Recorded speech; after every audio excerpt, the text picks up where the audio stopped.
Alright, what's up everybody? I think we're gonna try to kill Dancer early today, because that's what chat wanted last time. I want to go to Cathedral of the Deep real quick though, get the shield ring. So I'm trying to think, if I want to fight Dancer, if I want to use the battle axe or reinforced club. She's weak to dark, and I normally use the reinforced club, so maybe we try the battle axe out, do something different. It's just the bleed is percent based, which is really nice when you're low level. But yeah, you know, we'll try the axe. See how much I can upgrade it. Not much. Alright, let's go to the Cathedral of the Deep real quick. We'll like skip everything to make it fast. We'll grab the shield ring and then we'll fight Dancer. Oh, the screen's black? Odd. All you missed was me upgrading my weapon, so. Huh. Try this. There we go. Nothing like turn it off and on again, chat. The tried and true.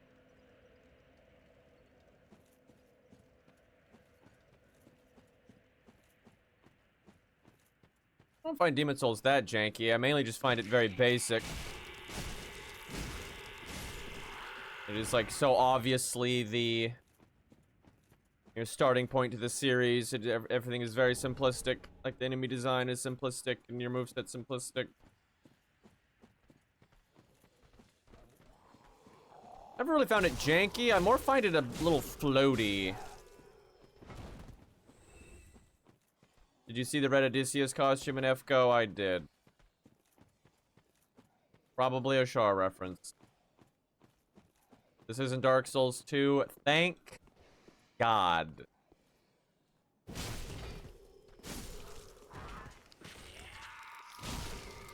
should probably skip this loot for now. Just like blitz through here, grab the shield ring, and then go fight Dancer. Although if I could get a large shard, that would be nice, because then I could upgrade the axe one more time. Make it a little bit easier on ourselves. Okay, I gotta grab the loot here, or I'm gonna forget. And you need this to do the quest line with the cleric lady.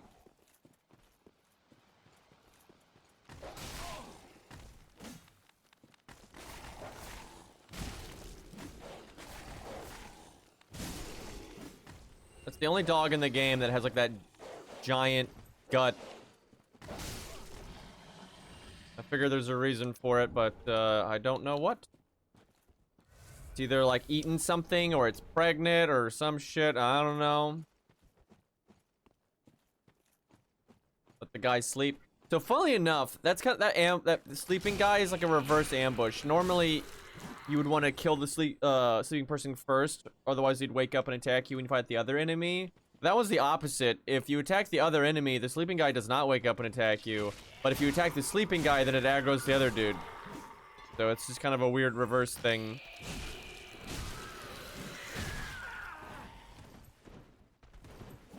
How did that miss? Also, these enemies are so annoying.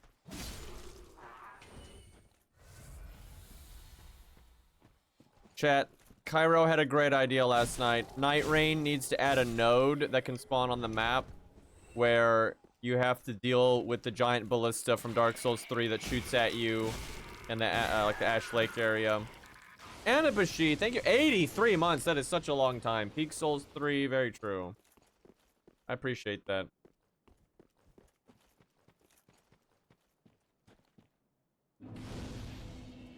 Yeah, that would be a lot of fun, honestly. Also, I tell you, last time that I played Dark Souls 3 a few days ago, I really realized that those blue Lothric Knights are just way tougher than the Lindell Knights and stuff from Elden Ring. It's kind of wild. It's because of their weapon arts. Alright, we need to just book it over to the cathedral. We can worry about a lot of the loot in this place later. So I might as well grab this while I'm here. Also, I'd love to get a large shard. I don't know the game well enough anymore to remember where that would be.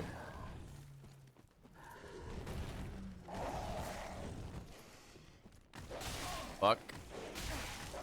Okay, really? Just keep on hitting me out of my run animation, that's fine. Very fun game. Don't mind me, Mr. Crab.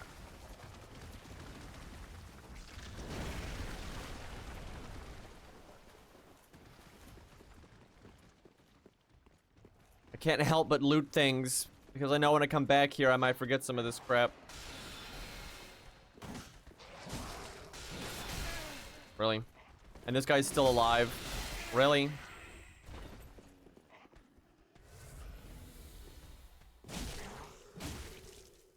I know if I go down there, I'm gonna take fall damage.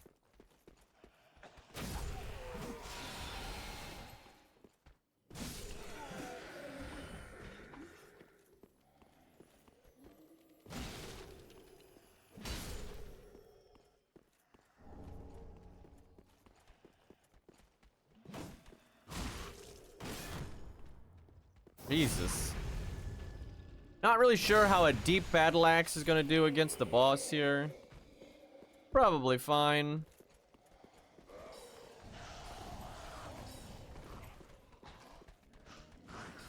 You just had to shoot me in the back, didn't you? And again.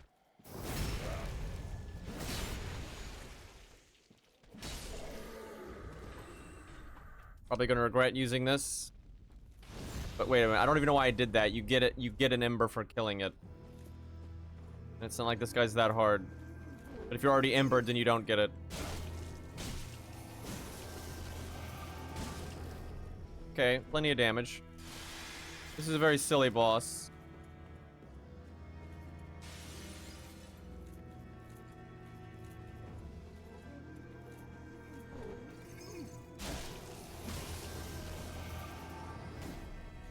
I'm sure somebody likes this boss. He can kill you if he just like ganks the hell out of you in the second phase, so you can get blasted, but not exactly fun.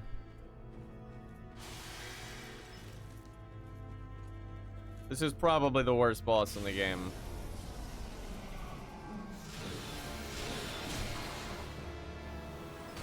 Oops. Like, he does an outrageous amount of damage. That's why it's kind of unfun, though. It's like, it's so, like, snowball-y.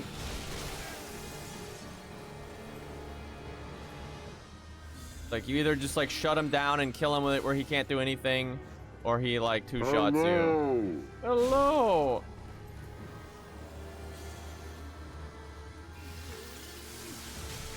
It's just, like, that's just stupid. What I was saying, it's just like, you dodge the one things, and then you're just frame-trapped by the other thing.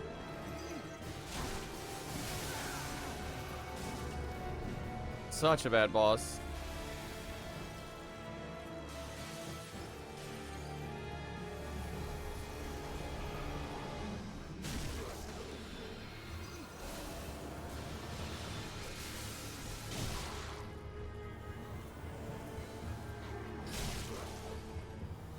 Especially when he's got those, like, the auto fire things up, because it just means you just, like,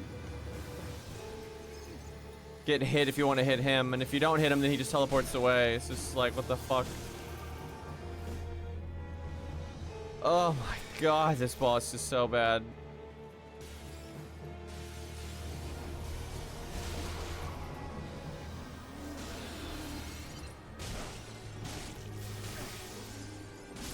Thank God. Because of the Deep's not that bad. It's not that fun either, but like, it's not annoying. You're not sitting there waiting for the boss to respawn over and over and over again. Like, it's just a bunch of trash mobs, which, you know, it's not like, oh wow, what a great boss, but it's like, it's not annoying. Crystal Sage is just like obnoxious as fuck.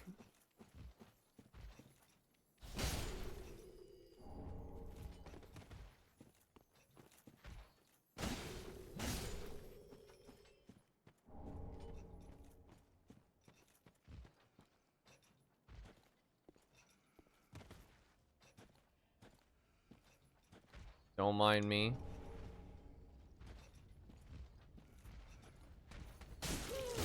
That anti-aggro. Wow, he didn't notice.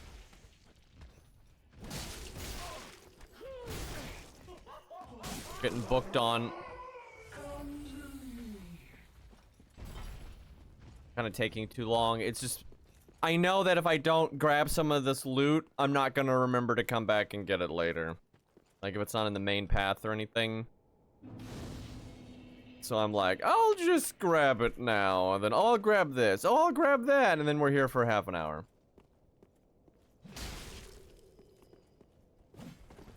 That was so input reading.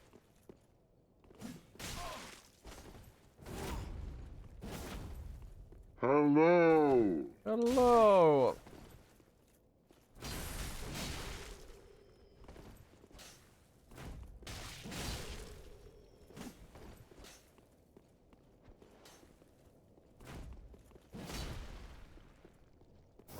Okay. Got him.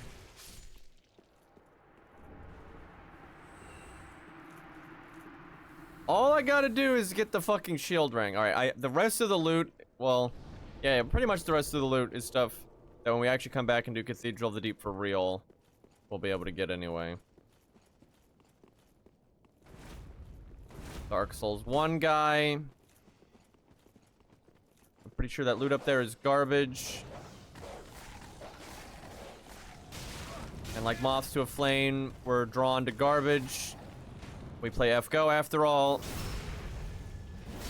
I know it's low-hanging fruit, chat, but it's also true.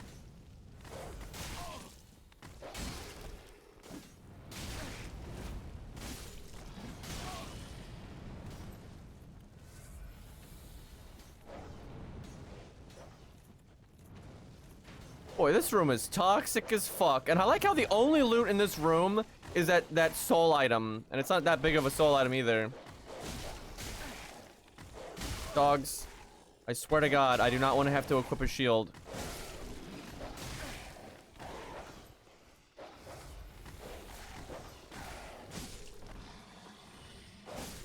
God.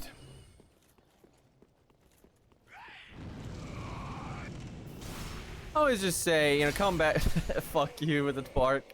But just play FGO when, you know, you feel like it. You know, like when, like right now, I'm not really planning on playing it again until the Grand Berserker thing is out. Then I'll just play it then. And I pretty much skip all the dumb events. When there's a main story I actually care about or something cool, then I'll play that. Fucking Gale. You know, I'm gonna have to do the teleport here, otherwise he's gonna talk every time you come in here. You know, a lot of new players, you buy the like version of Dark Souls 3. It's like that's the complete package that comes with all the DLC, and rightfully so. But so they've not played the game before, so they don't know what the DLC is, because, you know, FromSoft likes to incorporate it pretty naturally into the games. So like Gale being right there just seems like any old thing, and so a lot of people, I'm sure, talk to him and then teleport here and then just start doing this zone, and then if they make it to Frida, God help them. Because, like, most of the DLC is pretty doable at a low level, even for a normie. But if you get to Frida, you're gonna have a really bad time. Doable, I mean, I've done it on, like, a level 20 with a +3. I think it's the lowest I ever did it on.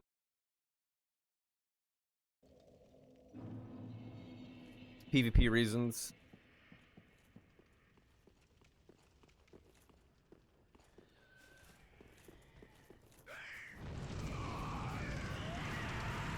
Back in the day, I was quite good at Frida. I don't know if I am anymore. Okay, they're just not gonna let me have this. Yeah, we'll see how it goes when we get there. Basically, I never even liked the Frida fight that much. It's just that you needed to kill her for a lot of, like, PvP stuff. And, you know, I liked having all kinds of mid and low-level PvP characters and high-level characters, so I started to beat her for that. But that was a lot easier, obviously. But because she was such a gatekeeper to get, like, the favor ring and all that, I just kind of had to learn it. But I'm not sure how much of that stuck, to be honest.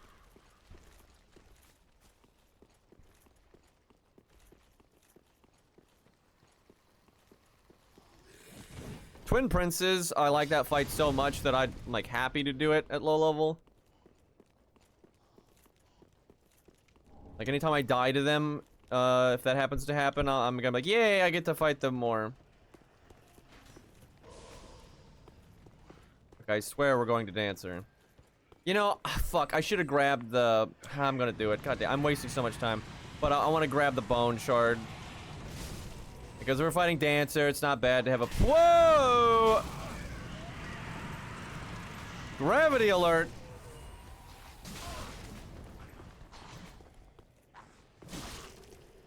Mob's being annoying as fuck. Okay, that guy's a genius.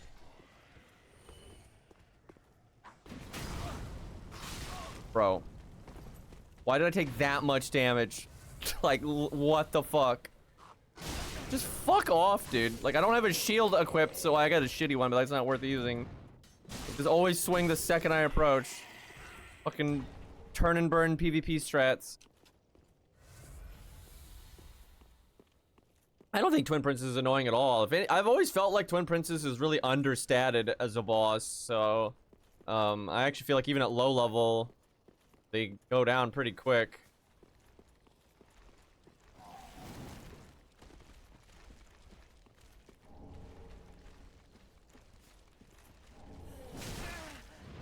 Bitch. I have a torch. Nope. Silly me.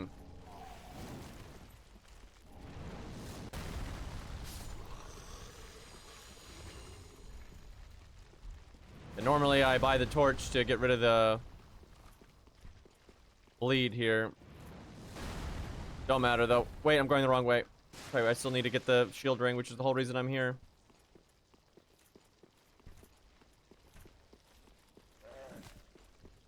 Yeah, Soul Cinder. The Soul Cinder was understated in the first place, but since the did the DLC and everything, he's even more understated because most people just overwhelmingly will do all of the side content before they do the final boss of a game. And because there's more side content now, you're even higher level. And it's FromSoft's fault too, because in their earlier games, Demon's Souls, Dark Souls, Bloodborne, I don't remember if Dark Souls, probably Dark Souls 2 as well. The second you killed the final boss, the game would force you into New Game Plus. So it's like you conditioned everyone to do all the side content. Dark Souls 3 might actually be the first game that doesn't actually force you into New Game Plus. This is getting really annoying, I'm not gonna lie.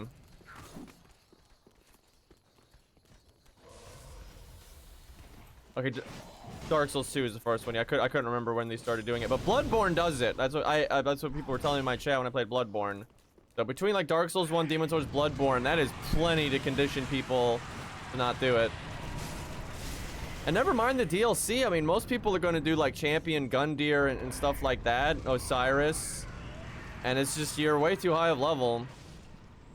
And Soul of Cinder is like especially affected by that because he has so many phases, right, with the different weapons. But if you're just like blowing through his health bar, you're not going to see half of them, let alone see see them twice. Because I see this a lot. Some of Soul of Cinder's best moves, he's got probably the biggest moveset of any boss they've ever made, honestly. Like, it's crazy how many attacks he has. But there's always like an attack or two in one of the forms that like the player's struggling with. But if you overstat it, you'll probably get hit by that attack one time and then get through phase 1 before he ever does that attack again. Which is just lame.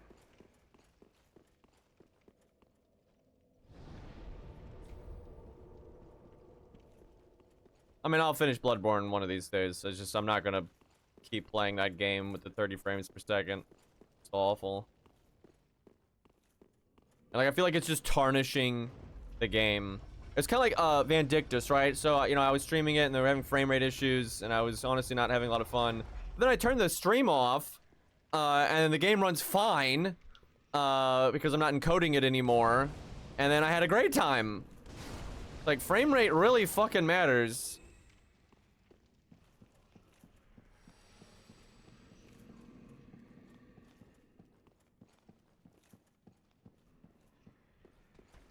I mean, there really is no goal. I'm just enjoying Dark Souls 3. I already have so many characters at like low level, high level, everything. I don't really need anything. I mean, I don't have a phase character, so I guess technically I should do that. But I mean, I don't really interested in the PvP anymore because it's nothing but hackers and shit now, so. You could probably still have some fun at like low-level PvP, mid-level PvP when like the game goes on sale though. But like Londo is dead now. It's all just hackers and bullshit. It's no biggie. I mean, like, I like... Oh, right, the loot's not in here. I like Elden Ring PvP, unlike most people, so... I couldn't roll because of the stupid prompt. Thanks, game. There it is.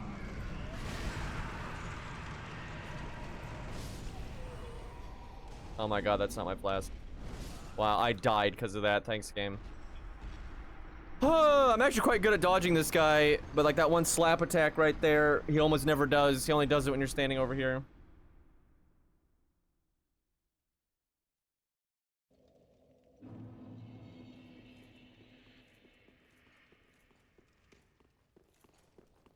I like the boss battles of Dark Souls 3 the best for the most part. However, the early game is not that great. I'll actually say I think Elden Ring's early game is better. Because, like, the early game, like, Udic Gundyr is a good tutorial boss, but, and, like, Vort's okay. But, you get that fucking giant tree boss, like, that's just lame as hell. The Crystal Sage is lame as hell. Deacons of the Deep is lame as hell. Like, a lot of the early game is just, and, like, the just Undead Settlement in general is just, ugh. You know, once you get past all that, then it's peak, but, I think Elden Ring is better because you got like Tree Sentinel's pretty good, Margit's pretty good, Godrick's pretty good, right? It comes out swinging. Now you know Elden Ring really has problems later, but I tell you, I don't know. My favorite bosses might be Night Rain. I don't know. That's tough though, because like Midir is really good and Gale's good. The Twin Princes, the Demon Princes, all that, that's some good shit. There's a lot of fun stuff over here. Obviously, Champion and all that. Okay, I think we're good to go.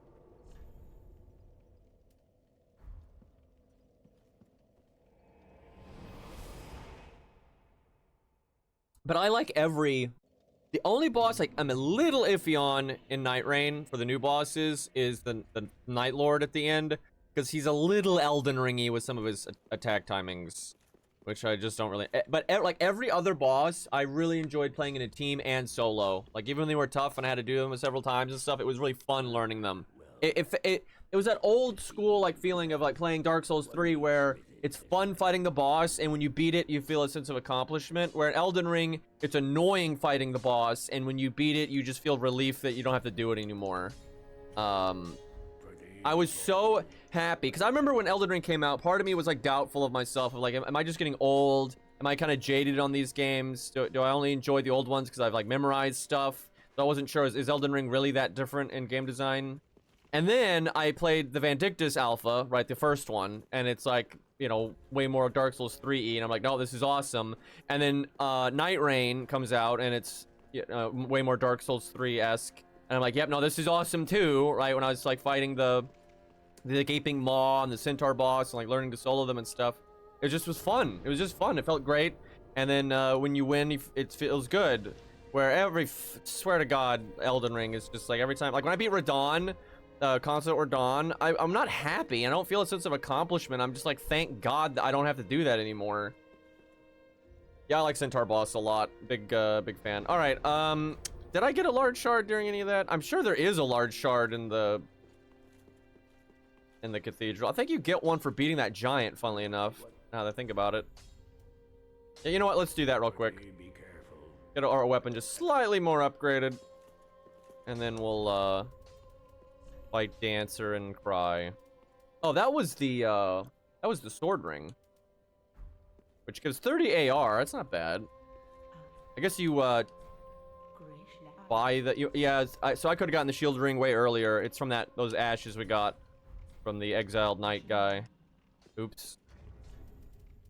Maybe if we like start learning the moveset, we want to kill her faster, then we switch to that. All right, let's kill the giant real quick.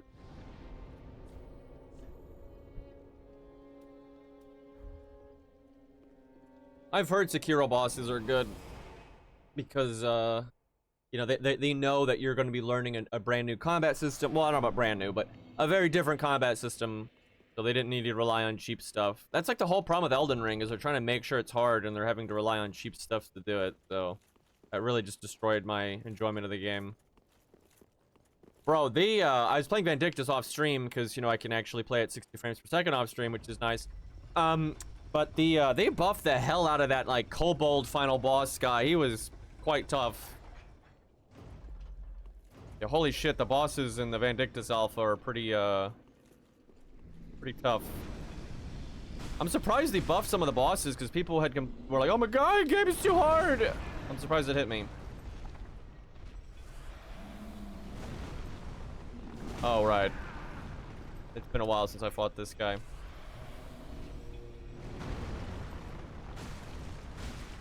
This is basically Ceaseless Discharge. Which is not the best thing ever, but I mean, this is like this and Ceaseless Discharge is not that bad. Like, little roll timing gauntlet.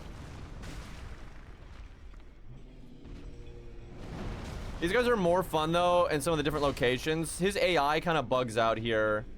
He has other attacks. It's just for some reason in this location, he pretty much just does this and that one other move over and over again. The other giants are, their AI doesn't get quite as stuck. I don't know why I'm just like randomly getting hit by that. I'm pretty sure I'm timing it the same every time. Like, my character's going into the roll. What the fuck is happening? I could not tell you why I'm getting hit here.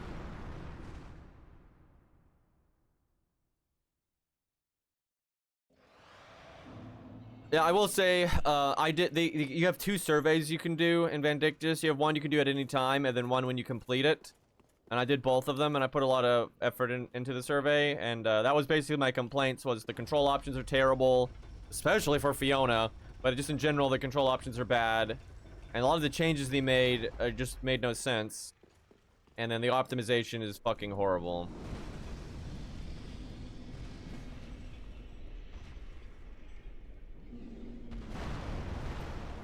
And I've seen a lot of people defending it. People have like the best, like really, really strong PCs. What is going on, dude? Like, I'm absolutely dodging that last second. What the fuck? Like, what? Literally, what the fuck? Anyway, I've seen a lot of people that have like really good PCs saying, oh, the game runs fine, you guys are just broke boys, or lower your settings. But first off, lowering the settings has like no effect on anything in my experience, like messing around with it. It just, like, if the game is so poorly optimized, it just really doesn't matter. The main issue is it's not, what's really making the performance bad isn't the graphics. Because no offense to the game, but it doesn't, okay, this is, I have no idea why I'm getting hit. Like, no fucking clue. Like, this guy's animations are so repetitive, I'm dodging at the exact same time, and I'm just randomly getting hit. Anyway, the game doesn't look that good. I mean, it looks good, and it just looks good, but it doesn't look amazing. It's, you know, like, it's just okay. And in my experience, the graphics are not what causes Vandictus to run so poorly. It's the fucking AI. Like, it's coded horribly. And that's why when you're in town, the game just breaks, because there's a lot of NPCs, and it's like the problem Dark Souls 1 had with Blighttown, and the way it's trying to do the pathing, and like that is overwhelmingly the problem. That's why a lot of the dungeons don't run so bad, is because it doesn't have as many NPCs it's trying to path for. So yeah, that's just straight terrible optimization. Dude, this is getting so fucking annoying. Like, I'm dodging last second. Why the fuck am I getting hit? Anyway, and then these people with really good PCs, and like Lost has like the best like parts you can have on the market. Dude, I fought this guy so many times over the years. I have no idea what's going on here. Like, what? Like, I am dodging so late, and like there's just no reason that I should be getting hit here. Just like the hitbox is randomly lingering. Anyway, it's taken me so long to get through this sentence because of this. I'm so fucking tired of this already, dude. Like, how am I getting hit? I'm a mile away. Like, I'm dodging last second and I'm not even, like, touching him. And somehow I'm taking damage.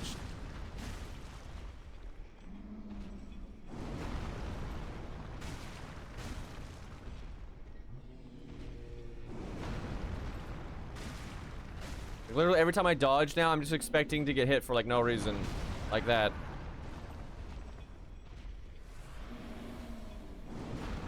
Bro, like, what is this?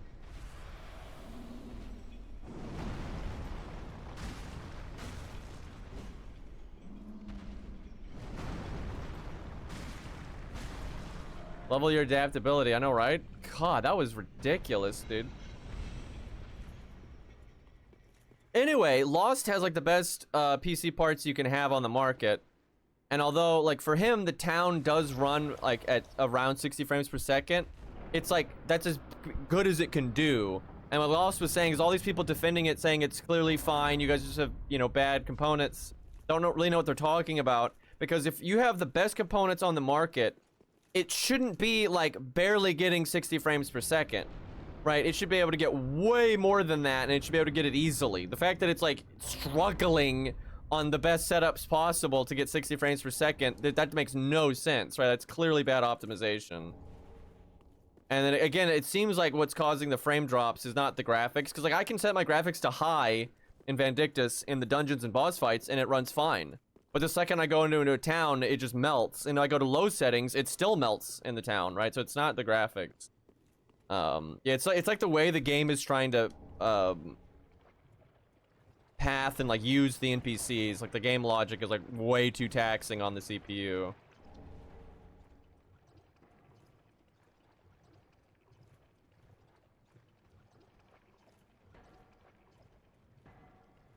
The thing is, the frame generation's not working. Like, that's the thing. People that know what they're talking about are like Lost.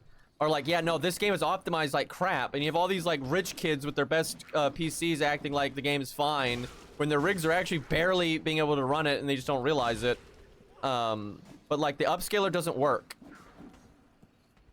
Like, it's there, but it doesn't fucking work. Wait, did I loot the? I think I did. So I normally would have a dagger here, and you just quick step through the sludge, but I forgot.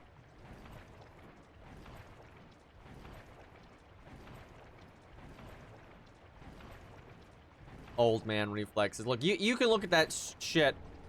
Yeah, 4070 should not be struggling. Like, my god. And again, from what I can tell, it really isn't the graphics cards, right? Like, rarely is the game struggling because of the graphics. Because, like, if I look at my my, like, CPU memory usage and all that, you know, it doesn't even change if I'm on high graphics or low graphics. It doesn't change at all, and it's because the load is how unoptimized the AI is. The game is having to work so hard to use the game's AI for the different enemies. Dude, fucking Christ, dude. I love how he just happens to move and, like, the perfect angle where I can't get through.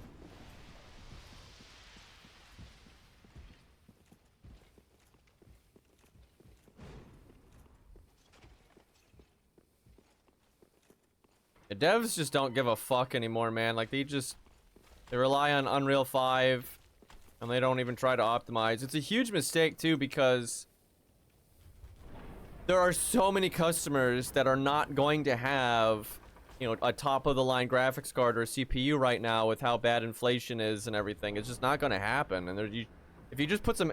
No one, like, I don't even get it. When I look at a game like fucking Arkham City or whatever the fuck that came out forever ago, I don't look at that and I'm like, oh my god, these graphics look terrible. I can't even tell the difference. Like, I'm so sad, or not sad, I'm so sick. I'm so sick of these fucking newer games, like, pushing system specs to the point of outrageous. Everyone's computer's about to catch fire, and the games look like 1% better and no one notices or cares. Right, like, I just do not care about this push for graphic fidelity. Like, I want the game to run well, and I want the graphics to be, like, good aesthetically. I don't care if you can see every, like, fucking thread in someone's jeans, right? It's not important.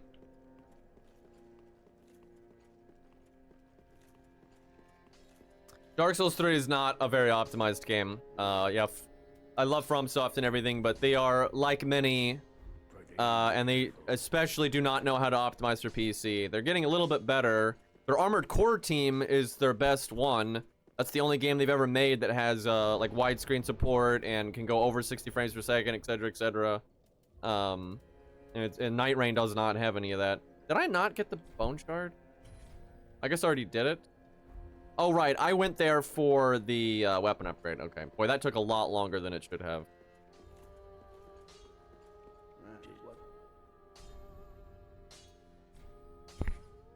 Okay.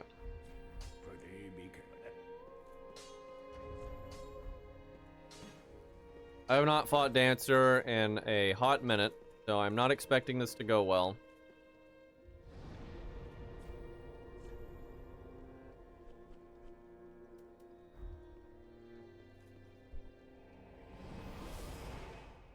But chat wanted it.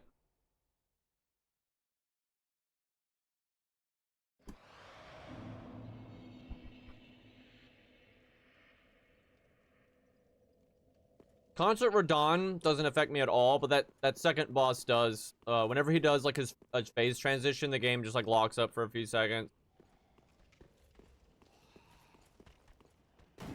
And I have a 5070, so it's just like, what the fuck. I will say this though, if you play the PlayStation version of Elden Ring, even Night Rain, and then if you have a PlayStation 5, but you play the PlayStation 4 version, which has crossplay with PS5, so you're not like hurting your player base options, it runs like a dream. Like it doesn't lag at all. There's no problem. I keep clicking the Elden Ring button to two-hand.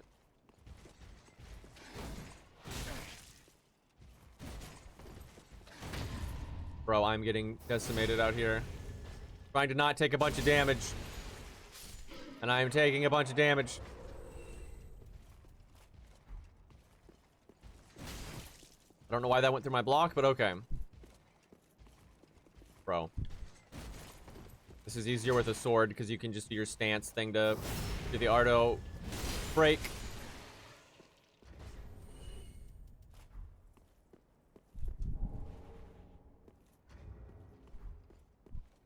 Now, I have a blessed item, so technically I could regen to full, but I won't curse chat with that. But now we're down a flask. Love it. If we beat Dancer, this is actually one of the main reasons I want to beat Dancer early, we can fight the Great Sword variant of that knight, which is one of the best trash mobs I think they've ever made.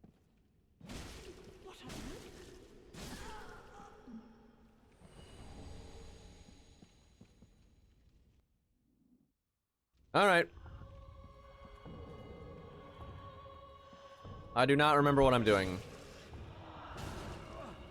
Boy, that timing was not what I remembered it. Wow, that's a problem. Well, I got one shot through Shield Ring. Oh, I have souls, though. I can level up a bit. Get some health here. Good God.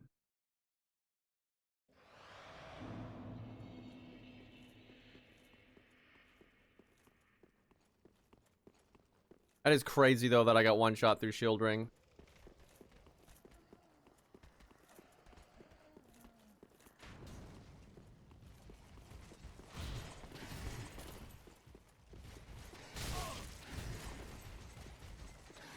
That attack is definitely designed to get you when you're trying to run past. No question.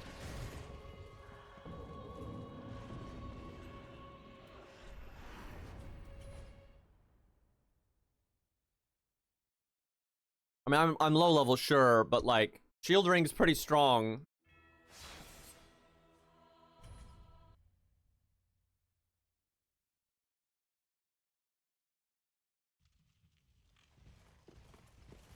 Seriously, this guy is so much stronger than the Elden Ring version of Lothric Knights. Like, it's like I thought it was the other way around, but not at all. Like, they're really nerfed in Elden Ring. Like, they're slower and they don't have that that like impending thrust, Ash of War, and all that.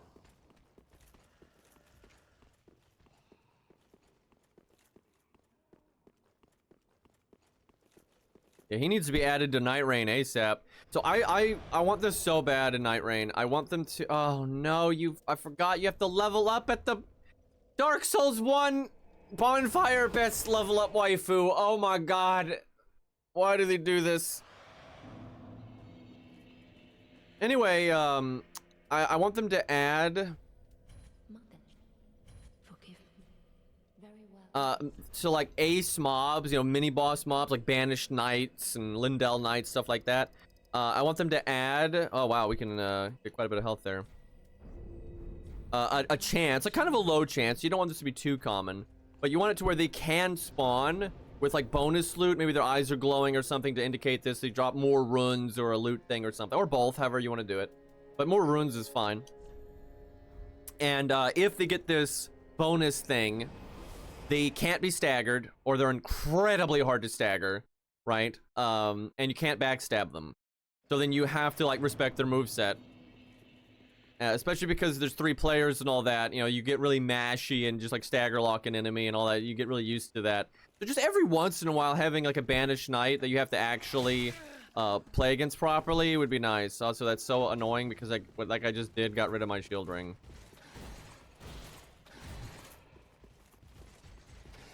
Bro.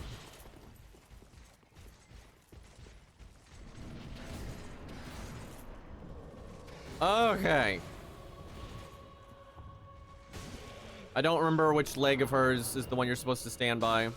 One of her legs, though, is like her like giant weakness because it just gives you a good position for most of the attacks she's gonna do. But yeah, I don't remember which one it is. I do suspect her AI is different in Elden Ring. Like, I think she attacks a lot more often. Like, she's a lot more aggressive. I forgot!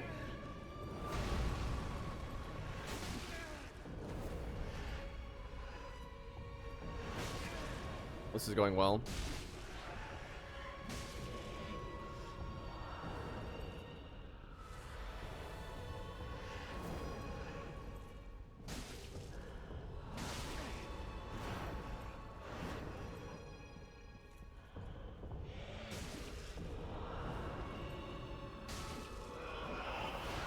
Alright, cancer time. Oh yeah, she always opens with spin. I think in phase 2.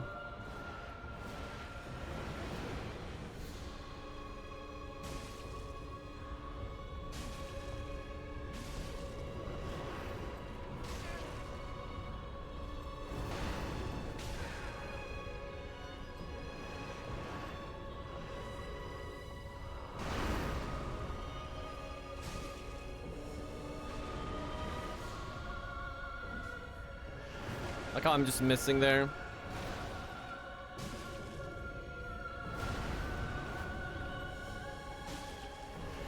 Nope.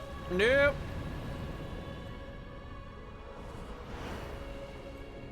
I think she can do a follow-up to that attack.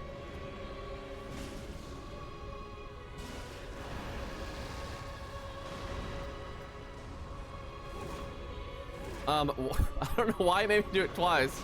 Wasn't even touching that part of the controller anymore.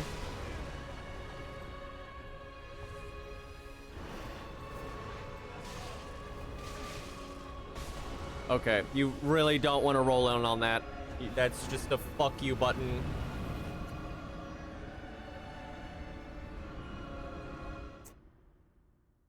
I like Dancer in terms of like lore and style and everything, but like I don't really like them that much gameplay wise because they are kind of Elden Ringy. They're like half and half. Like half their moveset is totally fine, but they like that one move where you're to her side where she just like slams down super fast. That's just total like nonsense. There's no reacting to that.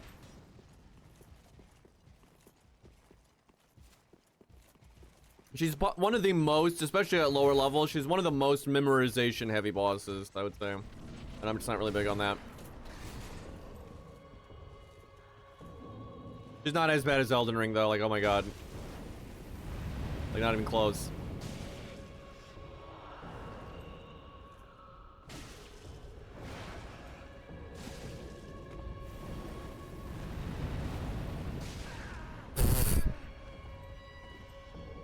Hello.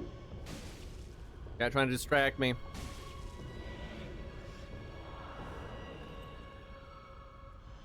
It is so pointless doing R2s in this game. I could have just R1 twice and done more damage.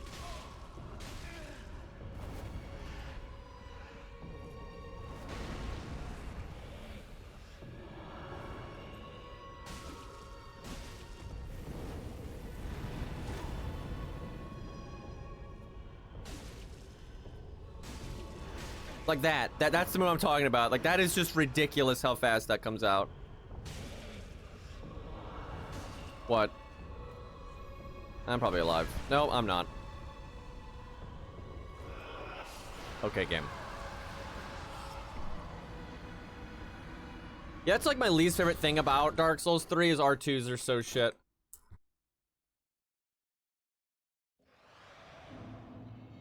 Like, they're so fucking shit in this game. Like, they don't do enough stagger. Yeah, Elden Ring really fixed, they really looked at, it's like, okay, why is R2 bad? Oh, okay, yeah, for the time investment, the damage and poise damage just doesn't make sense.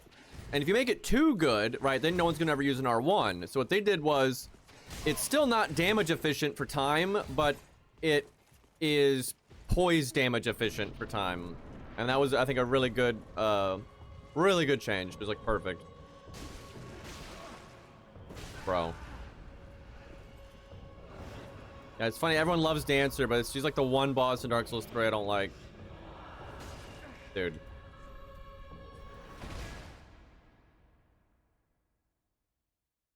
Like, she's just so Elden Ring. She's like more Elden Ring than Gale is. Like, I'd much rather fight Gale than Dancer. The only thing I don't like about Gale is in phase 2, it is not very reasonable to fight him without getting hit, without it taking an hour and a half. You can, but like there's so many of his attacks are not safe to punish. They're just not. Like, what the fuck? Like, God, Dancer really does annoy me. She's just way too much like Elden Ring.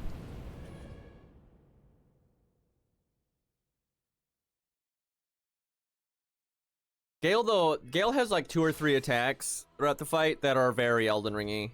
He's like the prototype. And like Pontiff has like 1 attack that's kind of Elden Ringy.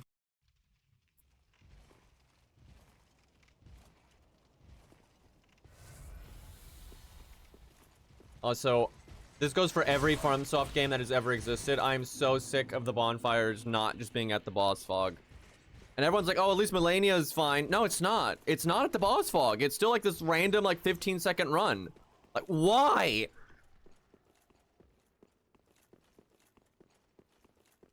And even like Vandictus and the Alphas like that. When you're fighting the Null Chieftain, even though there's no trash mobs or anything, you still have to run for like 10-15 seconds to get to them. And it's just, there's no reason for this.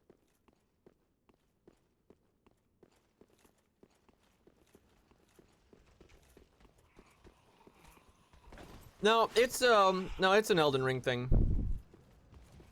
Because like in Dark Souls, the bullshit attacks are rare. They're the exception, not the rule.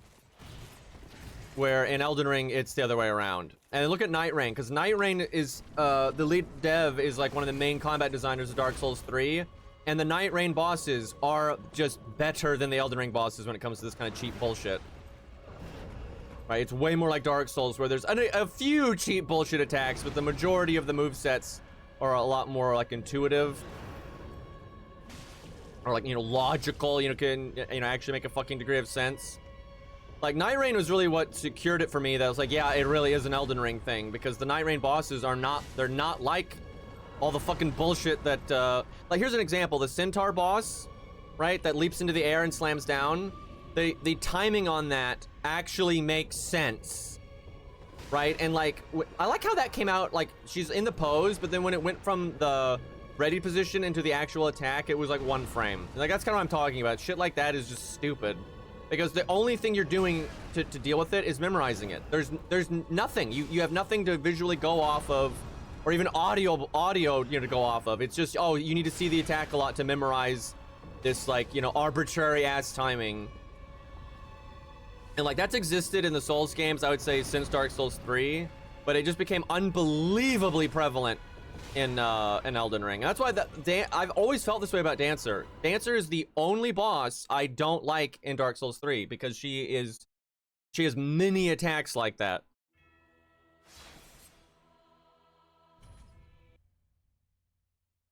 Yeah, not every boss. Malenia is actually fine. Malenia, I don't think actually does really any Elden Ring bullshit.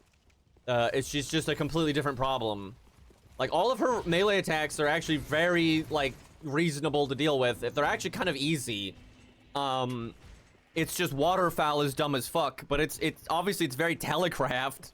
The problem with Waterfowl is there is no, like, logical way to just, like, dodge it, right? The game never teaches you anything to do. Like, Sekiro is an example people use a lot.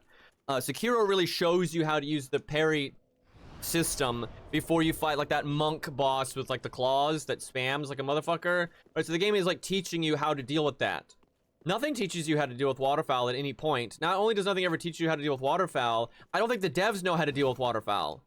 Right? Because the way you actually just straight up dodge it with iframes is super obtuse, right? Like, it's the absolute definition of obtuse. It's super weird, and it doesn't seem intentional at all. Like, the way you have to, like, stand into these random-ass locations to fuck up her tracking, it just doesn't seem even remotely intentional. And there's really no amount of, like, just playing the game, like, normally and logically that would lead you to understand how to dodge Waterfowl, ever. Like, you just do it over and over again, and you'll never understand how to dodge it. Like, it's a bad move. The rest of Malenia is fine. Like, maybe her clone attack in the second phase is not so great because there's not a lot of logic. Especially that one that like lunges, does pierce damage near the end. That one just doesn't really make any sense. The timing, so, like, fuck that one. But the rest of her moveset's fine. Like, Radahn is just the dumbest shit ever.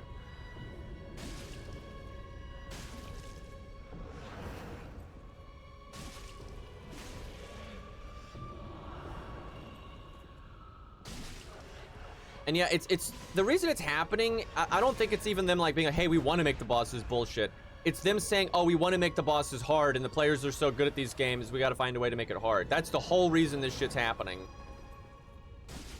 It's because if the people are good enough at these games now that if the boss is fair, if the animations are like, not cheap, if they don't have, like, unreasonable frame data, then the players are going to be able to deal with it, you know, relatively easily. Because, like, the combat system's pretty simple, right? So, you know, once you figure out not to be a greedy dumbass and shit like that. I will say this, most players, especially if they're not over leveled, they'll still die a few times to bosses that are fair. And because most players, although good at, like, some of the fundamentals, they're actually, most players I find are not very good at looking at enemy animations and really being, oh yeah, like, you can tell by the way they swung that there's obviously a follow-up attack and shit like that. A lot of players are actually horrible at reading that stuff. And so they'll still die a few times.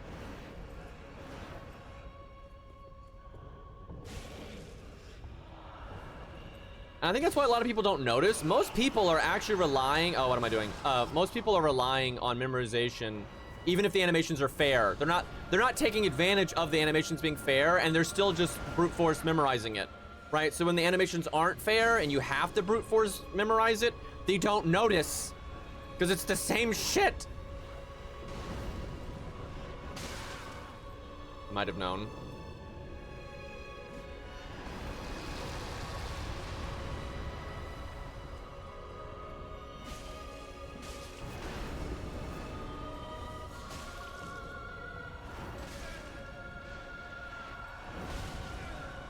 I really do hate Dancer, though. It just feels exactly like playing Elden Ring.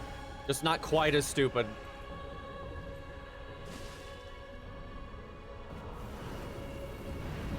It's like that leap, you know, she leaps and then the follow-up attack comes out in one frame, right? It's just like, it goes from no tell that she's doing it into the attack is already hitting you.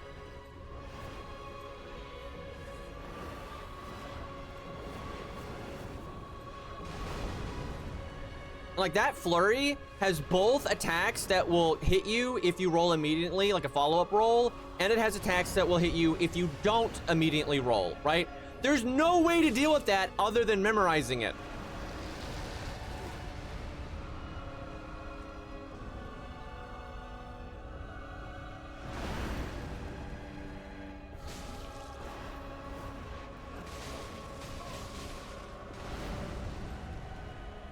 Jesus fucking Christ.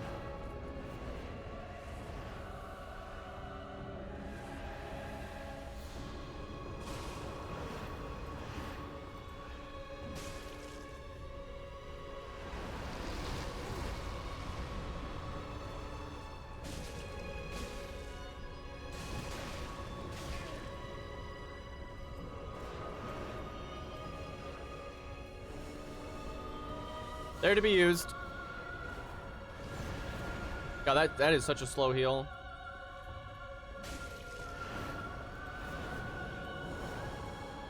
Like, that attack's fine, right? You know, that's just like, you know, weaving it your shit in between actions.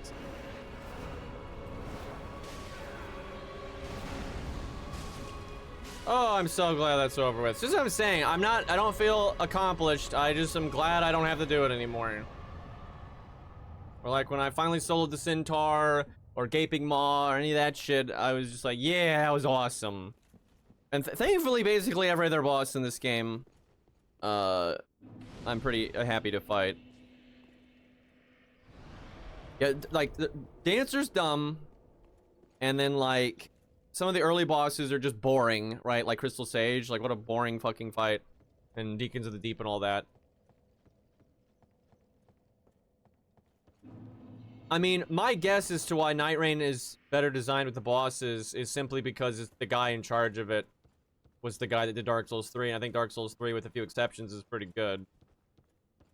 Because, like, honestly, because it's multiplayer focused and everything, I actually think they were encouraged to do cheap bullshit, right? They're trying to make sure the bosses are still challenging even when 3 people are going at them, right? But I think they showed a lot of restraint, and what they did is, I think there's a pretty clear design philosophy here. What they did was, although the attacks are, you know, sometimes tricky, but, like, they're still intuitive. There's, like, a hint, right? Like, the first time you see the Centaur doing the ranged attacks, you can see the wind wrapped around the blade, right? So it's not that hard to figure out that there's probably going to be a shockwave here, right? Just shit like that. And, like, the timing from his attack being readied into it slamming into the ground, the attack travels. That's really all I'm asking for, is the attacks need to travel. I'm sick of laser bullshit, right? I'm sick of attack ready up here, and then in a millisecond, it's already in the ground, right? That's the shit I'm so fucking tired of. And Night Rain does not do a lot of that. But what Night Rain does, oh, and yeah, what Beastly just said is so true. I actually think that is such, I'll get into that in a second. I think that's such a boon. But what Night Rain does to keep the difficulty up is the movesets are large, and there's a lot of different stuff going on, and then the game demands you to be smarter in other areas, like positioning, right? So, like, when the Centaur goes into his supersonic mode and he's running around the screen with Green Hill Zone blasting, you know, if you just stand in the middle and try to iframe dodge every charge he does, that goes horribly, right? Because of all the shockwaves that are coming. You need to be moving relative to where he's moving, so you have less distance to travel. So once you dodge his charge, you can also dodge the explosion, right? And the thing is, that's logical, right? When you look at the way he's moving, of course you would need to do that. There's nothing, like, obtuse about that. So yeah, I think Night Rain is just infinitely better with its boss design. And like what Beastly said, there are so many grab, like, what's his name? Godfrey. The second fight with Godfrey. Some of his grab attacks, like in the second phase, it's like, why would you, like, the fuck? It doesn't really look any different than a punch or anything like that, and then it just randomly grabs you, right? It's just stupid. Where Night Rain still, you know, gets very varied in its, like, timing of the grab attacks. You always know it's a grab attack because of the purple stuff. And the thing is, that's important, because not only do you have characters like Guardian that are block-based, but in normal game, some people are just wanting to play a more block-based style, and then you just have these random grab attacks. It's like, how the fuck was I supposed to know that? It's just bullshit, where Night Rain is like, okay, you're always gonna know this is a grab attack because of the purple indicator. That's just way better. Just, God. I mean, Night Rain, honestly, is such a breath of fresh air for me. I was so kind of tired of PvE in Elden Ring and stuff. And even my first playthrough, I just did not like it. I was not enjoying it. And I was worried that FromSoft games were just going to be that crap from that point on, where Night Rain comes along and it's like, oh, hey, no, I can actually like these bosses again. And you have Vandictus, which is different dev, but Vandictus is making very challenging boss fights that are also designed in a way that I think are really good. Now, I'm perfectly happy to fight in here, but I want to get to one of the greatsword guys, and I want to grab the bonfire here. Problem is, I haven't decided what our build's gonna be, and now we have so many souls, I kind of need to make my mind up.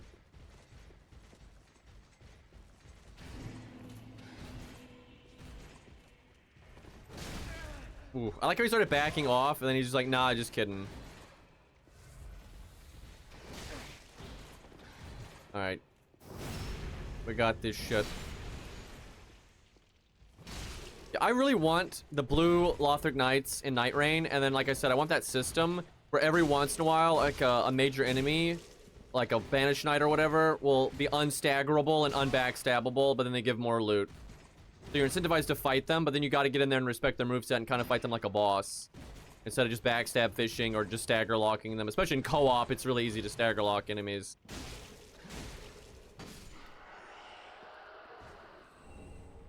Because, like, really, a Lothric Knight, if you can't backstab it and you can't hit him, like, 3 times in a row because of the stagger, you kind of you'd have to fight him like a boss, right? Like that stab he does, you just roll and, like, attack him once, and then you got to get back to being defensive.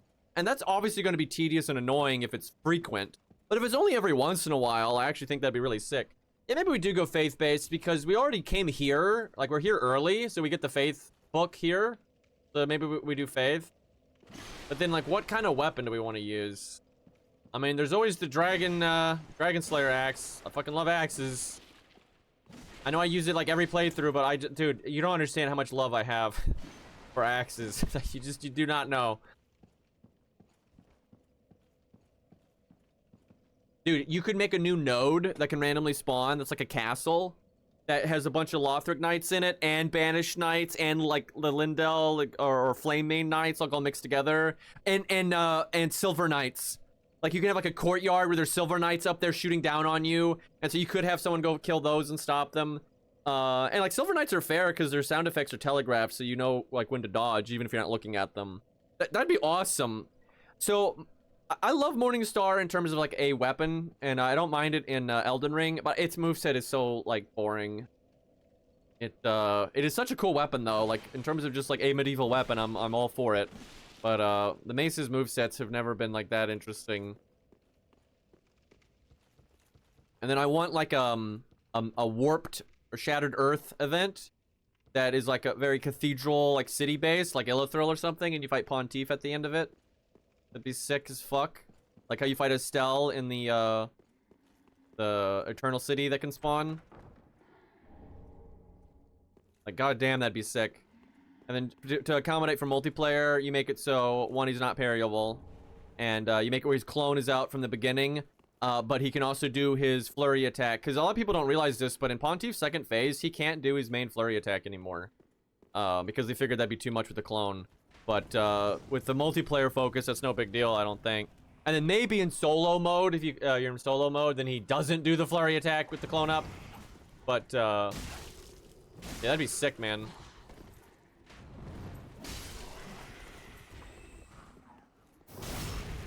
Look at this first message, and it's a nice hello. Nice, sane individual. Okay, though, chat. What weapon do we want? We could, I would say Lothric's sword, but that's so far into the game. Let's see. What would you change on Pontiff other than him being parryable that easily? I mean, I would just make him not parryable at all.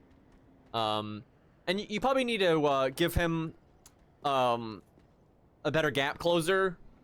Like, maybe, change his charge and make him do it more often. And then maybe, make it so his projectile, the magic sword projectile he does is like more a bigger cone, so it's more threatening to a group of players. But like having the clone out and maybe have the clone act more independently, you might have to do that instead of having it like copy what the main boss is gonna do. Have it where he just acts completely independently and is more likely to focus a different player, shit like that. And you could add other clones. Like an extra clone, like so by default, one player, one clone. But if it's 2 players, 3 clones. And if it's 3 players, 4 clones. But then they always will target like each clone, other than like one of the clones will always target. Like what I would do with 3 players is one clone always attacks with the boss, like in the regular boss fight, where it kind of like shows you what movie's gonna do. But then the other 2 clones will always attack a different player than Pontiff.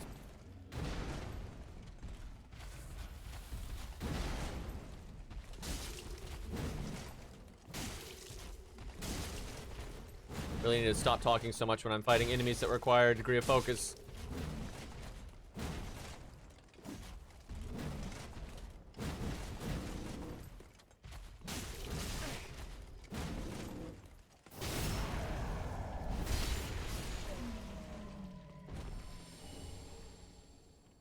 I love Pontiff, by the way. Like, what an amazingly cool-looking boss.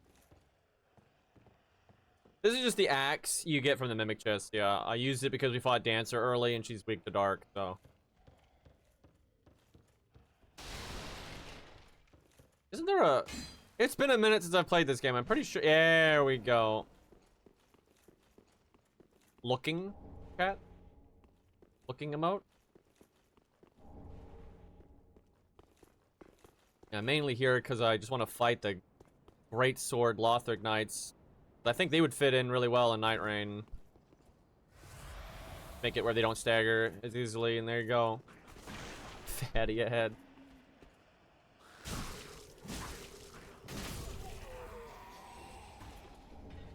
Getting fucked up, man. Deep Dark Sword. I mean, they nerfed the hell out of Dark Sword. Like, later in the game, I don't think the deep upgrade path is very good. I'm really only using... Even early game, I actually don't like it very much. I would normally go with Raw for early game, which actually I should make this thing Raw. And then later in the game, I would rather do... Depends on the build, but... Like, either, you know, if you're doing scaling, obviously... What the fuck? It's been so long. What the hell is the strength scaling called in this game? I have to look. I don't remember... Well, I surely have the gems on me. Refined is quality. Sharp is heavy. That's the one.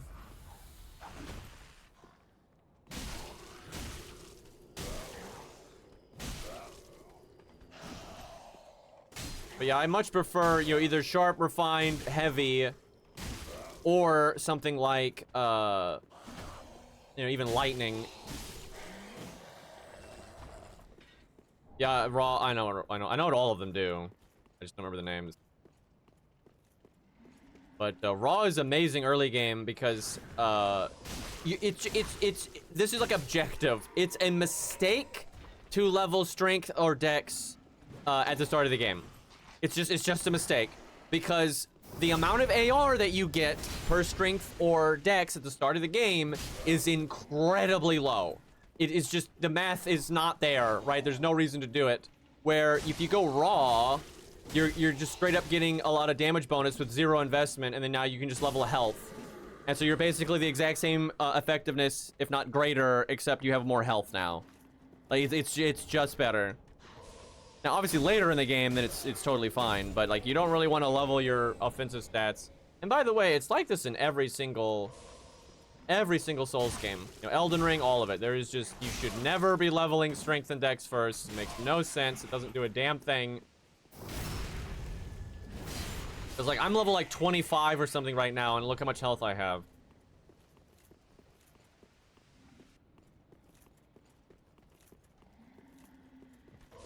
Actually, I think I am gonna go make this weapon Raw. I just don't know what weapon I want to use.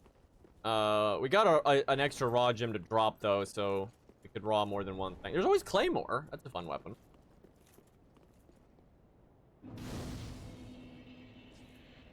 Yeah, I mean, if you're like, you know, heart set on using a certain weapon, then you have to get the requirements. But there's no reason to level anything beyond that. And it's the same for spells, too. Okay, let's see. Weapon options. A lot of the stuff I would really want to use that aren't an axe are really late into the game. Like the twin spears are really fun. Pickaxe with Leo ring. That shit's actually like a monster boss damage. It's actually insane.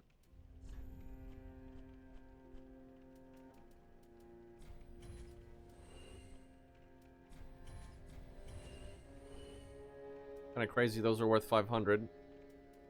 These are actually pretty rare and they're only worth 30. That's messed up. Ashen one. War pick. The Lothar Greatsword is really cool, but that's kind of a pain to get an early game.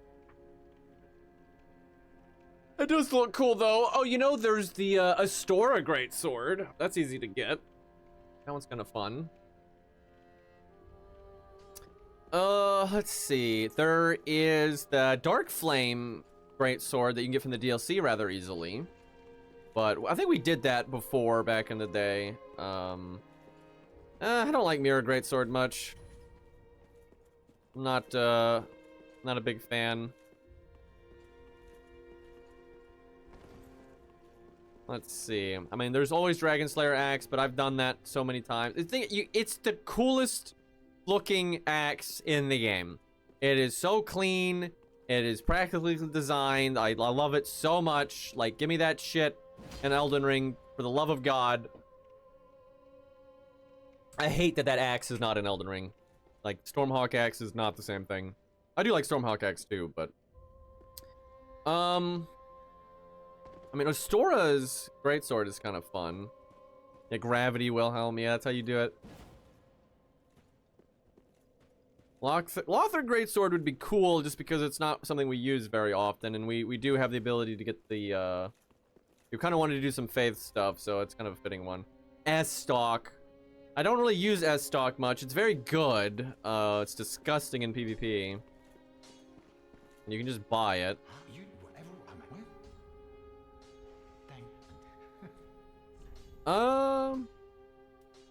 There's Bastard Sword, which I don't think is very good. Let me look at it in this. It's always a mace. Goodbye, Deuce.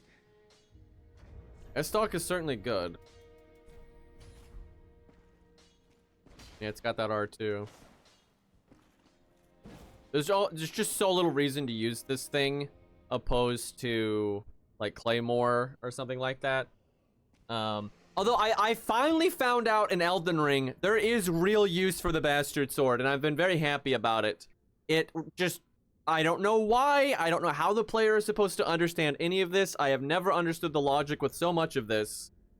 But for some reason, when you make the Bastard Sword cold in Elden Ring, it maintains a much larger amount of its strength scaling than the other Greatsword counterparts.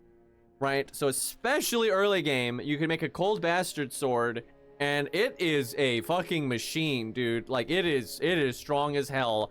But I doubt it's like that in this game, where it has like better raw scaling or anything like that. We could check. I almost murdered Grey Rat there. I keep clicking the Elden Ring buttons. Surely I didn't put Claymore in the box. Why would I put Claymore in the box? What is wrong with me? What a cold bastard. Yeah, I know exactly. We might use that in the Tarnished Edition. Because once I found that out, I'm like, I really want to use that proper. So maybe in the Tarnished Edition, we start as one of the new classes. We go grab the Bastard Sword immediately. Let's see. To get cold, you need to do the second Legacy Dungeon. That's no big deal. We could do that pretty quick.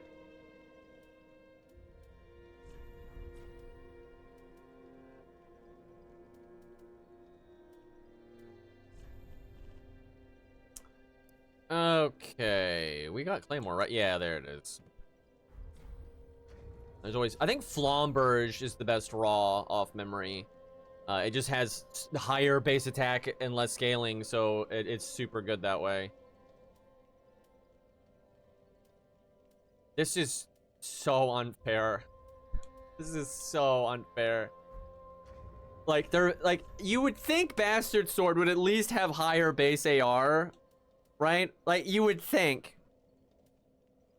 It has slightly higher strength scaling, but that does not matter. Like, Claymore is just so much better. Because you get the extra reach, and then this R2 is God mode, and, like, the rolling attacks are I mean, I guess Bastard Sword is lighter by 1 pound, you know, but it's really not that It looks so cool though, right? It's man with sword. Like, who doesn't like that? Oh yeah, Lucerne. That's a very unique one. You can use Leo Ring with that. That's been a classic since Dark Souls 1. Let's see. My fashion is my own. Thank you.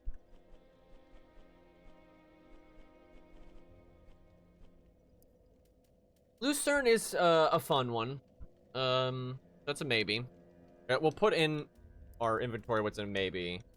But there's some stuff that's not available yet. We have to go farm and things like that. I mean, Flamberge is an option. That's not a bad one.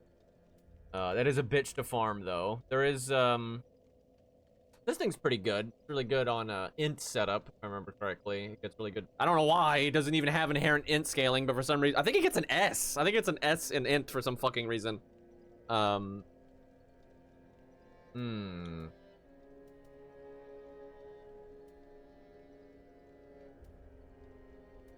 straight swords are kind of boring.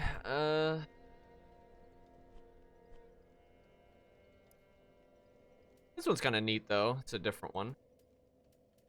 There's Partisan. This is such a hard weapon to use, though, because its AR is so bad. But it has a really awesome moveset. You know, chat, I think, didn't we use this on our last playthrough? Didn't we go from, like, Dragon Slayer X, and then we evolved into Large Club?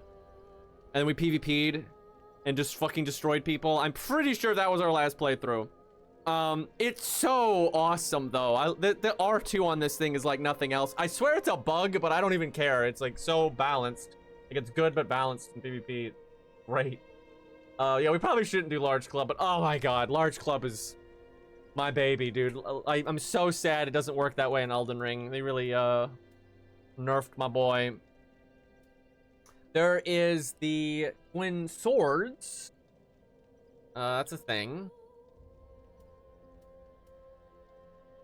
We could do a big boy sword though. I'm like the Lothric Great Sword or the Astora Great Sword. Like the Astora Great Sword we can literally loot right now. Like it's super easy to get. And it's got the lowest stat requirements of an Ultra.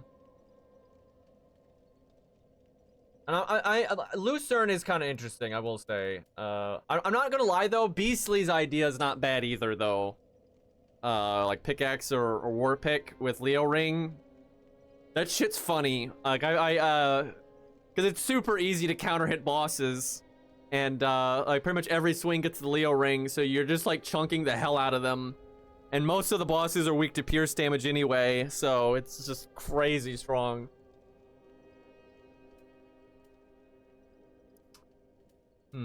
Halberds.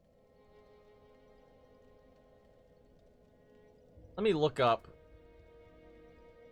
the stats on like Lothric Greatsword and the Astora Greatsword. Let's see, the big boy one takes, only 24 strength. That's not that bad if you're two-handing. 16 dex though, that is a pretty hefty chunk. That's not like too bad.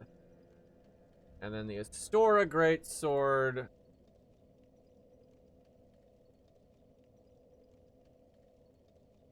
Nope, that's the Greatsword, not the Greatsword.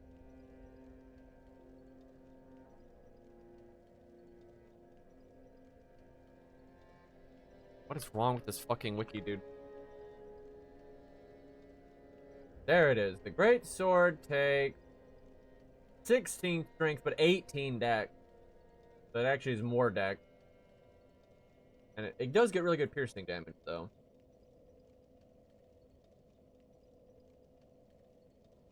I am not a katana person. I only use a katana when I have to. If the game gives me a choice, that's not going to happen. I know Lothric Greatsword's kind of tempting. It does look nice. We could do like a whole Lothric Knight setup. We'd have to farm it, though. And, we're like level 20 something, so that will be rough.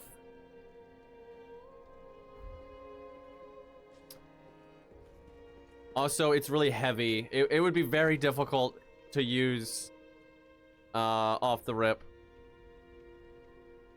Warpick damages past shields.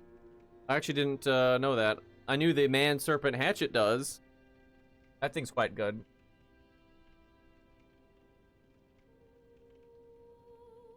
Yeah, they should have at least given people the option to do the Sheath Parry if they wanted. Like, they could have had an alternate Sheath Ash of War. Okay, well, let me make this thing raw real quick. You know, chat, there is... No one mentioned this entire time. This is no joke. Like, this thing's a killer, dude. Attacks fast, does loads of poise damage, it even inflicts bleed. Like, this thing's a badass right here. It has high base damage, so it's really good as raw. Like, this will fuck you up. This is actually what I normally use to kill Dancer with. The dual axes are, they're okay. Like, certainly something different. They're not really they're more of a PvP thing. It's kind of hard to do any of their shit in PvE.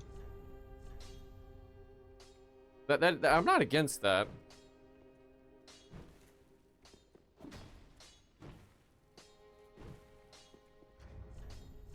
Could use this thing for now until we kind of decide what we want to use.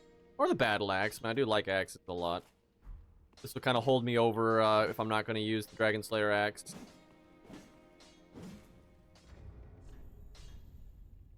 Blessed is never the right choice, ever. That's just wrong. Like, Blessed is, it's good for, like, Cestus and shit like that, but you never want to make a offensive weapon Blessed.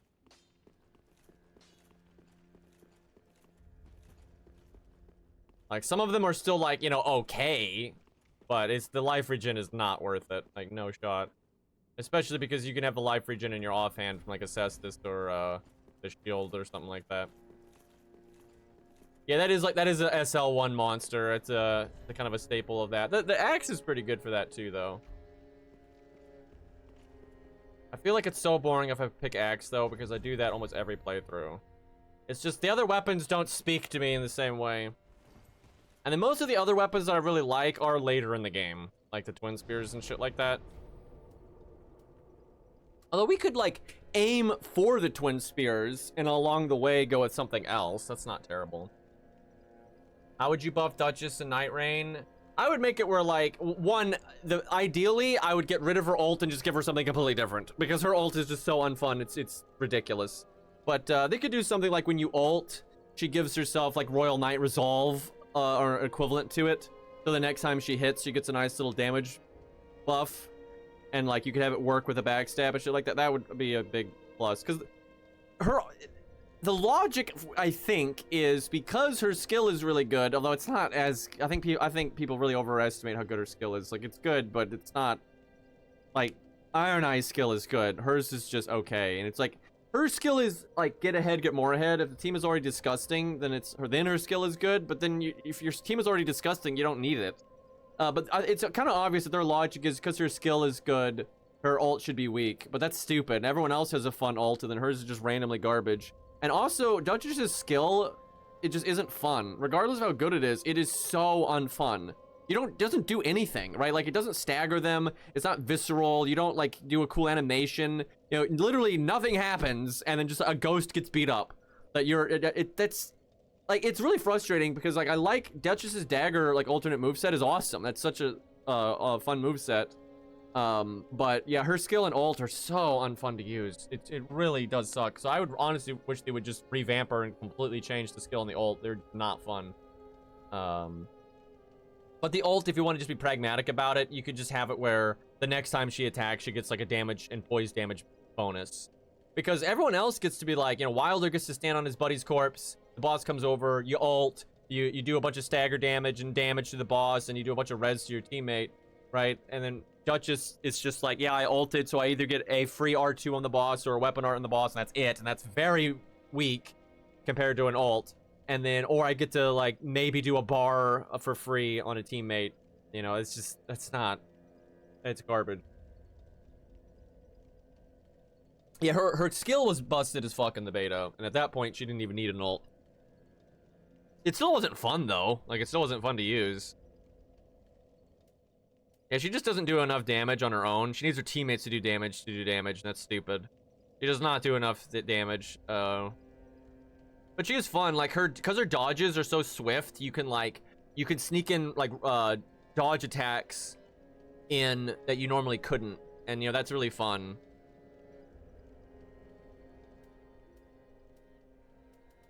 But maybe and I don't think she's gonna get fixed, because like it's such fundamental problems. They're not gonna make like a new ult animation and stuff. So she needs Night Rain 2 to get fixed. I think be like really fun.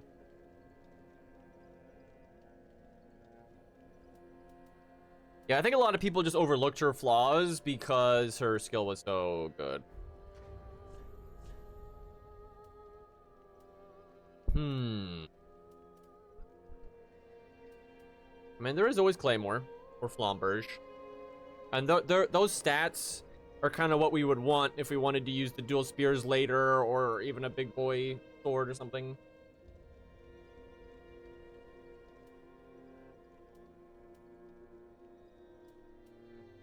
Yeah, Dodges feels very weird because it is super fun. You can get so like aggressive on the boss and stay so close to the boss like at all times because of her dodge. But then you basically don't have everyone else is like so much more fun to play than a regular Elden Ring character because they have these skills, right? It's so fun. Like having the super sprint and these two skills you can manage just really opens up the gameplay and gives you a lot more options all the time, and it just feels great. But then Duchess is like, yeah, I just play like Bloodborne. So it's not really any different. Lucerne is pretty interesting, and then we can bust out the Leo ring. What do y'all think? Like maybe Lucerne gaming until we maybe do twin spears or something.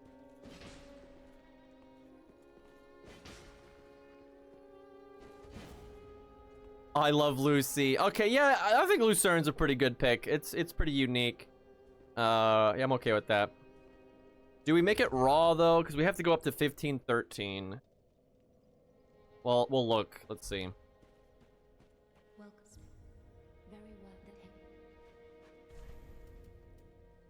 So we need that. Okay, now, so I was level 25. I was right. I wasn't sure what level I was. Okay, so this thing, 150 on the dot. Oh wait, hold on. Let me level it first. Go to like +3. It's pretty reasonable for, or +2. You know. Yeah, obviously the smart thing to use is the axe because I already upgraded it, but we're not PvPing, so it's no big deal. Okay, 183. If we make it raw, it's okay. This is a lot of AR, but obviously you go through their 2 defenses, so it's a lie. We are going to do Cathedral though, so you can burn the worm guys. But yeah, I think raw is worth it for now. We stick with that for a little bit. It's just a free 20 AR. That's not bad. And then we can focus on endurance and health and stuff until we know what we're doing more precisely. Let's buy a dagger so we have quick step for the sludge, and we can make it a fire dagger to fuck up the worm guys. Makes sense to me.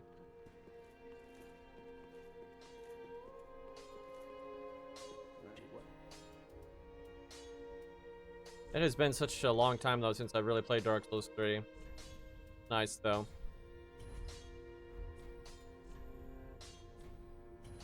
Okay. Do I have the equip load? Negative. Well, we'll just switch to it when need be. Probably take like the shield off when we're on that part of the game. Yeah, and then just do that. That's fine.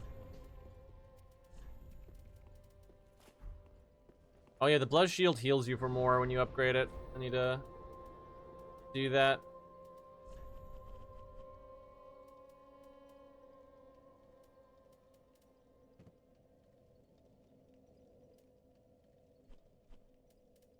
Will I ever use this thing? Probably not.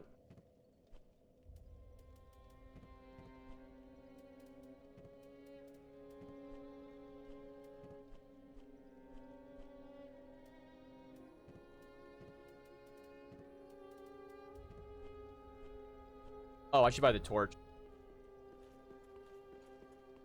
No, the main thing that hurts Dark Souls 3 now, and it's just so annoying because there's just no perfect Souls game, is just the fact that, like, it's R1 Souls, right? There's so much R1. You never R2. Your weapon arts are incredibly limited. You very rarely use your weapon arts or Ashes of War. There's no jump attacks, etc., etc. Right? Like the core combat system of Elden Ring and then especially Night Rain just feels so much better. Just so much better. But like the enemy design is really good here and the pacing is good. And I actually love that this game is more linear. I do not play these games that just run around in circles for hours. And like there's enough exploring and stuff. Like it's a nice middle ground, I find. Oh, you know, while we're here, we should grab the blessed weapon buff.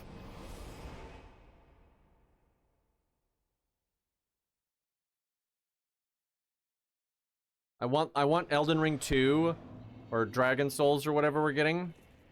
I really want that to make it so the starting classes have like a unique ability and ult like you have in Night Rain. I don't want to go back.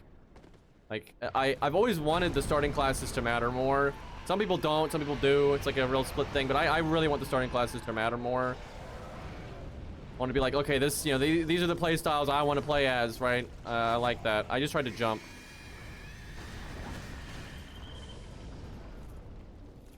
Oh yeah, wait, there's a flash shard back there.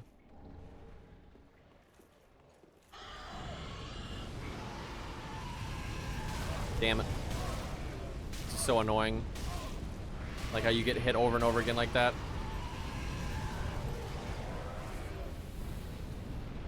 I wonder if I have enough fire damage to kill the dragon. Yeah, that's nice.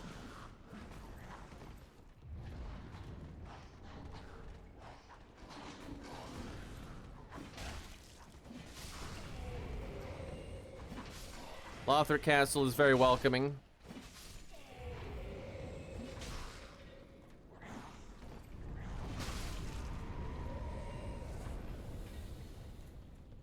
Some fire bombs down there I should grab here.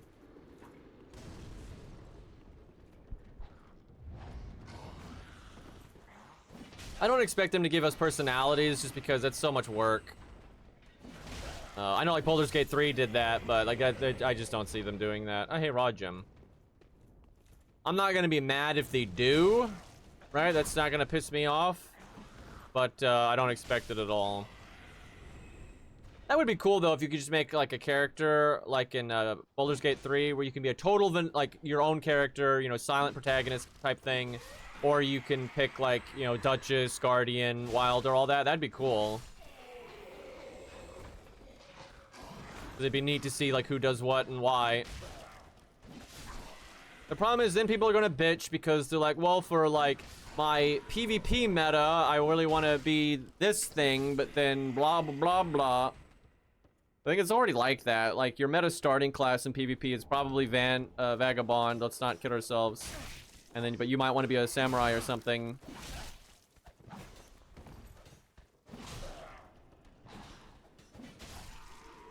And what you could do, like this is how I would handle it. By the way, none of this is going to happen. But I'd make it so, you know, your starting class will affect your starting ability and ult, right? And you cannot mix and match abilities and ults, right? They have to go together. But kind of far into the game, maybe halfway through the game, I'd make it where it's possible to change your class to one of the other classes, right? Like a real respec. You even change your like default stats, right? So it'll affect your level ups and everything. I think that's fine. That way, if you're like, you went with the big strength guy and you're like, wow, I really don't like this playstyle, you do have a way of changing it. And then you could also do the Baldur's Gate 3 thing. If you want to, like, because you can make it where basically every class has a corresponding character that can be played as, instead of just the, you know, generic mute guy. But they're just not going to do that. Like, that's just too much work. That is absolutely not going to happen. If it ever would happen, it'd be with a side game, like the guy that's making Night Rain, right? Like, if he gets to make another game, then maybe you'd see something like that. But, yeah, for Miyazaki, And like the Miyazaki games are obviously going to get the majority of budget and staff, so they're the most capable of having like all the cool shit. Hey, Marp.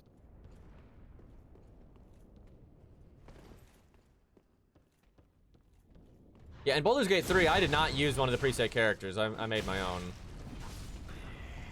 Although some of that is because I didn't really like their preset characters, where I find the cast of like Night Rain a lot more likable. I actually really like the whole cast of Night Rain. So if you had like, you know, the Night Rain characters, and then you can make your own blank slate, I'd probably do both. I'd have some, I'd mix it up.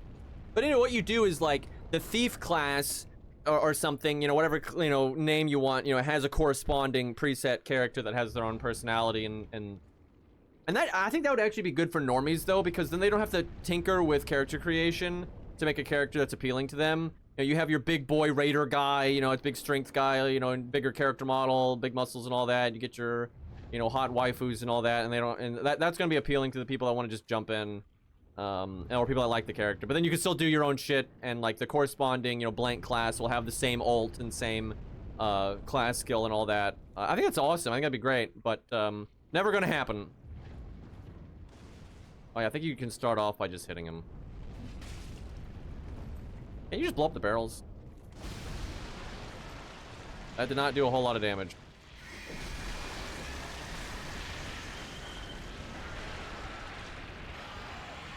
I guess I can melee him like one time when he does that.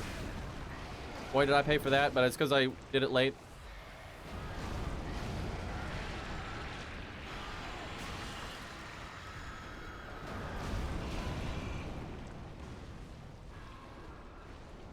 I can probably kill at least this one. Although, really, I should kill this one, like, normally, and then use the bombs on the one that's, a pain in the ass. Although this guy's, they're both a pain in the ass. Let's not get this shit twisted.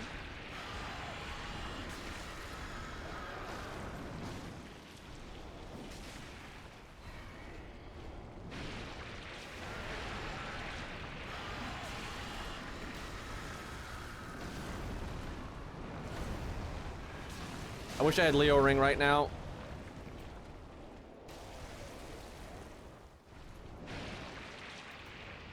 Yeah, real mature puking on everything. That almost killed me. That almost instantly killed me with Curse. Wow.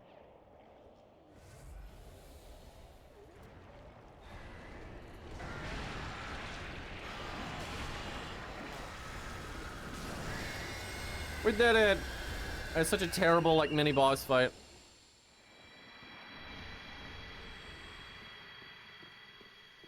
That large shard's nice. Makes up for the ones that I used on the battle axe.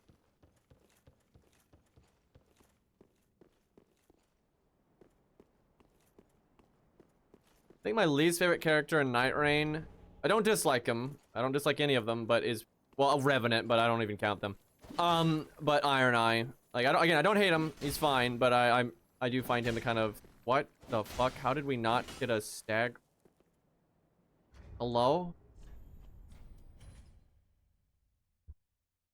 We just got wrecked by a crystal lizard.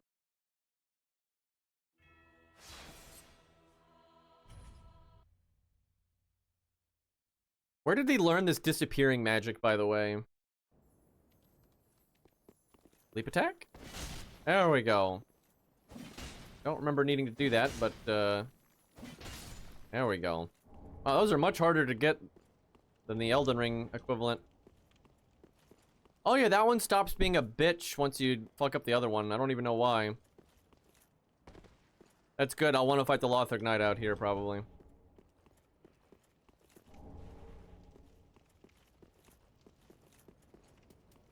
Do I have black fire bombs? 3 of them. Ugh. I can throw lightning urns at it too. Well, if it lives, we can use the fire resin and just swing for the fences and hope for the best. Oh, I don't have cat ring.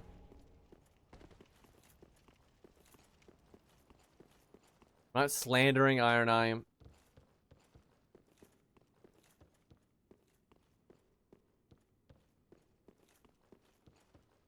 I'm not counting Revenant because of course I don't like Revenant. Like, who the hell here is surprised that Green Man doesn't like Revenant?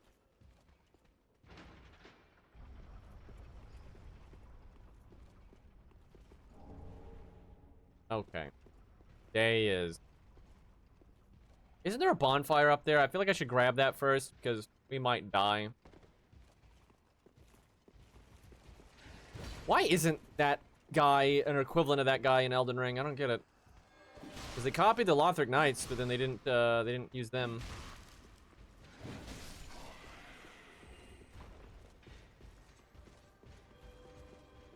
No Cathedral Knights either, and they're pretty sick. Huh, oh, it's in there, isn't it? Yeah, hold on. It takes a second. Making you work for your shortcuts.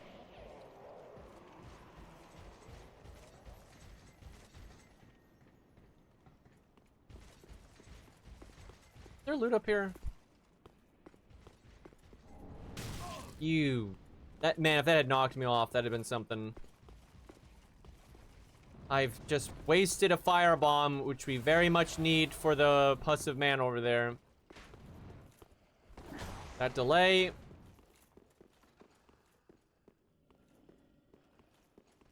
Also, every Revenant player I've ever played with is an idiot, and they'll just randomly throw out their ult. I just don't literally, you just hold it, and then when people die at like 3 bars, then you pop it. Like, and it's amazing. Like, it's so good. But they'll just like randomly, like, they'll get hit, and they'll just pop it for like no reason, and they don't get hit again, and it just wears off on everyone, and it's just like, what the fuck are you doing? I've noticed that people are really bad at Night Rain. Although player base is getting better because like all the normies are like, you know, finishing it or quitting it or whatever. So the people that are left are... Wait, is there no bonfire in here? Wait, I know there's a bonfire around here somewhere.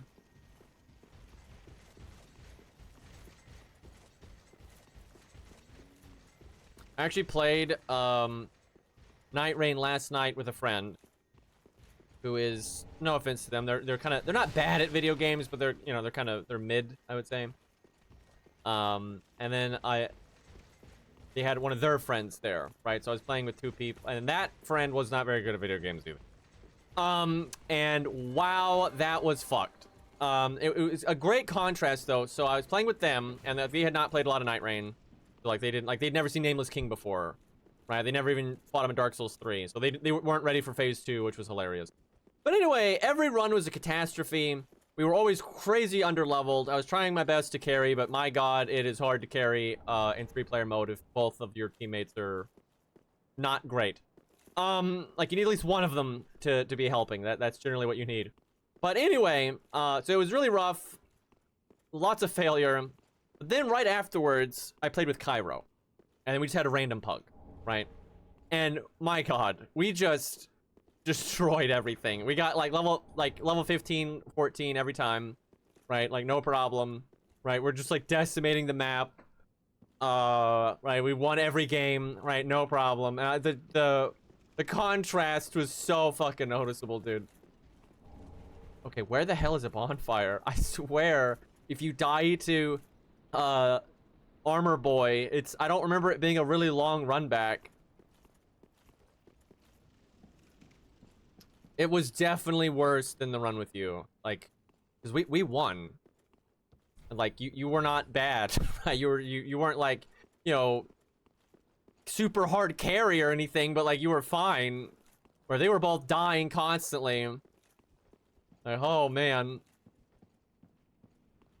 Yeah, we'll probably do. I mean, I've seen Revenant's thing. Like, I know they're like a, you know, skeleton ghost in a doll. They're not really the daughter and all that. Like, I know that stuff. Do not give a shit. Like, oh, crybaby backstory. Look, it's just like in, you know, the Fate franchise. Everyone is all like crybaby over Sakura, like you're supposed to like her, and I do not give a fuck. Fuck the waifus.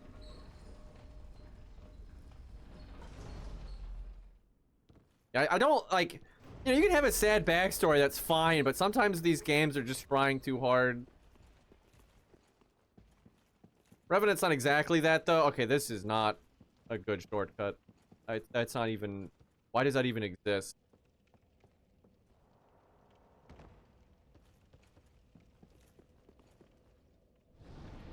I find, I'm generalizing, there's plenty of exceptions to what I'm about to say, but I do find that, especially with female characters, they have a tendency to not play things very subtle, right? So, like, Raider's story is actually quite sad, right? But it's a lot more subtle. And so most people don't even notice, right? But with the lady characters, they normally, like, beat you over the face with it. And this can happen with male characters, too, don't get me wrong. But I just mean in general, you have things like Sakura and whatnot. Honestly, Sakura being green would not save her that much because, like, I just do not like the female leads in the Fate franchise. They're just obnoxious as hell. Like, Sakura is just so annoying, dude. First off, she's, like, super immoral, right? She's, like, worse than Shinji. It's so crazy that people get mad at that, but she's so much worse than Shinji because she's also sexually assaulting people and murdering people. A lot of them, right? It's a lot worse. And then when she's not doing that, she's like this super fake, over the top, like laying on too thick waifu. I just, ugh. Awful. Not a fan. Okay. Well, it's the fated day here. Let's see how we do. That guy better stay back there. I don't need no healer getting involved in my fight here. I'm gonna pull him out. All right, I think we're good.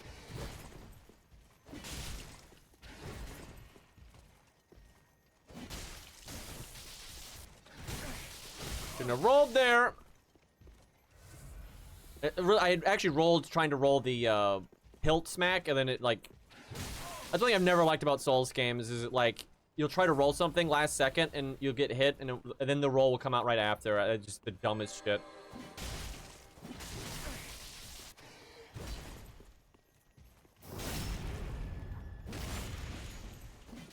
Oh my god.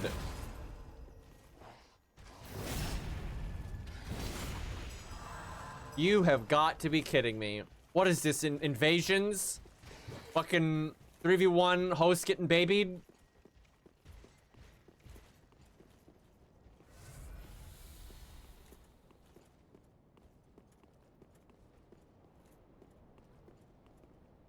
I know that just means nothing to me. I've seen everyone says that about Revenant. I'm like, what are you talking about?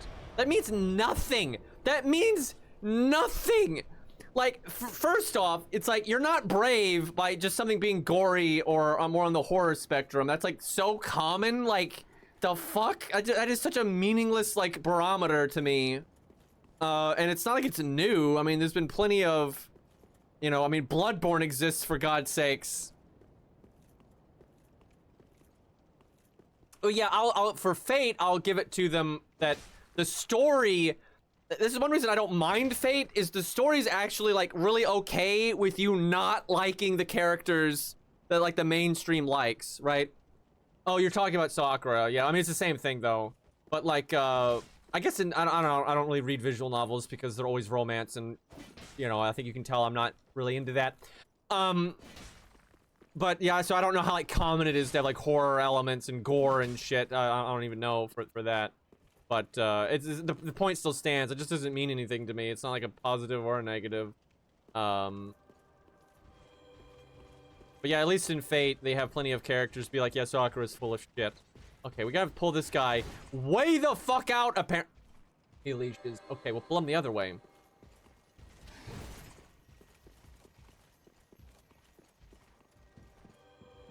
Anime, like every other medium, is really hit or miss. It's like, can be really good. Like Black Lagoon's awesome, but it's also just a lot of times juvenile and garbage. I love how the timing of right as I can kill this guy, the knight shows up. Was this a boss encounter? Actually, he's doing more damage than a boss of my level would. Like, abso-fucking-lutely. It's not even close. Because you're not supposed to be doing this at this level.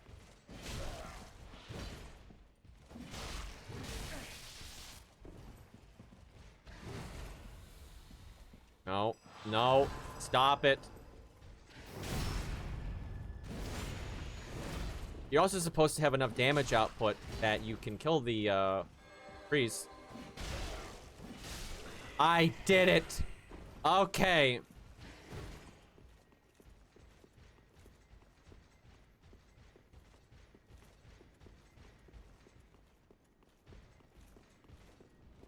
There's definitely male equivalent characters though, like oh god, I can think of some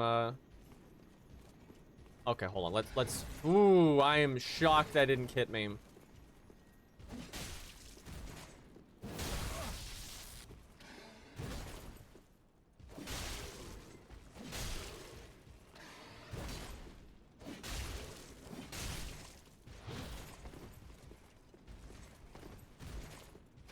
Psyching me out with all that.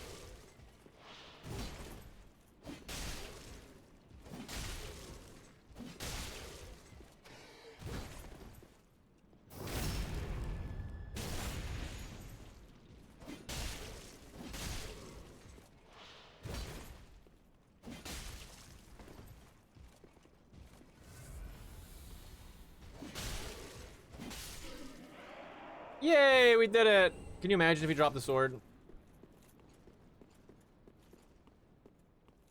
Oh yeah, holy fuck, I wasn't even thinking about that. But yeah, the biggest male equivalent, oh my god, this is like the worst kind of character. It's the fucking isekai main characters that are just some useless fucking like asshat in the real world, and they get transported to some bullshit world and they're just better than everyone, and oh my god, it's the worst.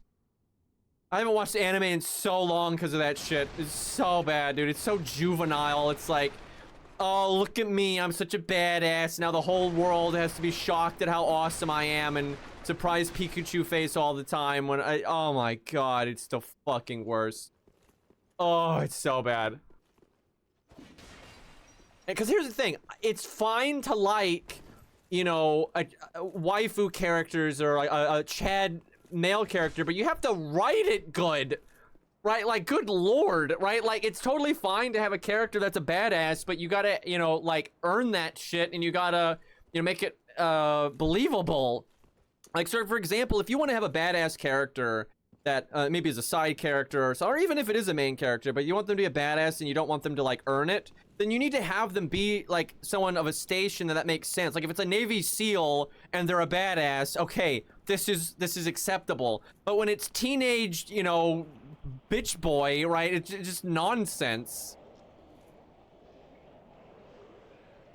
And I remember when I was a teenager and I would see stories that were like trying to appeal to teenagers, like, look how badass these teenagers are. Adults just don't understand. I thought that was stupid as fuck. Right? When I was like 15, I thought that was so fucking stupid. I've always felt that way, like, holy hell. But yeah, that's like all the rage, man.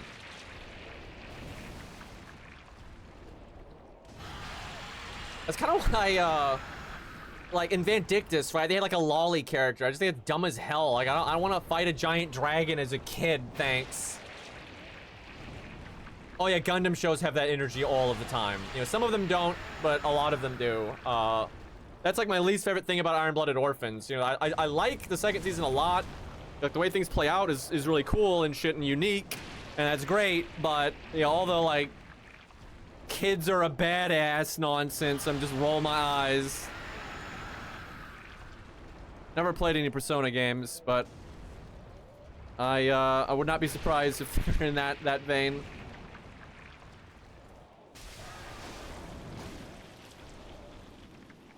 You know, the lightning ones do okay damage. It's not amazing, but I'm really taking my sweet time with Lothric Castle. I don't even know why.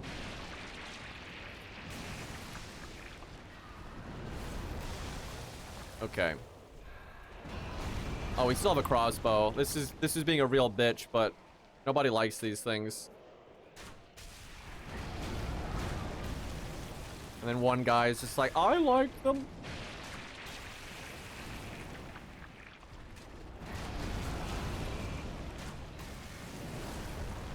Why does this take so much endurance, dude? Alright, enough of that nonsense. Oh my god, if you don't have the cat ring, That is devastating, because you're gonna land and that thing's gonna attack you. Yeah, holy fuck, get a cat ring.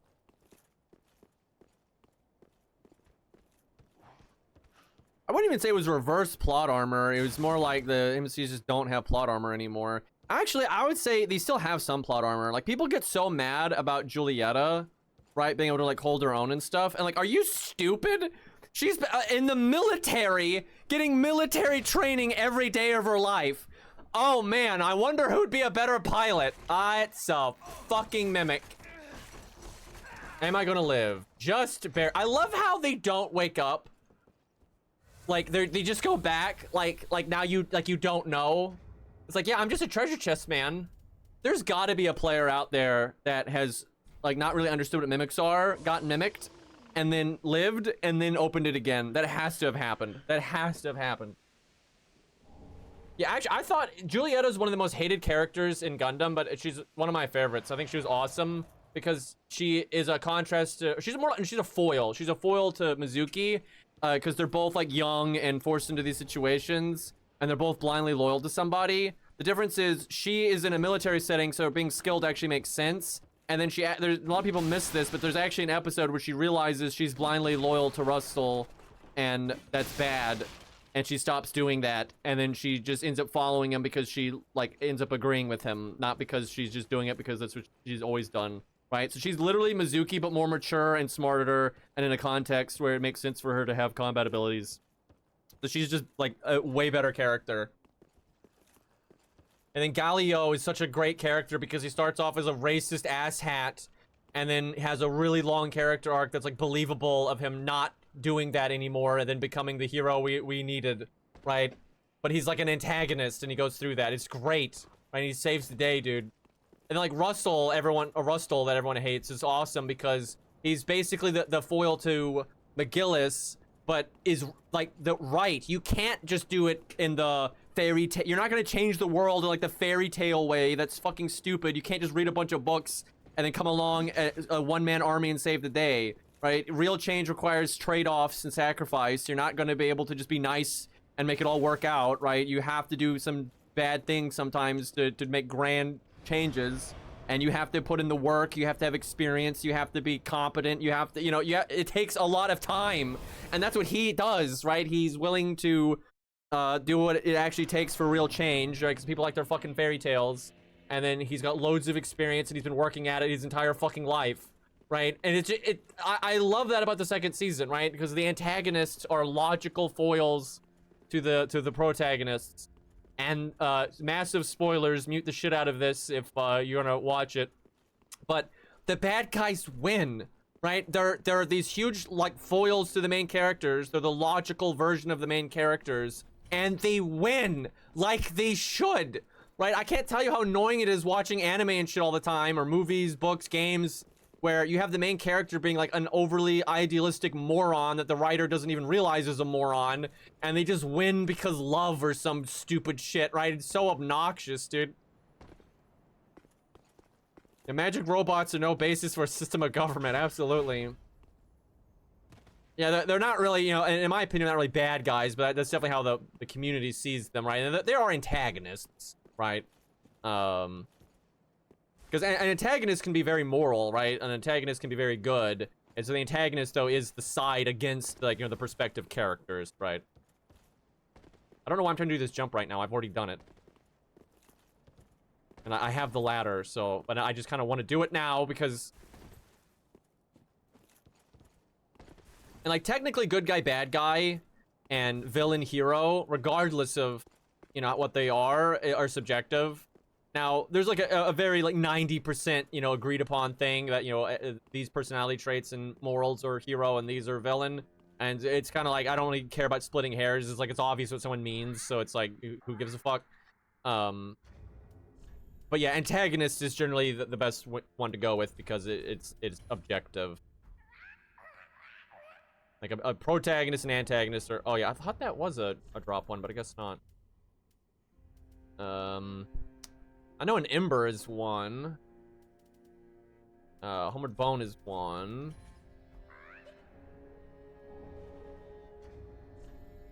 Been a while. I think Zigbrew is one, but fuck that. I think you need the stuff that like cures poison and crap. I don't know if this works. Nope.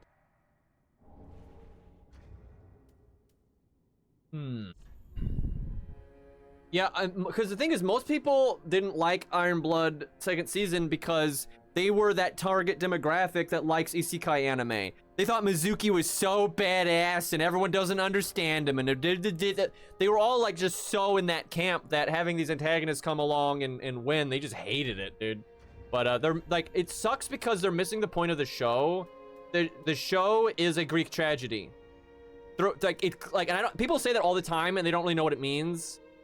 But Iron Blood is a Greek tragedy, right? A point of a Greek tragedy is like the character has flaws that they don't really fix, and it brings about their own run, right? Like what the character is and what they're doing brings about their own run, and it's so fixable, right? It's so fixable. That's a Greek tragedy, and that's exactly what happens, right? Like at first they're in a tough circumstance, but then they more than get out of it, and they have delusions of grandeur, and they keep doing it, right? Instead of just stopping and having a normal life and all that kind of stuff, which they have the money and resources to do.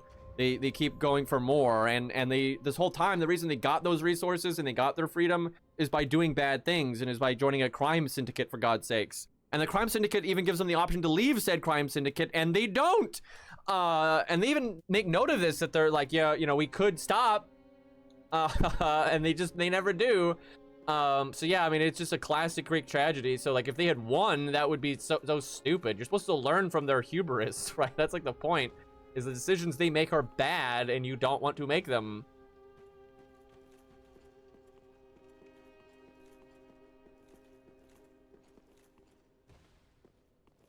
Pontiff is so awesome. We'll get to that. All right, what else do I need to do? I think we can. Oh, I never got the fucking flask item, which is so easy to get.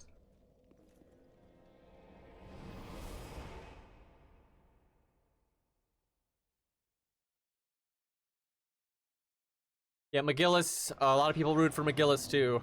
It's just like, you are not paying attention to the point of this story at all.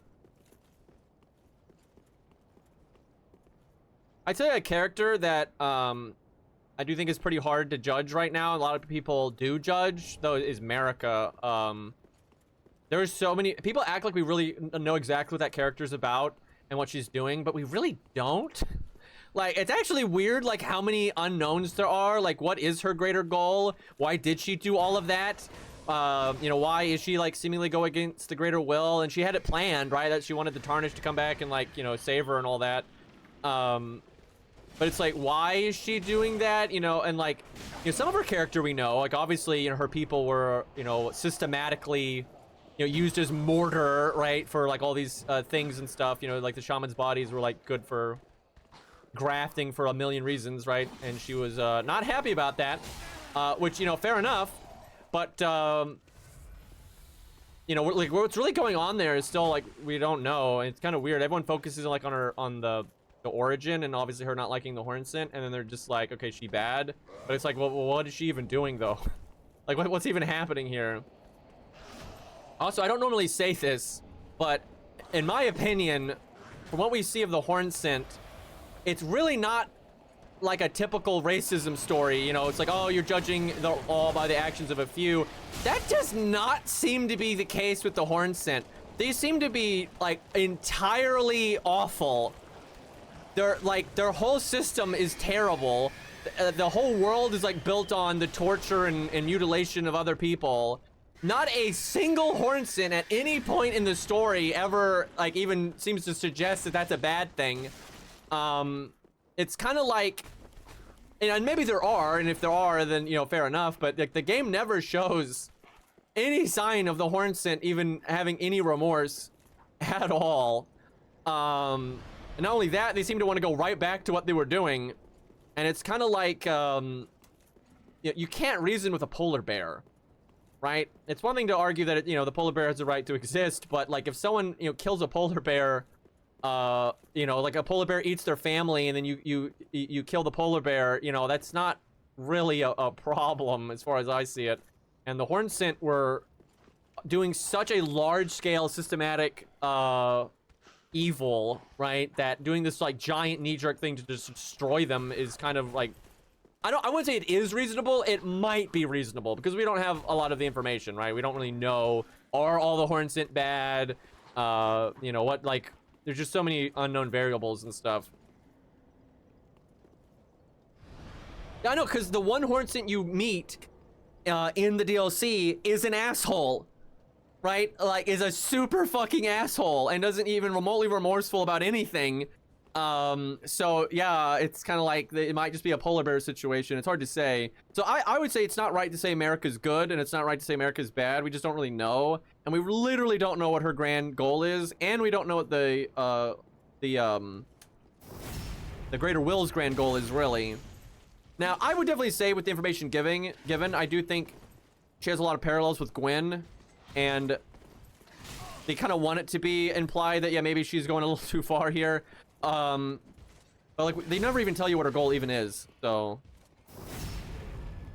because like Gwen is a pretty easy character to, I think, to misunderstand, because, and I think Miyazaki did this on purpose, you know, I think most people will disagree with him, but it's not like he's like some cartoon villain, and he has a lot of integrity, right? He's doing a lot of like stuff to like prolong the Age of Fire that I would say is kind of immoral, and the Age of Dark is not necessarily bad. We don't really know, right? It's unclear what the Age of Dark really is. Because a lot of what you see of it is a corrupt version. But you know, he basically, in the fear of the unknown, he does a lot of really extreme stuff, right? That's basically Gwen. But he has a lot of integrity. He's willing to sacrifice himself before anyone else, right? He's not doing it from like he's not being like, a lot of people will stand on some grandiose logic and say they're doing something for these reasons, but they're ultimately just being selfish and trying to be self-preserving. But Gwen's not like that. You know, he's the first person to sacrifice himself for his cause, right? So he's quite interesting because of that. Now I think ultimately Gwen is flawed, and he is, you know, scared of the unknown too much. That's a very relatable thing. Most people are scared of the unknown. So yeah, I think Gwen's an awesome character, and it's very possible that, you know, America is a very similar, and in some areas she is unquestionably similar to Gwen, but Gwen's ultimate like motivation and goal, and even some degree of his personality, between all the DLCs and games, you really can piece together quite well. With America, you really can't. Like, and if we don't even know, like, does she have a lot of control over Ratigan or not? It kind of seems like they're at odds with each other, but was that a recent thing? You know, did she have control over that, like Persona, or was Ratigan a different person and they fused, right? Like, there's so many things that we just don't know that it's really hard to make a judgment call on her character.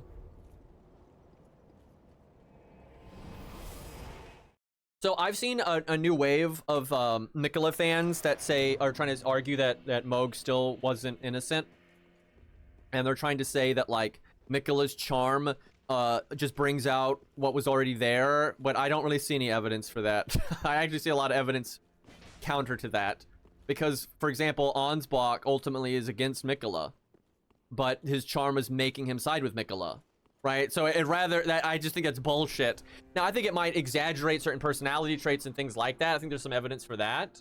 Like, Mohg might have, you know, had admiration for his brother, but like I don't. His charm blatantly, you know, affects them and warps them rather greatly. The sad thing is he's so warped by Miquella, it's hard to know what Mohg is about. Some stuff that Ansbach says, he does seem to be like, you know, on the conquest of blood, right? He's trying to, the thing is, people will often be, oh, immoral character, they suck, but like there is no civilization, there is no foundation in real human history that has ever been founded by anything other than blood. It's just that violence, because the other side can say no. When you're like, I want to change society and I want things to be like this, and I think this is better, and the people that in power say no, all you can do is violence. That's the reality, right? And like animals do this, trees do this, you know, they will forcibly, you know, infect the environment in the way that they want, right? That's just how the world works.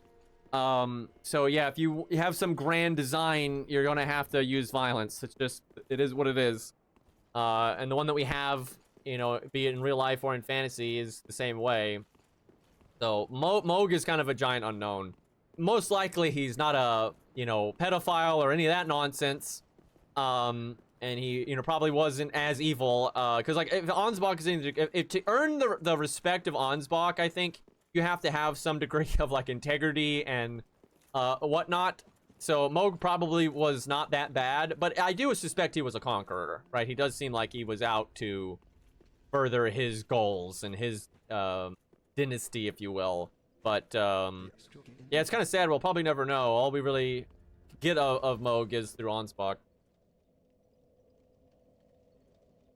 I think even the blood cult was manipulated somewhat by Mikola. Mikola wasn't like brain controlling the whole cult. He was really just, manipulating the figurehead, but he was probably getting Mohg to do things and for Mikola's benefit that, it would affect the cult stuff, so.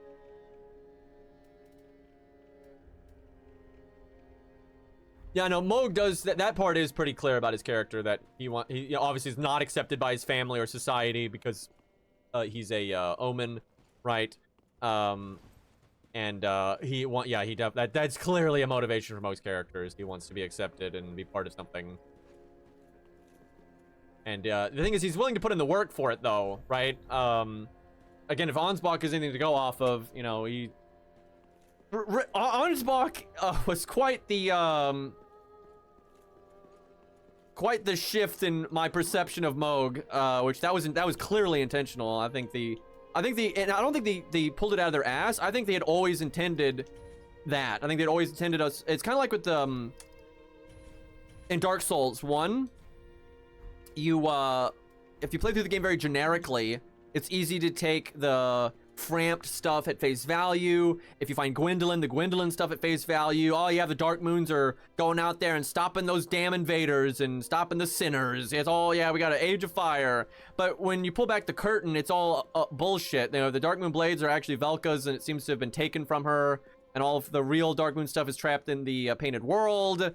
And a lot of the people you invade are not evil sinners. They're actually people that just discovered the truth, right? They discovered that Guinevere is an illusion, and the sun is fake, right? And you literally invade them, right? They're not invaders. You're invading people that just discovered the truth, right? Like that kind of stuff. I love it because a lot of people on their first playthrough play into that ignorance. And they think they're the great Dark Moon blade that's being the good guy and blah blah blah blah. And I link the fire, and you're just a tool. You're just a tool that's being manipulated. And this happens in real life all the time, right? It's a fucking farce.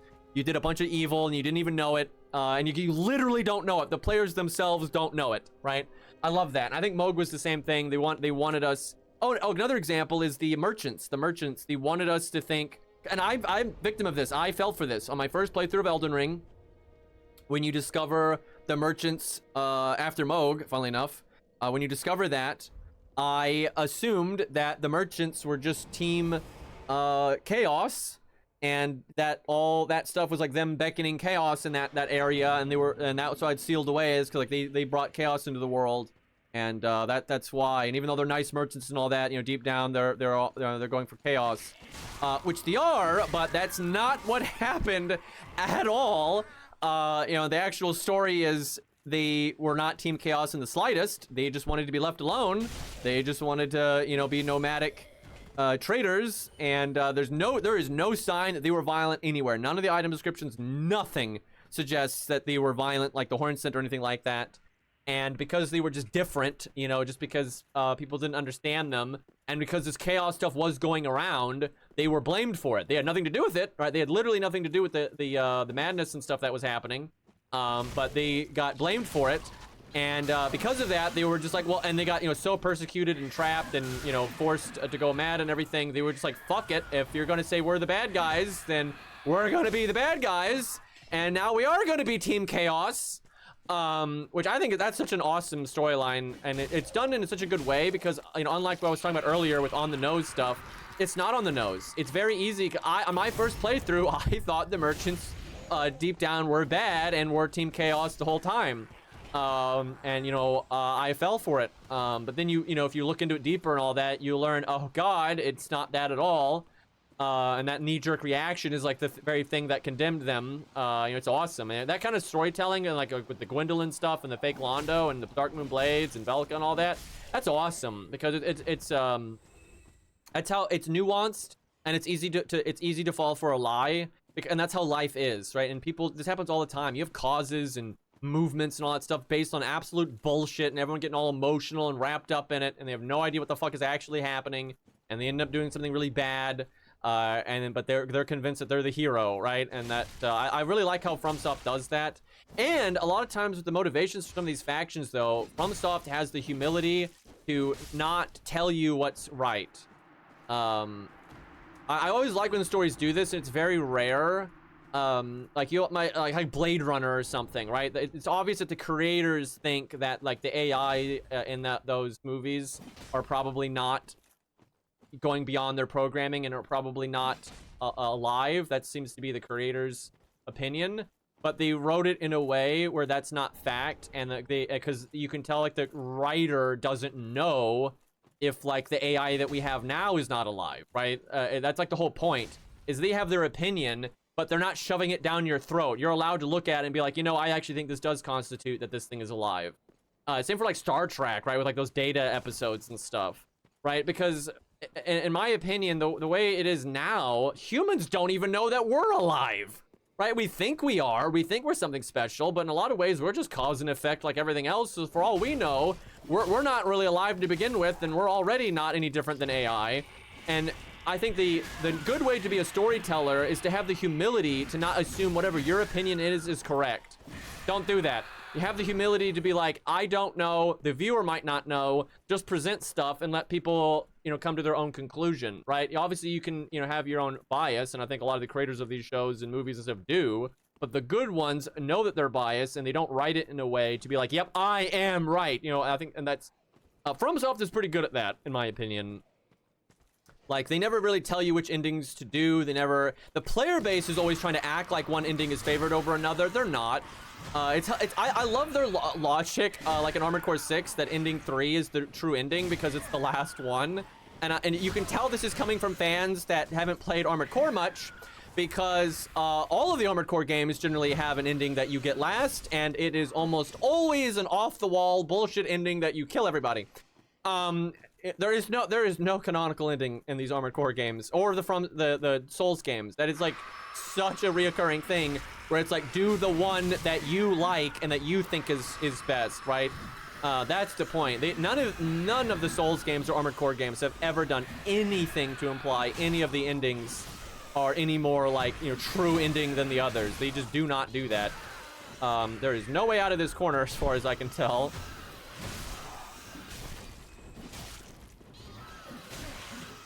What a great enemy. When I first did the 3 endings, the second ending was my favorite. I have really come around to the first ending though. But I'm not sure. Ending 1 and 2 are both really good. So here's the thing about ending 1. The more like I get older and I gain wisdom and logic and you understand real history, people have all these like fantasies in their head about how like civilizations are supposed to be and how they're formed, and it's all bullshit. There are no like nice, clean solutions to problems. There just aren't. You know, everything is a trade-off. And the thing is, Coral, Walter is correct. Coral is really dangerous. Like, to the point, like, just, it is a galactic threat. And look at ending 3. They forcibly hijack everyone's bodies and force them into this symbiotic relationship, right? That without no consent. That is, you know, obviously this is subjective, but to me that is an incredibly immoral act, right? It is incredibly forceful. Coral is unbelievably dangerous, and I don't blame any species if like a bird is being really threatened by another bird species and they fight, you know, for their own well-being. I don't blame them for that. I'm not gonna blame humans for realizing the true and accurate threat of Coral that is gonna forcibly, you know, fuse with them against their will. And that is such a hostile action that you have the right to eliminate them. I think that's, and you know, and if Coral wants to fight for its own survival, that's fine too. But I think Walter is actually correct that the Coral really is an unbelievable threat, and it does need to be. If I was in the Armored Core 6 universe, if I have real meat skin in the game, right? It's so easy to judge things, you know, from an outside perspective, like it doesn't actually affect you and your loved ones, like it. So if I'm in Armored Core 6, You bet your ass I'm on Walter's side. Like, fuck that shit. I'm not having my, everyone I care about and my entire life just get completely warped by a hostile entity that doesn't respect my, autonomy. If Coral was nice enough to ask, then I wouldn't have a problem, and I wouldn't be like, oh yeah, we gotta eradicate them. But they are such a hostile entity that, fuck them. And, also Walter's logic is pretty sound about why they failed to, eliminate the Coral the first time, and, like, what they can do now, and all that. It's a pretty sound plan. So and also Walter, really comes to care about his pilots, not just you, but the pilots that died before you. A lot of people miss that, but I think that's part of why, he's so, torn up about it, is because the other pilots under him are dead. And, ending 2 and 3 kind of make the pilots that came before you, their sacrifice kind of becomes, pointless. Yeah, I actually have grown to just super like ending 1. Like, Carla and Walter's motivations are actually very reasonable and are very measured, and, yeah, it's a pretty awesome ending, like, living up to the legacy of Walter and the pilots that came before you, and, all that. It's awesome. And Carla, like Gwen, is willing to sacrifice herself, not just, kill other people. So yeah, I really like ending 1, actually. It makes a lot of sense the more you learn about it. Because, I mean, ending 3 just shows, like, how dangerous Coral is, and how immature Coral is. I think that's a big part of it. It's very, hasty and wanting its way immediately, and not thinking about how could you do this in a better way that's not gonna, infringe on everyone else's well-being. But ending 2 is good as well. Ending 2 is, I will just say, it's probably not what I would do. Like, if I was in that universe, I don't think I would do ending 2. But it's awesome. Like, the events that play out are really awesome. I had a really hard time picking ending 2, though, on my first playthrough, because you have to betray Carla immediately, and it's so obvious that you have to betray Carla, right? And that's rough, man, because Carla just saved your ass. Like you were in such a bad spot, and Carla, like, super saves your ass, and then you turn around and immediately betray her. I mean, that's so messed up. But ending 2 is still awesome with, like, the Rusty bit, and Snail being, like, the big boss that is just so awesome. Like, oh my god, the fight with Snail is just what a peak boss battle. Like, I really do like ending 2, but I actually think ending 1 is my favorite at the end of the day. And ending 3 is awesome to see, but it's my least favorite ending in terms of, like, how, like, what I would do and how it plays out and everything. I mean, it's all pretty horrible. I mean, All Mind is garbage. But it's really cool to see Iguazu do all that, and it's neat. But, like, fucking the lady in your head, this really should be a red flag, and it just, for some reason, people don't notice this, and it's because I guess they don't relate to any Coral other than the voice in their head. But in the other endings, she's really on about, like, oh my god, how could these people hurt the Coral? Oh my god, they've killed my fellow Coral.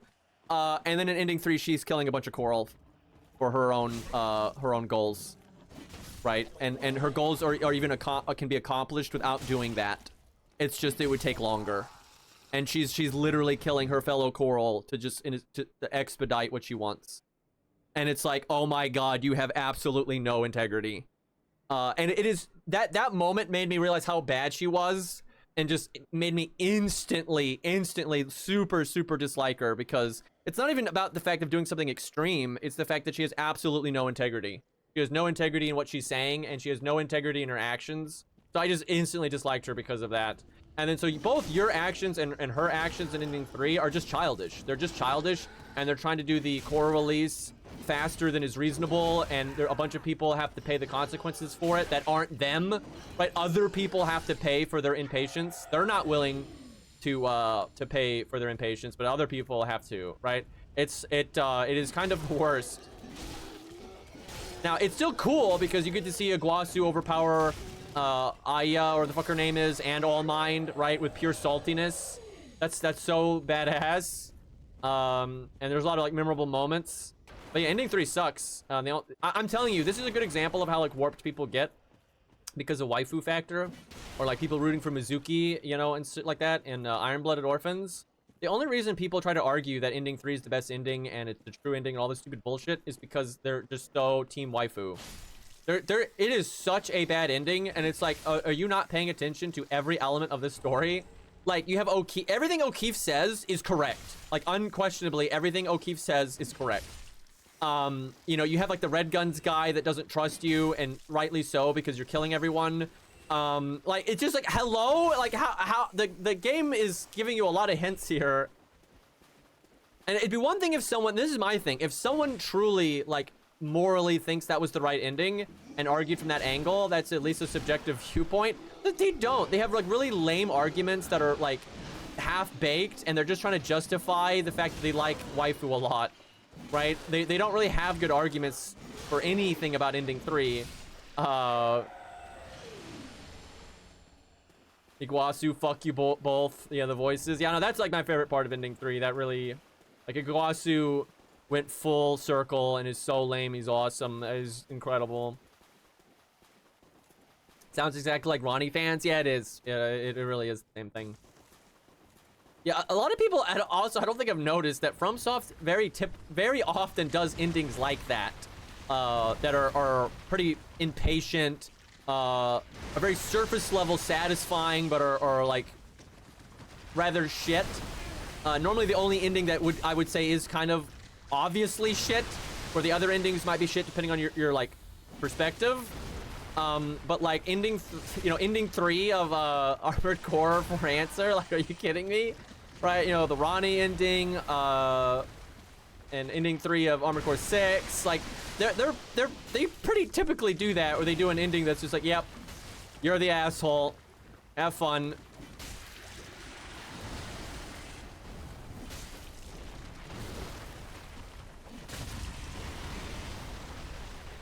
And, you know, obviously you can't make an omelet without breaking a few eggs, but a lot of these endings are just like, they're not that. It's not the necessary sacrifices of change or anything like that. It's normally impatience and selfishness. Like, if you look at Ronnie's ending and ending 3 in Armored Core 6 and ending 3 in Armored Core for Answer, you know, they're knee-jerk reactions, they're selfish, they're self-serving, that kind of stuff. You know, it really isn't, there generally is no integrity in those endings, and I think very intentionally so, because FromSoft does it like all the time with that style of ending that they do. It is the baby rage ending. Gold mask for life, 100%. And like all the new information we have that we've learned just more and more enforces that. The more I learn about Elden Ring, the more I realize gold mask is right. Like, from an awesome standpoint, I like the Frenzy Flame ending as much as the Gold Mask ending. They're both awesome. Because, like, Gold Mask being able to, like, outdo the gods and, like, understand the greater will on a greater level than everyone else and overcome the, like, because the fundamentalists, you know, the order, you know, they're team doctrine, not team the truth. He's team the truth, right? It's like the whole idea of, like, a good Christian that goes against religion, right? And that's such an awesome story. And they told it in a very good way, even though it's just triple dot. It's like told in such a good way, and everyone says it's triple dot, but something that really solidifies how awesome Gold Mask is after all the stuff that happens and him sacrificing his own life, again, integrity. He leaves you that message. A lot of people overlook this, but he inscribes something on his mask for the player, right? And that message shows like what kind of person he is. And he is so awesome and likable, right? Like, and he's, you know, sacrificing everything to do what's, you know, the greater good, at least in his eyes, and which, you know, I would agree with. So yeah, Gold Mask ending really is awesome. The fact that he accomplishes all that and that he has that integrity, and it's told so subtly. It's the most subtle ending out of all of them. I would say out of every ending in Elden Ring, it is the most subtle by far. But what's happening is quite grand. And I really like that story of like someone that's a good Christian, or someone that's Christ-like but isn't Christian, right? That's basically what's going on, and I think that's a great story. But yeah, Gold Mask is such a great character. But I love the Frenzy Flame ending too, because it's not subtle. It's the least subtle ending out of all of them. And kind of deservedly so, because you have all these things building up. You have all this anger and suffering building up, right? That of course it's going to have a backlash like that, and it's, you know, pretty childish in a lot of ways, you could say. But it's because like Ronnie and a lot of these other endings we talked about are very childish. I would say the Frenzy Flame is not entirely childish. It's kind of the almost expected consequence of the actions of the world, right? You treat that many people that badly for that long, you know, that's going to happen. Because it's not really, I don't, in the merchant's case, I don't think it is really childish, right? What they've gone through, it's basically their only course of action at that point, right? They don't, it is kind of a bad thing to do, but, you know, what else could they do? The merchants make the Frenzy Flame ending good. Now, because FromSoft is awesome, there's a lot to these endings, and they did this on purpose. The player character is not necessarily doing the Frenzy Flame ending because of the merchant. You can, and Miyazaki does this on purpose. He wants you to be able to roleplay like that. You can be, I'm doing the Frenzy Flame ending because of the merchants. But you can also be doing it because you're on a path of foolishness and you tried to save Milena, or whatever the fuck her name is, your maiden lady, right? And, you know, it didn't work out, and you end up blowing up the world instead. You know, kind of like Vike, right? So I like that, right? I like the Frenzy Flame ending because you can be doing it for very dumb reasons, right? And even going against her wishes. She doesn't want to be saved like that, right? But, you know, and there's another version of that ending. You can go on the path of the Frenzy Flame to save her life, burn the tree, and save her life, and then she is like, well, fuck you, but then you can give up the Frenzy Flame and not blow up the world. She, you know, obviously won't come back, but you can actually save her that way, right? So FromSoft gives you some really interesting role-playing options in these games. I do that because of the cool hat. Fair enough. But yeah, some of the endings are pretty straightforward, and they don't give you a lot of wiggle room, but most of them allow you to, you know, play it in however you want, which is, well, in multiple ways anyways, and that's pretty cool. But yeah, anyway, Frenzy Flame is cool because justice for the merchants, and it's just cool, right? It is just cool, and like Hayata's perspective on things is interesting, and the Frenzy Flame itself is interesting because it's kind of a metaphor for the merchants on a grander scale, where it's not just the merchants that are suffering, the universe is like suffering because it's so fucked up and warped and not how it's supposed to be and everything. This is very interesting.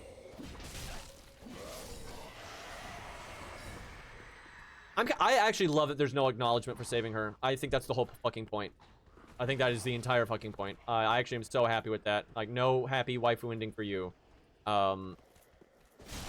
There's all kinds of stuff like that in real life. Like, sometimes you'll have, you know, parents do something that's, like, for the greater good of their kids, but their kid doesn't want to talk to them, right? Shit like that.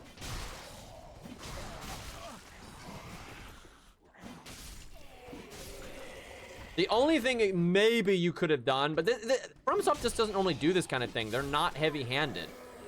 They respect your intelligence. So, like, you could, like, just show her that she lived, right? But you don't need to. Why would you need to do that? Because they never showed her die, so of course she's alive. Like, the whole point is you burned the tree, she didn't, right? So why do you need it? Like, what else, you know, what do you need? It's kind of just like, you know, for idiots to be like, hey, look, she's still alive. Like, when like, a fucking course she's still alive. By the way, I've never done that. Not once. I have never done it where you try to save her, then you realize that she's really against it, but, you know, then you undo the Frenzy Flame, but you still blow up the tree so she doesn't die. I've never done that. I do the ultra opposite of that, where you tell her you're not going to do the Frenzy Flame ending, and you have her burn the tree so she dies, even though you're going to be perfectly capable of doing it yourself. And then I go do the Frenzy Flame ending. And I love it because she's not in the ending, right? She's supposed, normally she's in the ending. It's like, I'm gonna get you, right? But and see, that's what I'm talking about with them not being heavy-handed. They don't make note of that. They don't bring attention to the fact that that's not happening, right? She's just not in the ending, right? And so you have to think about it yourself, what that implies. Like, yeah, you don't have the boogeyman coming after you. You are more scot-free that way. And that was really fucking evil, what you just did. Yeah, you did manipulate her and make her think that she was sacrificing herself for, you know, the Ur tree and all this kind of stuff. You know, it's awesome. I love it. And you know, they're not heavy-handed about it. They don't bring attention to it at all.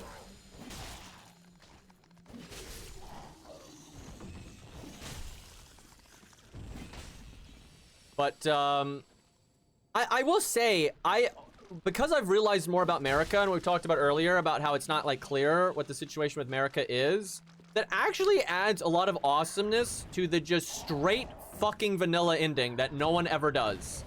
Because, and everyone and their mother, and myself included, I think thought, and probably many still do, but thought that ending was so boring. It means, like, what? Who gives a shit of all these other endings? But, you know, with there being a real possibility that America might actually be right. Hard to say though. Like I said, there's a lot of unknown. This is stupid, by the way. And this is like an accident. This is not by design, but there is just no frame where I can do anything. Like, holy fuck. Anyway, it is possible that Team America is actually fine, and her plan is fine, and the vanilla ending is pretty much what she wants, right? And it's, I would say at this point, it's actually pretty implied that she comes back. It seems like she's actually resurrected many times in the past. The whole snake skin by her statue and all the Glomide Queen nonsense and all that, and it's clearly part of her plan, right? Her plan was, she knew this was going to happen, so she sent Godfrey and the Tarnished off to come back and do what she wanted, you know, later. So the vanilla ending is what she wants, right? That's like her desire, but we don't even know what the fuck that is, right? It's so vague, and like, so it's very likely that she does come back in that ending, but yeah, God knows what the fuck is happening.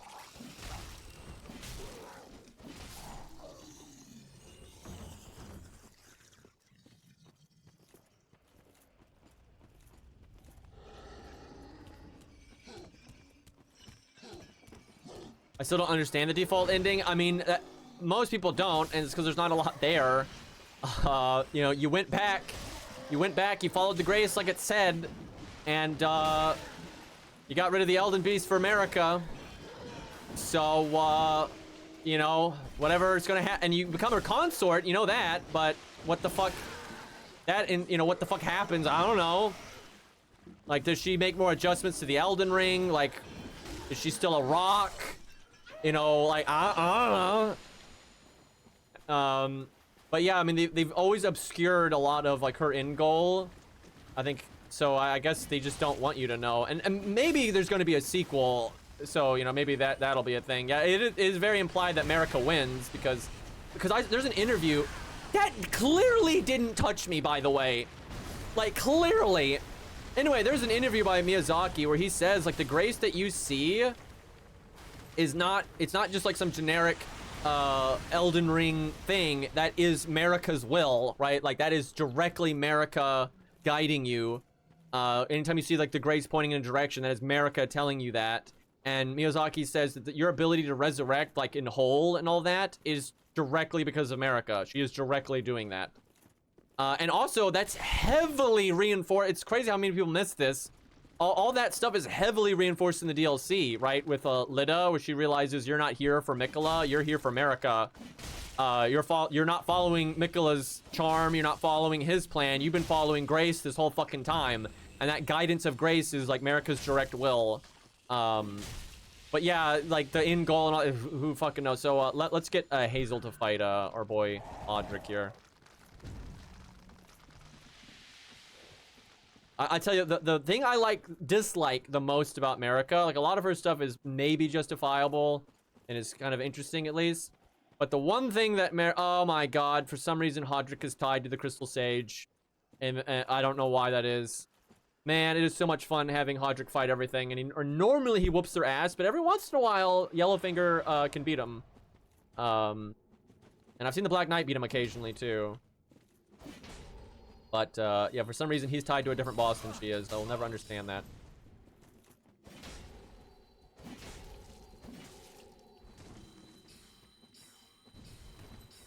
But yeah, maybe there's going to be an Elden Ring 2, and we'll learn more about, you know, the goals of Marika. It's kind of just so bizarre that we don't.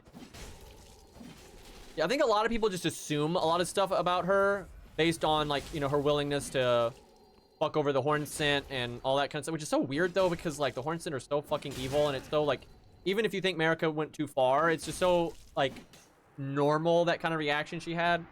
So what you kind of expect from these characters. But anyway, most people just assume her grand plan for the Elden Ring and going against the Elden Beast and all these things, they just assume it's evil, and maybe it is, maybe it is. But anyway, yeah, the thing I don't like about Marika, the one thing she does that I'm just very much not a fan of, is she's like putting her best champions against each other because I guess she wants the best option, but like because you see for a moment you see what Godfrey's grace is, right? And it's telling him to kill you, and your grace is telling you to kill him, and we know those are both directly Marika's will, right? That's kind of fucked up. You know, she banished Godfrey, and it even says, you know, Godfrey wasn't like against it, right? Like he just went along with the plan. Banishes Godfrey and all that, and you know, with the intent of coming back someday with the Tarnished, and they do. You know, you do what you're told, you follow the plan, and then it's like, okay, now kill each other. Right? You know, it's like which one's better. You know, that's not the best look I've ever seen.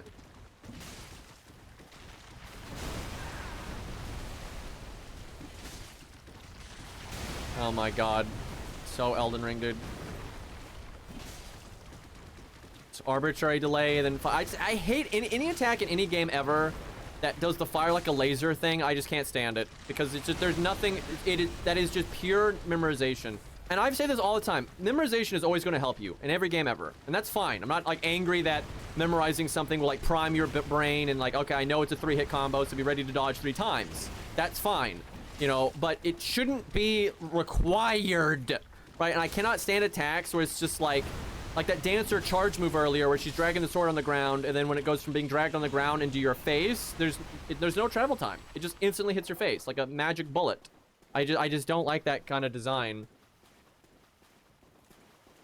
But yeah, instead of like, you know, just having decided from the beginning that Godfrey's going to be her consort or Tarnished is going to be her consort and just going with that and having them work together or anything like that. No, she's just like whoever is best.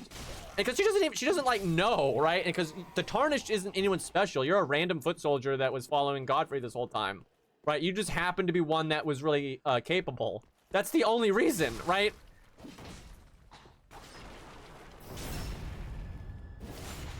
Okay, I'm kind of just running in circles now, but we've oh, I gotta do the Black Knight. That's what I gotta do.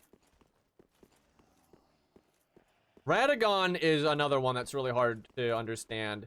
Like, he seems to have been on Team Marika for a long time, but then gone against her. But also, you know, Radagon is Marika, but what it kind of seems like is Radagon is not the same thing as Saint Trina to Miquella. It actually seems like the Glowmite Queen is the Saint Trina to Miquella. Now, maybe they both are. It's possible. They're not necessarily mutually exclusive, but there is some weird shit with Radagon that they may, like, maybe he wasn't actually part of Marika the whole time.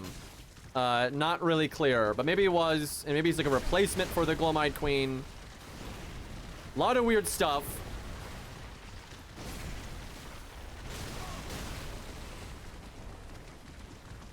But he clearly goes against Marika at the end, right? Very clearly.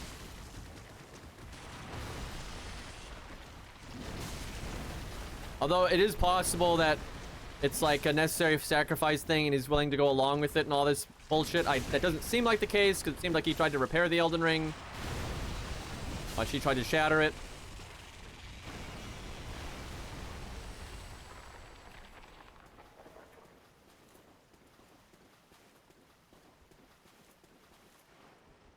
Well, funnily enough, as far as I can tell, Marika never saw Godfrey in a negative light. I see a lot of people acting like she does. There is nothing. There is no item description that implies such a thing. Actually, the opposite.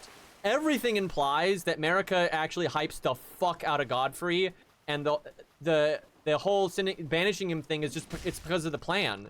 And it seems like she actually is hopeful that the champion that will be the best one at the end of the day is Godfrey. I would say that overwhelmingly that's what she wants. Like, if she has her way, she's hoping that the most capable person in the universe is Godfrey, and she seems to suspect that that's the case. That's why she picks him, right? That's why she made him her first Elden Lord. That's why she picks him to be the one to go off, because she needs the most capable person to come back and fight the Elden Beast, right?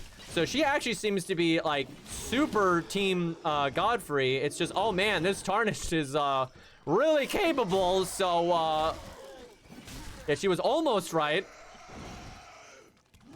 Yeah, if you look at a lot of the item descriptions and a lot of the theories people have these days, most of them will act like you know, Marika's not really on Team Godfrey. But it's funny, all the evidence the show ends up actually showing the opposite. I think it's just human bias. You know, they look at the outcome of what happened and they assume the most straightforward answer to why he got banished and stuff is because he lost Marika's favor and she banished him because of that. But that's clearly not what's going on.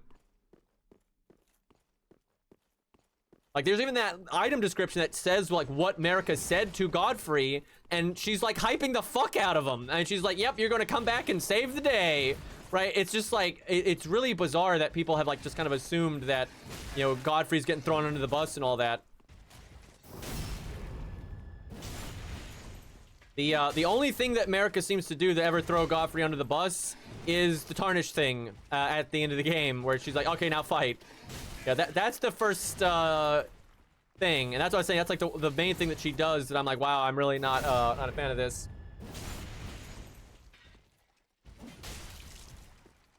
Actually, I don't think Godfrey lost his grades because he was. That's what everyone says. They act like Marika's afraid of Godfrey. Again, I don't see anything that suggests that at all.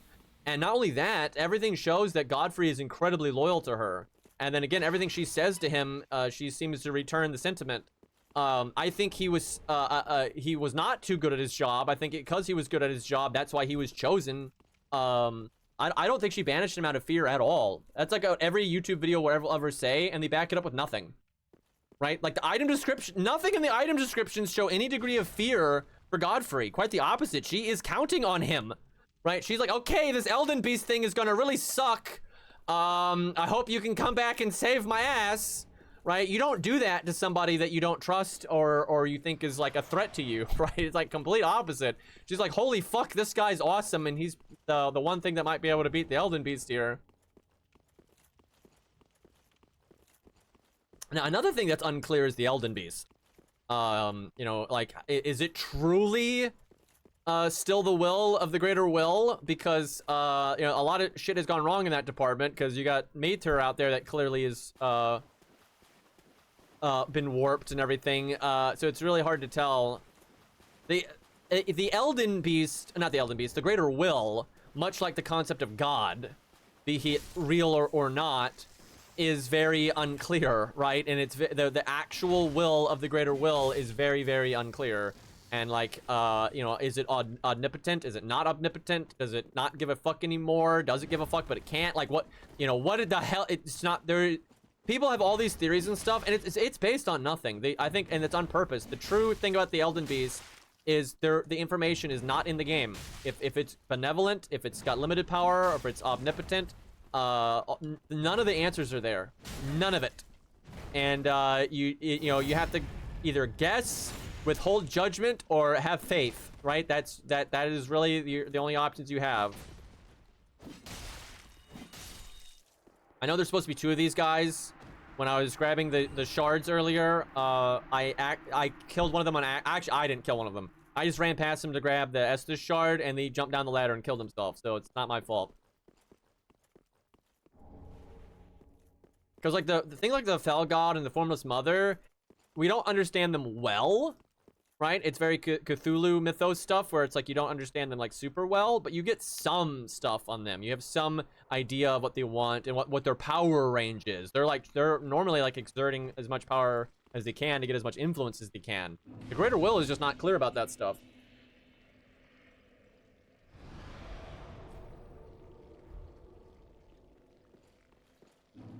Which, you know, I think is for the best. I actually think their use of the Greater Will is absolutely for the best, because going any further with it, I think would be a bit of hubris on the writer's part. If you're truly trying, because this is my assumption, but from what I can tell is they're using the Greater Will as an analogy for God, right? And I think it's best to not give any credence to any version of, is God real? Is God not real? Is he omnipotent? Is he not omnipotent? Does it care? Does he not care? I think they basically looked at real life and the information in real life, and they did a lot of similar stuff in the game where, you know, it's possible that he either is omnipotent but uncaring, or he is caring but not all-powerful, right? They left all of those things on the table. And then you have things, because certain, unquestionably, like just like in real life, unquestionably some churches are corrupt and are evil and have been provably so. Right, there are definitely aspects in the game where you have you know, religious groups and stuff in the game that are really, you know, clearly not good and are not living up to the greater will's intent, regardless of what that is.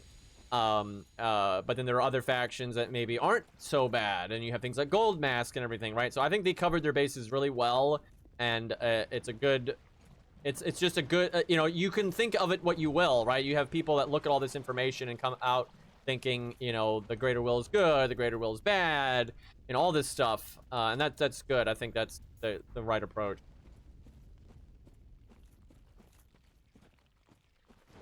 Yeah, honestly, we know nothing about the greater will. You know, is it just an outer god but more successful? Is it something different? You know, was this great fracture they talk about, was that an accident? Was that intentional? Was that the greater will? You don't know any of that stuff. Now, you know a few things, but you don't know the cause of them. Like, you know, communication's been cut with the greater will, but was that intentional? Did the greater will want that to happen, or was that not intentional? You don't know. You know you're not in direct communication with the greater will anymore, but you know what caused that and why you're not aware of. You can make an assumption, right? Just like how people assume that stuff about Godfrey and all that kind of stuff, but you know, there really is nothing there. Some things I think we will get answers to, because I think there's going to be a lot more Elden Ring content over the years. But I suspect they're never going to give that clear of a picture of the greater will. And I hope they don't. I think it'd be a real mistake. I think it's okay to give like some information, like maybe learning what the fracture was, and you know how some of the rune stuff came to be, and you know that there are certain things I think it's okay to expand on. But giving like real clarity to the greater will, I think would be a big mistake. Because something, and Miyazaki's kind of talked about this. Generally, you know, he in his head has an idea of like, okay, this is, you know, this is what the Formless Mother is, and this is what her intent is, and he, you know, puts certain, you know, crumb pieces in the game, and it's like you either come to the same conclusion as me, or you don't, and you know, he tries not to strong arm any of that stuff, and I think that's awesome, right? I really like that. But what I'm getting at, there is some stuff though that if Miyazaki intended it or not, the evidence is so unbelievably overwhelming. You have a pretty clear canonical answer to certain things, right? There are just some things that it's like there is just so much information from so many angles that it's like it's really obvious what's going on here, and like it's really obvious what Miyazaki's intent was, right? Even if he wanted it to be obscured or not, the intent ends up being incredibly obvious. But there's a bunch of stuff that's in the middle, and there's a bunch of stuff that we got nothing.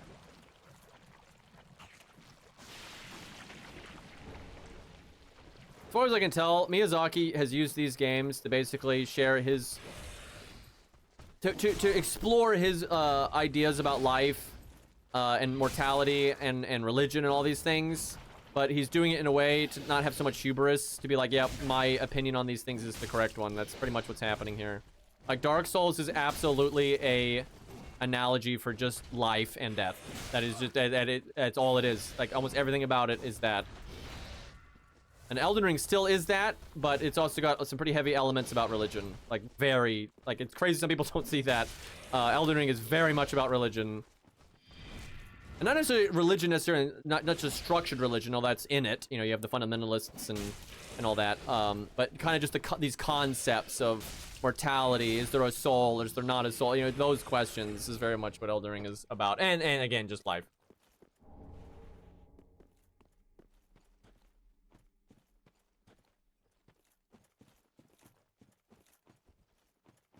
I actually rather enjoy that. Most things don't tackle those topics, and let alone in a humble way. It's either, I think there's a God, so I'm going to really hammer that home, or I think there is not a God, I'm going to hammer that home, or I think God is this way or that way. I really like how actually Elden Ring addressed it. It's just a good way for like the player to view a lot of information and come to their own conclusion about what is, you know, the right thing or wrong thing here. And within that, there's a lot of other stories about, you know, politics and the nature of societies, and you know, there's lots of shit like that, and lots of more localized stories with like the individual characters about, you know, their own stuff. But yeah, I think the overarching thing in Elden Ring is definitely spirituality and or lack thereof, or in religion or lack thereof. I think that really is the meat of it.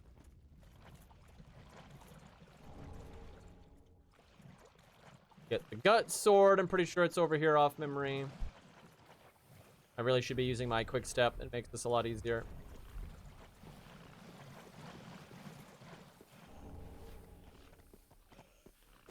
Dark Souls, as far as I can tell from Miyazaki, is basically, boy, ain't life a bitch, and ain't mortality a bitch, and, yep, dealing with, the mortal coil. That is basically Dark Souls. And there's a lot of, other stories, underneath that umbrella, but I do think that is overwhelmingly the... Dealing with one's mortality is pretty much the story.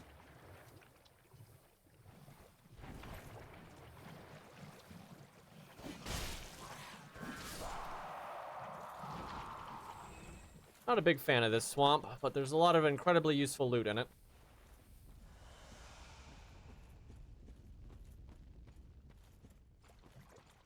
Stories in the recent times have gotten a lot more heavy-handed and a lot more preachy.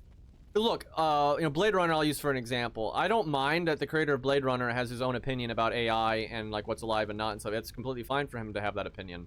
And for even that to be able to figure out what his opinion is based on the story is also fine. But having the humility in the story to not like do it in a way where it's like, I absolutely am right and I need to teach you. I need to show you that I'm right. And I need to convince you that I'm right. Fuck that kind of storytelling. That's everything now. It's that my dumbass left-leaning political view is the correct political view, and you need to have that political view, and if you don't, you're wrong. That's modern storytelling, and I am so fucking sick of it. All right, much better way. It's fine if you're left-leaning. It's fine if you're right-leaning. But you need to tell your story where you just present the stuff, but you need to be a wise person, so you're not straw-manning whatever events you're parroting from real life.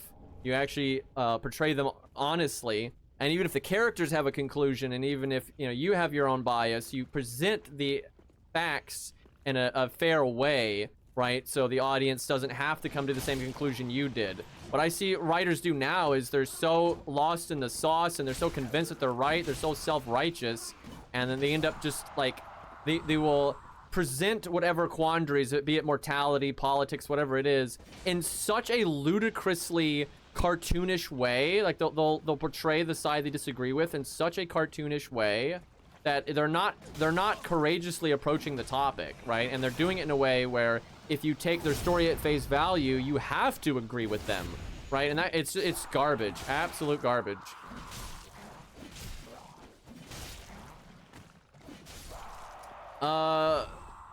Remind me, that name Orb anime sounds familiar. Is that the one where like the weird thing comes down from outer space and goes through a lot of different generations and whatnot?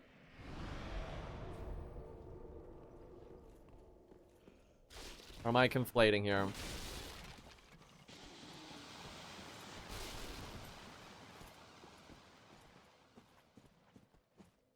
But yeah, a sign of a good writer to me, and a lot of old-timey writers have this, and generally you just need age to acquire the wisdom. But it's just the ability to like portray viewpoints that you don't agree with correctly. It's and this is why they say if Orb is an anime about proving the Earth is round. What the fuck? I don't even. Anyway, it's like when you argue with someone, you need to be able to stop and then articulate the other person's point of view. And you would be shocked at how many people can't do this, and it shows how bad people are at communicating and listening to what the other person is saying and empathizing. Like, if you're arguing with somebody, and if you can't articulate their viewpoint well enough that they say, yes, that's my viewpoint, you are fucking up, right? You are massively fucking up. And what's really messed up is most conversations I find these days is two parties that both can't articulate what the other person's viewpoint is. And it's just fucking pathetic.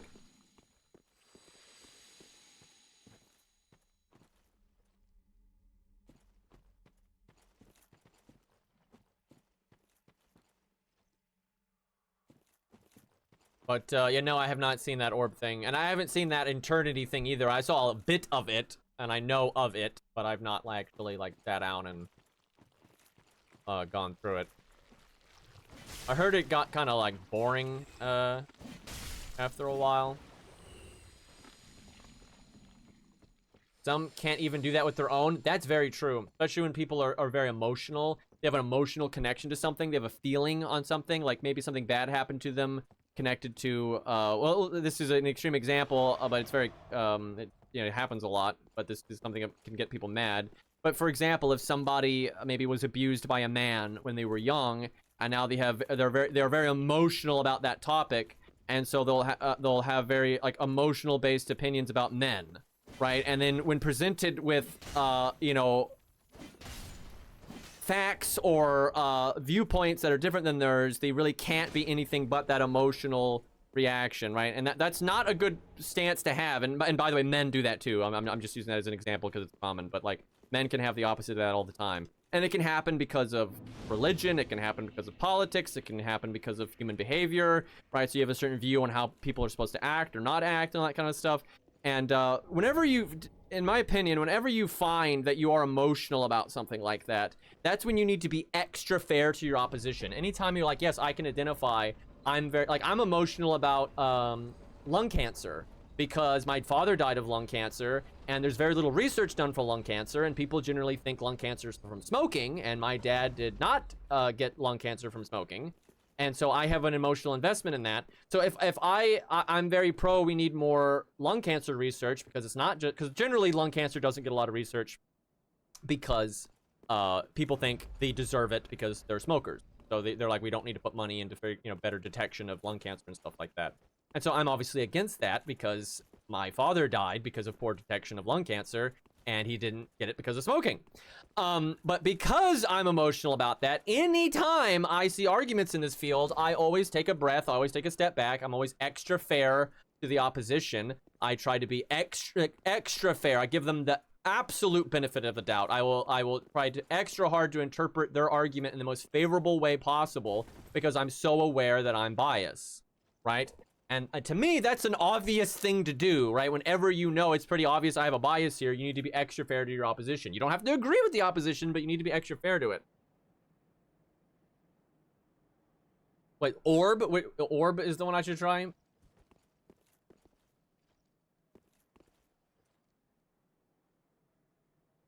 To Your Eternity is an incredible single episode anime that for some reason there's an entire shonen series attached to after that. So watch the first episode of that one and then don't watch anymore, is what I'm hearing out of that.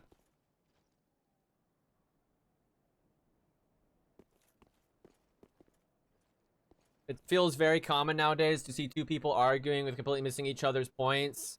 So the conversation just keeps dragging on and goes nowhere. Yep, and they just repeat themselves over and over, and they're not hearing each other over and over. And they're trying to get gotcha, like, sound bites that just sound like they're winning, and sounds like the other person doesn't know what they're talking about, so the people will side with them. That's, like, all it is. It's ridiculous. And I will say, conversations can be hard, and this is, in my experience, you kind of have to gauge if a person is worth conversing with, if it will go anywhere.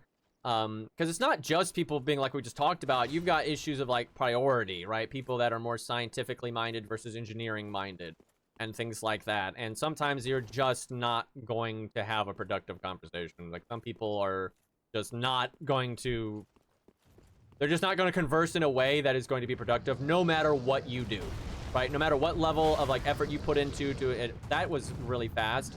But no matter, you know, how much you grow as a person and try to improve your communication skills and all that kind of stuff, there are times where it's like, yep, this is just never going to go anywhere, no matter what.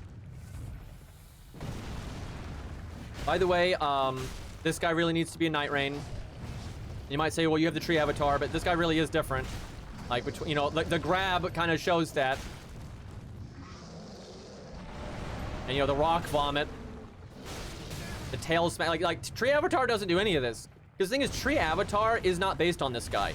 Tree avatar is based on Asylum Demon, who, I mean, obviously this guy is based on too, but they're two different, like, versions of like a variant of an enemy, right? And I actually think this one's better. He doesn't have the stats to back it up, unfortunately, but I don't mind Tree Avatar. I actually think Tree Avatar is a perfectly fine enemy. Fuck the Scarlet Rot one though, because he just spams the butt slam and just annoying. But it's not as maybe as interesting of an enemy as it could be. But I think Tree Avatar makes like a fine like champion enemy, right? I think it's fine. I've never had an issue with it.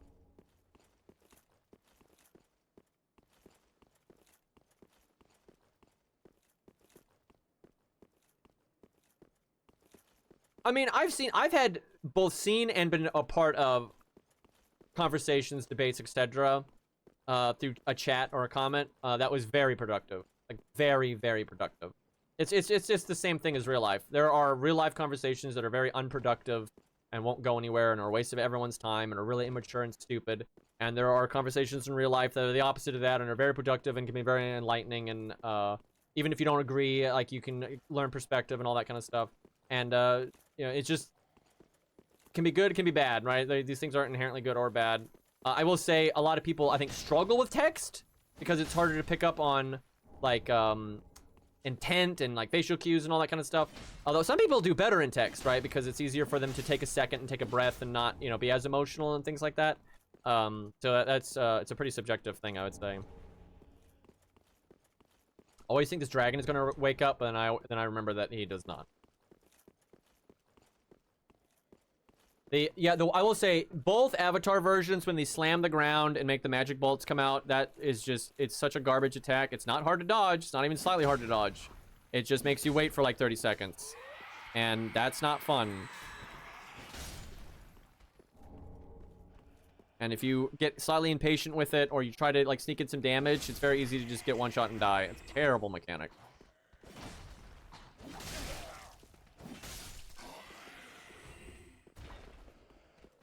And the Scarlet Rot ones are just as bad, but then they also do the butt slam.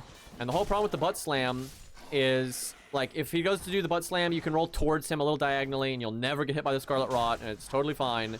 But then he'll do the butt slam again. And now there's Scarlet Rot in the opposite direction. And the original Scarlet Rot goes away, but not immediately. So if you do the same roll again, you're going to get hit by the previous Scarlet Rot. And if you roll the other direction, you're getting hit by the Scarlet Rot that's new and being generated, right? There's just no winning here.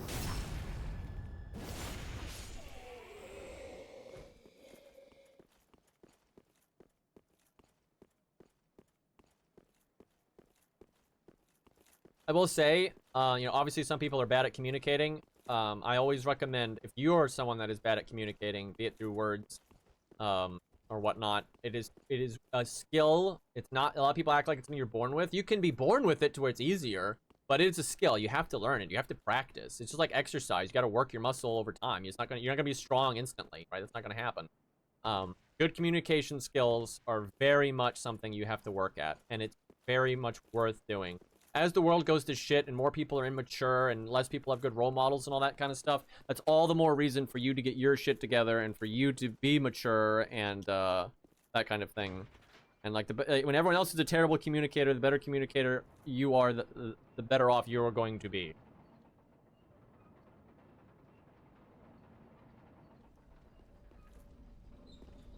Honestly, this is subjective as hell, but I like communicating, and I've loved learning things about it and getting better at it and that kind of stuff.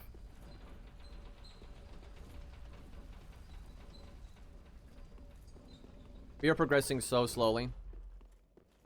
I really don't. I find the beginning of Dark Souls 3 does drag. The areas are more open-ended and stuff. They're like larger, or they get a lot more linear as you go, and I actually prefer the linear. I just want to get in there and fight the fun mobs and fight the boss. Doesn't help that the early bosses aren't that great. I am doing these zones a little rather inefficiently though, because I'm talking. Oh fuck, I forgot about the loot over there.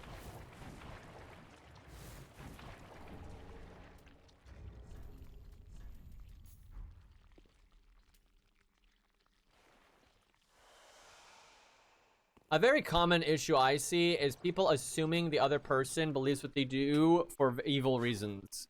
And that happens, but very rarely, right? Thankfully, like, truly evil people do not come along very often. Yeah, yes, you have your psychopaths and people that truly just enjoy causing suffering and stuff like that on, like, you know, a grand scale, but that's not common, right? Most people, like, let's use politics for an example, right? Most people that are left-leaning or right-leaning are that way because they want what's best for themselves and their family. They want society to be healthy and productive, and they don't want their children to grow up in a bad environment. They want to have food and a roof over their heads, right? Like that's overwhelmingly why people believe what they do when it comes to politics. But then you have all these people online and in person, big time, that just, they're like, oh my god, all these right-wing people are Nazis and blah blah blah blah, and left-wing people are this, that, and the other, right? They're just assuming the other person has really ill intent and is out to do, you know, bad. They're not like, okay, look, this person has a different opinion from me, but they want what's good, so let's talk about this and, you know, figure out, you know, what is going on. And the thing is, if you give people the benefit of the doubt and you know, you assume they're coming from a good place, then what do you have? Why are you worried? Like, what are you scared of, right? Like, they're going to tell you something that you agree with, right? Because if you're both pursuing what's right, good, and just in the world, then at worst you learn something you're like, okay, that doesn't hold water with me, or they convince you and you learned a new piece of information or a new piece of context that illuminates something for you, and now you're going to be better at figuring out the truth or what's good for people. And another issue is ego, right? Because people don't want to admit that they were wrong. And in some areas, I can understand that, but in a lot of areas, it's just like, what is wrong with you? It's like, there shouldn't be ego in these things. You should just be happy to have learned new information to improve your perspective on something. Okay, this guy really needs to fuck off, because I need to deal with Yellowfinger here. Okay. See, this sucks, because if you back off, then Yellowfinger's like stuck back there.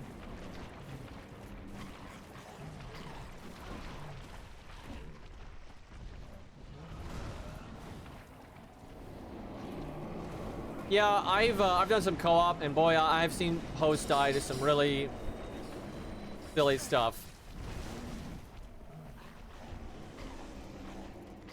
You know, if I had a seat of a giant, this would be a good time for it. This is just too much shit in one area.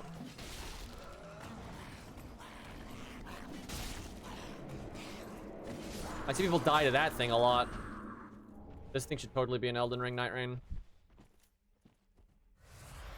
Hazel, can you just get over here, please? I hate NPC invaders too. Every NPC fight ever in Souls history is bad. Some of them are easy, but they're still bad. And most of them are just cheating, input reading nonsense with way overinflated stats that allow them to get away with shit they shouldn't get away with.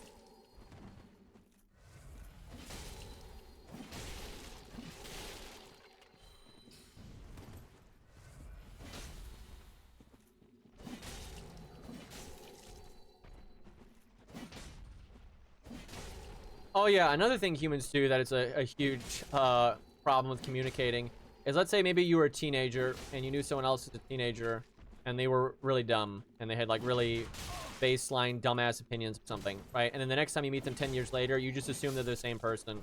That so many people are like that. Like, you understand that you grow and you're way more mature now and blah blah blah blah, but then you think everyone else is stuck in, you know, the past and is always exactly the same.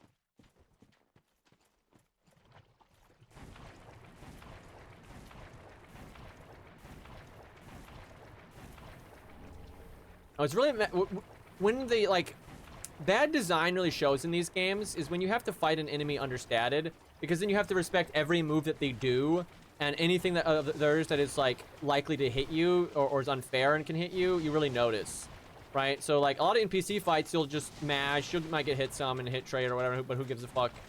And you don't really think about it, right? But if you fight all these NPCs at like level 1 or some shit, or they happen to be in a DLC and are super high statted or something like that, then it's just really obvious the kind of like bullshit that's going on.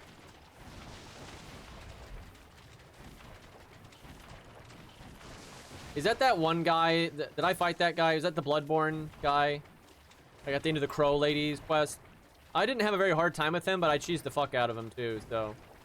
And I don't plan on ever fighting him other than cheesing him, so it's off memory. He was just an input reading piece of shit like normal. And hit really hard. So I was like, fuck it. It's pretty much always how I approach NPCs. Because like I know what FromSoft's about with these fights, so I don't really ever care to engage with them in a... If you try to engage with them in a straightforward and honest way, like you can with a Lothric Knight or something, the game will just murder you with bullshit. So it's just like, no thanks.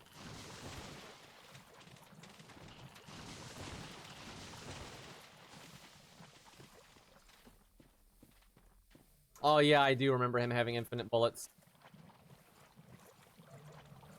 Kind of over-exploring these zones, and I don't even know why, because I don't like these zones, and I want to get to the good bosses, but I find when you get some of the, like, knowing stuff out of the way, it's kind of nice.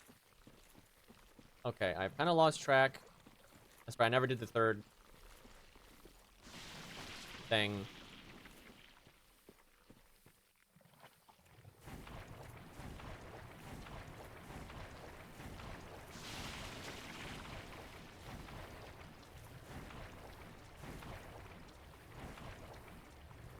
Oh, you mean the NPC fight in the Spear of the Church? Yeah, I know exactly what you mean, and I completely agree. Yeah, a lot of people are like, I beat the game at level 1, but they're using a plus 15 and like the best rings possible and all that kind of shit.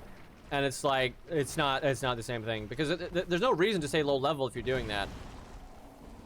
Like, the reason to say low level is for matchmaking, right? And so to keep the matchmaking correct, you have to keep your weapon upgrade down. Like, if you want to be a co-op character, to be like, dedicated to a certain zone, or you want to be an invader. I used to have it so memorized, like where to go after the second beacon, but I have forgotten.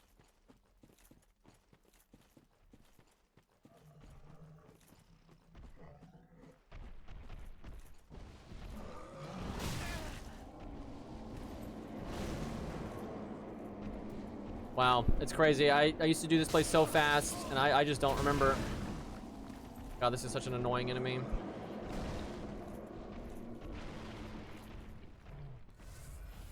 Yeah, wow, I've just... That's crazy. It's something I always thought was so in my muscle memory and stuff, but I have just 100% forgotten where the third beacon is.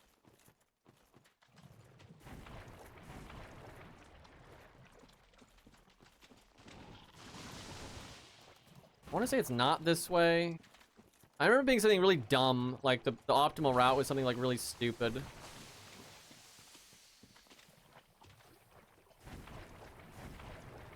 Like obtuse, where you'd like backtrack in a spot or something like that. Like, I don't think it's either of these ways. Maybe I went by it and I just didn't light it or something.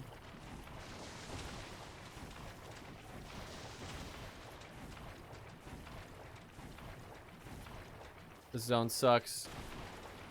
Everything looks the same, and the 3 beacons all look the same, so there's like no good landmarks for anything.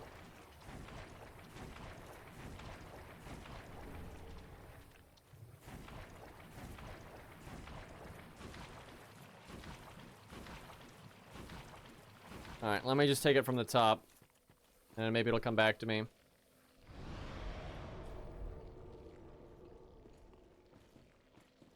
I remember the first 2 beacons really well, like the route for that. But yeah, then after that, I'm just like, I got nothing. I'm thinking the one I think is the second beacon is actually the third beacon, and I just didn't light one of the beacons.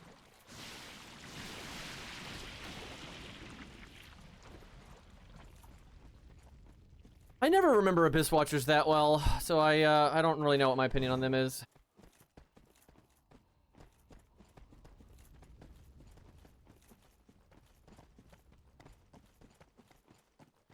Yeah, this part I remember. Yeah, I'm thinking I just didn't light this beacon up here.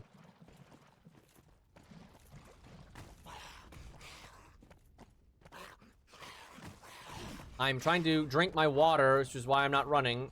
And now this guy's giving me hell.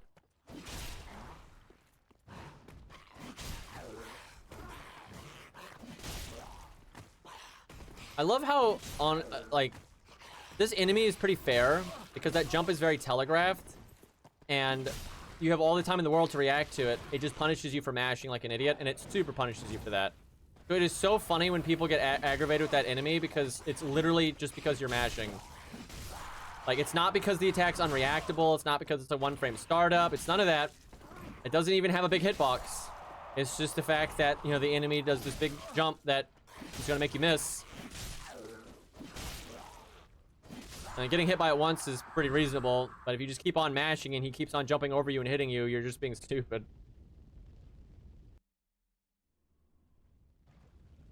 Yep, I had just forgotten to click that.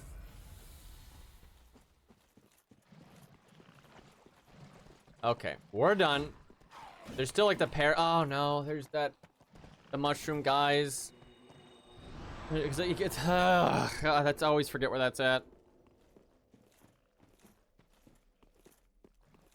Let me think. I think it's over there. What's your opinion on immortality? Boy, that's awfully specific, but God, you don't want it. Like, living for a good while, sure. Right? Being able to see how humanity plays out and all that kind of stuff. Sure, no problem. Living forever, right? Like, absolute eternity, where humanity comes and goes, and so, like, fuck that. I don't need to outlive the heat death of the universe, thanks. Also, this part is so toxic, but Giant Bro makes it so much better.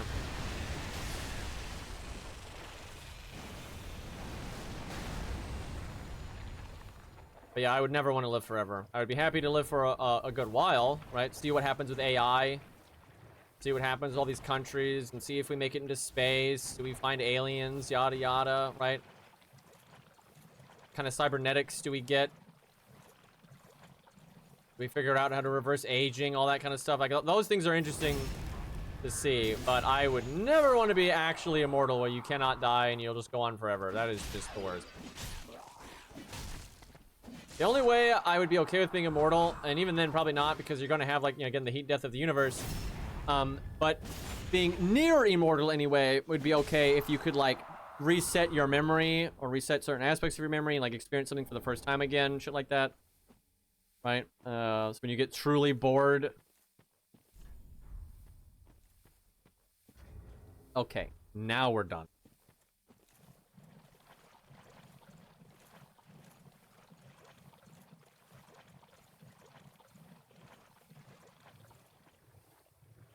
Will FGO finally finish giving out animation updates? Yeah, you're gonna be waiting until the heat death on that one.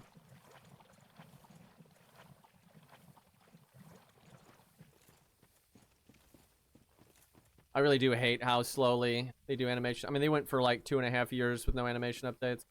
And then they randomly do like 3, and then they do none again. It's just like, what are you guys doing?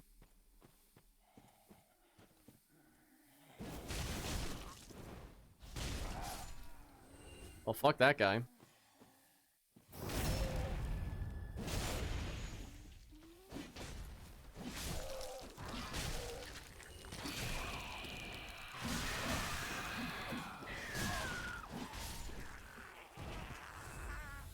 Wait, why am I even killing these? There's no loot.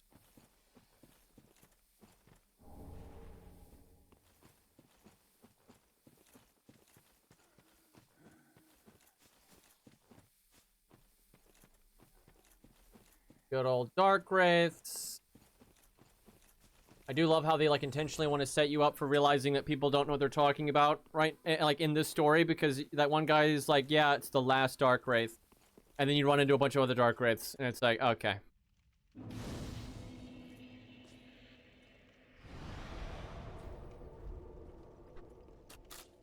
This zone really is big, though. Goddamn.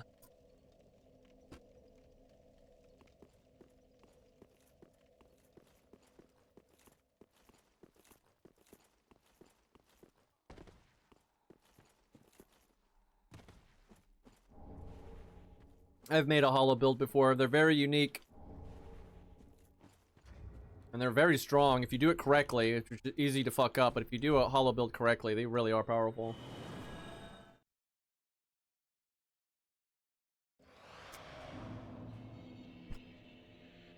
Oops. Well, while I'm here.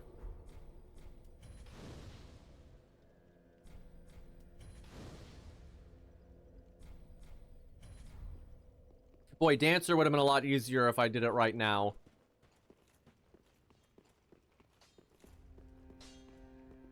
What? Oh, yeah.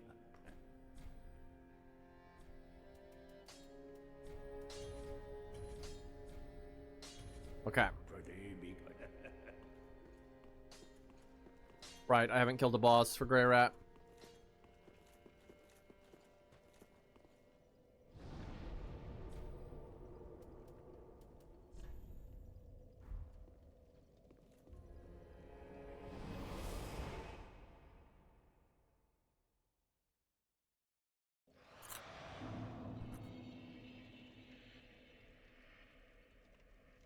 FGO has given up on bringing in new players. and they are looking for ways to get more money out of their existing players. Called a managed decline. It's a business strategy a lot of businesses end up adopting, especially in video games. And they're like copy pasting how Activision Blizzard does it.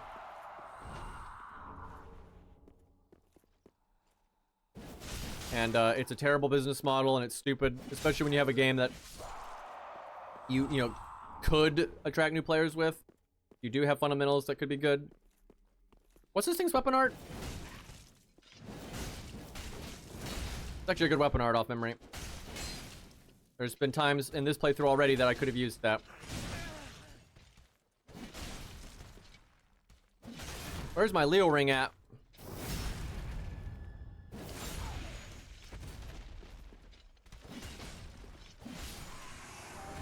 Alright, add these guys to Night Rain. Not those guys. Oh, I mean, you can add that to Night Rain too, that's fine. You need to buff the shit out of them though. Mainly just to make it so he doesn't stagger. But add Black Knights into Night Rain here. And make them unbackstabbable. Like how Crucible Knights can't be backstabbed. Just do that, no big deal. And maybe adjust their moveset just a little bit. Bloodborne looking ass. Yeah, let's see, if I couldn't backstab this guy, how would this guy aid? Okay, it's like that attack needs a follow-up, I would say. Yeah, like that, there you go.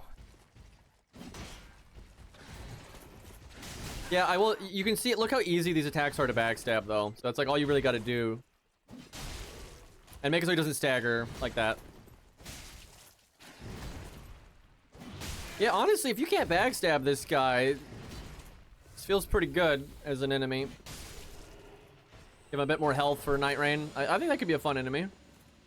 Maybe you know, one new attack or something. That's all it's needed.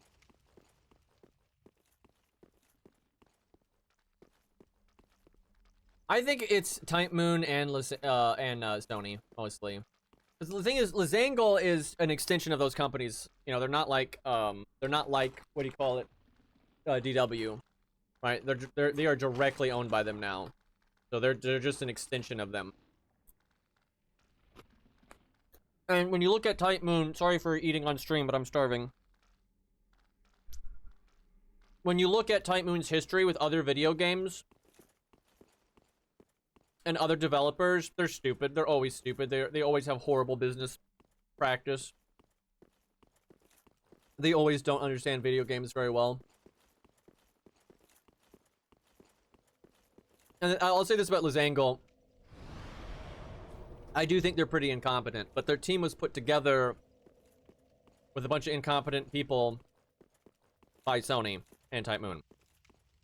And I'm not trying to insult them, but most of Lizangle is like straight out of college hires. Like that's what they do. That's what their strategy for Sony and Type Moon has been, is to try to get youngins that they don't have to pay a lot and then work them to the bone. The thing is, that might save you a lot of money. That does not produce a good product. Because even if you work them to the bone, they're not... A lot of what they have to do, right? Like, what they accomplish when working to the bone is like nothing compared to a veteran. It's just nothing. It's a waste of fucking time. Like, they should be, like... You know, it's fine to have newbies on the team, but you need to have veterans, you know, on the team to instruct them and help. But from what I've seen, Lizangle has almost no good talent. And I'm not insulting them, because a lot of them are young, or they got hired straight into it, and now they have to work with this ridiculous game engine and everything. But it's like, they should not be targeting college students for their hires. They should be going out of their way to find those industry veterans that have been around for a long time, that you have to pay top dollar to get, but they know their fucking shit. Right? That's what you need. And they need that in every aspect of the game. UI, combat design, everything. And let those people come in, you know, to put a lot of effort into finding the right ones, and let them fix your fucking game. And yeah, they need to pick a good lead dev. You know, no design by committee bullshit.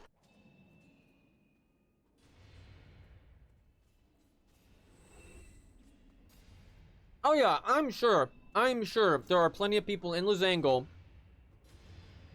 that are fans of the genre or fans of Fate and want to be good game devs, and they you know, they want to do their best, and good for them. But yeah, they're in a ridiculous situation, and even if they are like that, they probably didn't have a lot of experience going into it. Why are they fighting over there? What happened? Normally they like pretty quickly get up to that. What happened? Were they fighting the birds over there? Holy fuck, I've never seen one of the Darkgraves die to just these mobs. I wonder if because I was so far away, like their AI deloaded or something, and they were just getting that's weird. And normally these two Darkgraves just fucking destroy everybody.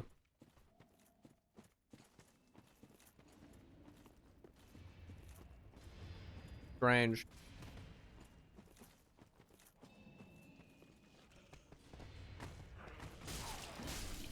Wow. Yeah, that's the first time I've seen the Darkgraves lose, but I have a feeling that's because of me. I don't even know. Could just be a freak. It happens every once in a while. Like Yellowfinger every once in a while does good against Hodrick.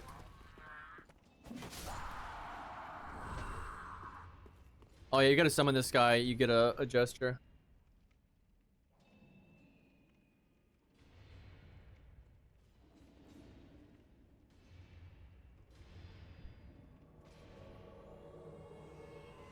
I tell you, I'm more excited though for the creator of Night Rain to get to make another game, and hopefully with a greater budget,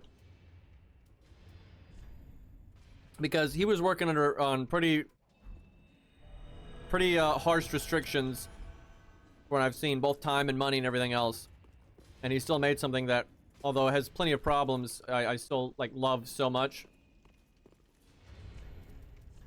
And yeah, I would love to see what he can do in a better context.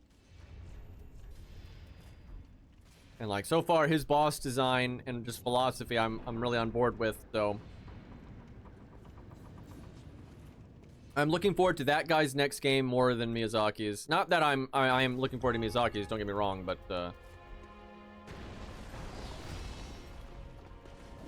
that fat rolling almost fucked me up.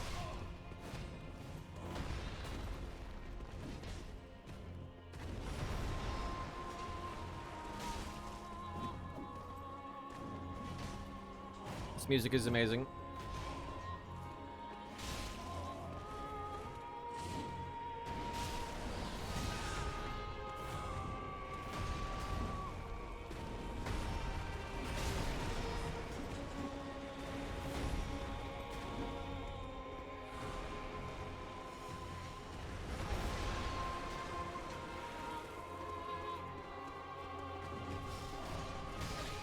Chat, these guys should be in Night Rain. That would just be too cool.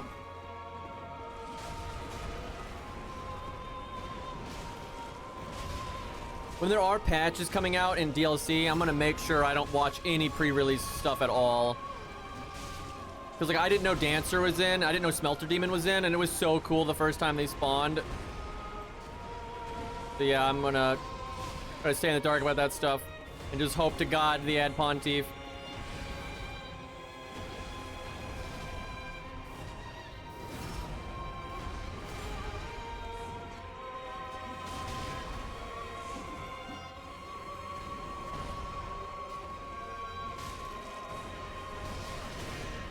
Got greedy and took so much damage there. I did it! I won! That was so funny playing the other day with someone that had never seen Nameless King, and when we killed the dragon, he thought it was over. Also, he thought he was doing like so much damage because like the first phase, you know, he was, every time he would hit it, it would do such a large chunk. So he thought like, oh my god, I'm so strong, and I'm like, no. This is just phase 1. But yeah, I didn't tell him. I waited. It was great.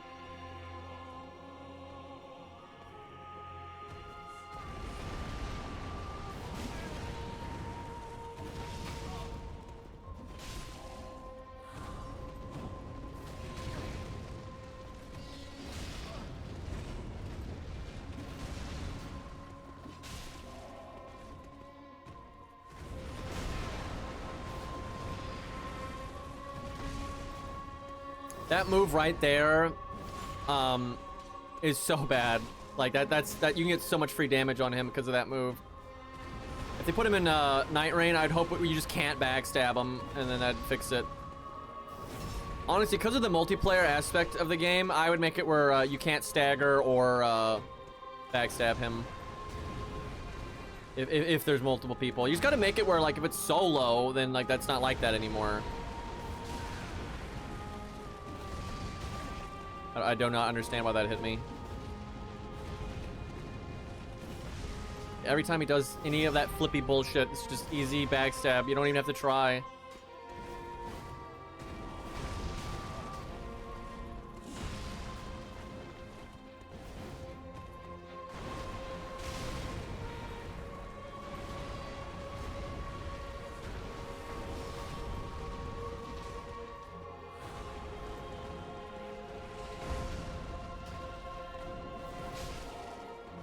Like, I keep forgetting it's R2 to get the follow-up. Not another L2.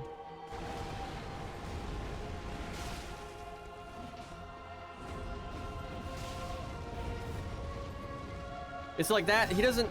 There should be enough time there to hit him with an R1. There should not be enough time to backstab him, though. Yeah, I would really like that more. There's a few things I don't like about the fight. A few of his attacks are kind of bullshit. But for most of the moveset's fine, and the main issue is just the fact that you shouldn't be able to backstab him so much. If you just cut out your ability to backstab that boss, it'd be a lot better, I think. He is a lot better than the other early bosses, though. Yeah, no question. Holy fuck, the other early bosses are kind of yikes. I mean, Gundir's fine. Udix Gundir's fine. And Vort's fine. I don't think there's a problem with Vort.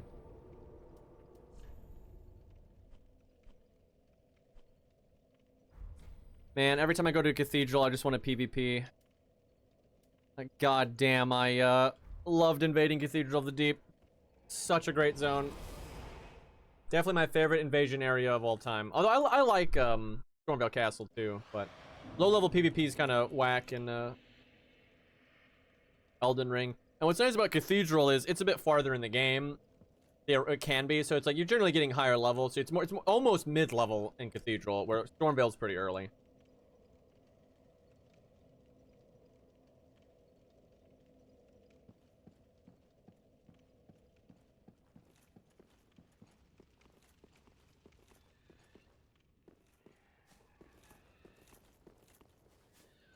Yeah, mid-level PvP is normally my favorite, but ultimately what's my favorite really is based on the zone. Like, the level layout has a much bigger impact on the PvP quality, in my opinion, than anything else. Now, there's some exceptions, because like an Elden Ring high-level PvP is so bursty, it's insane. So if you don't like that, I don't think any degree of level design is going to help that.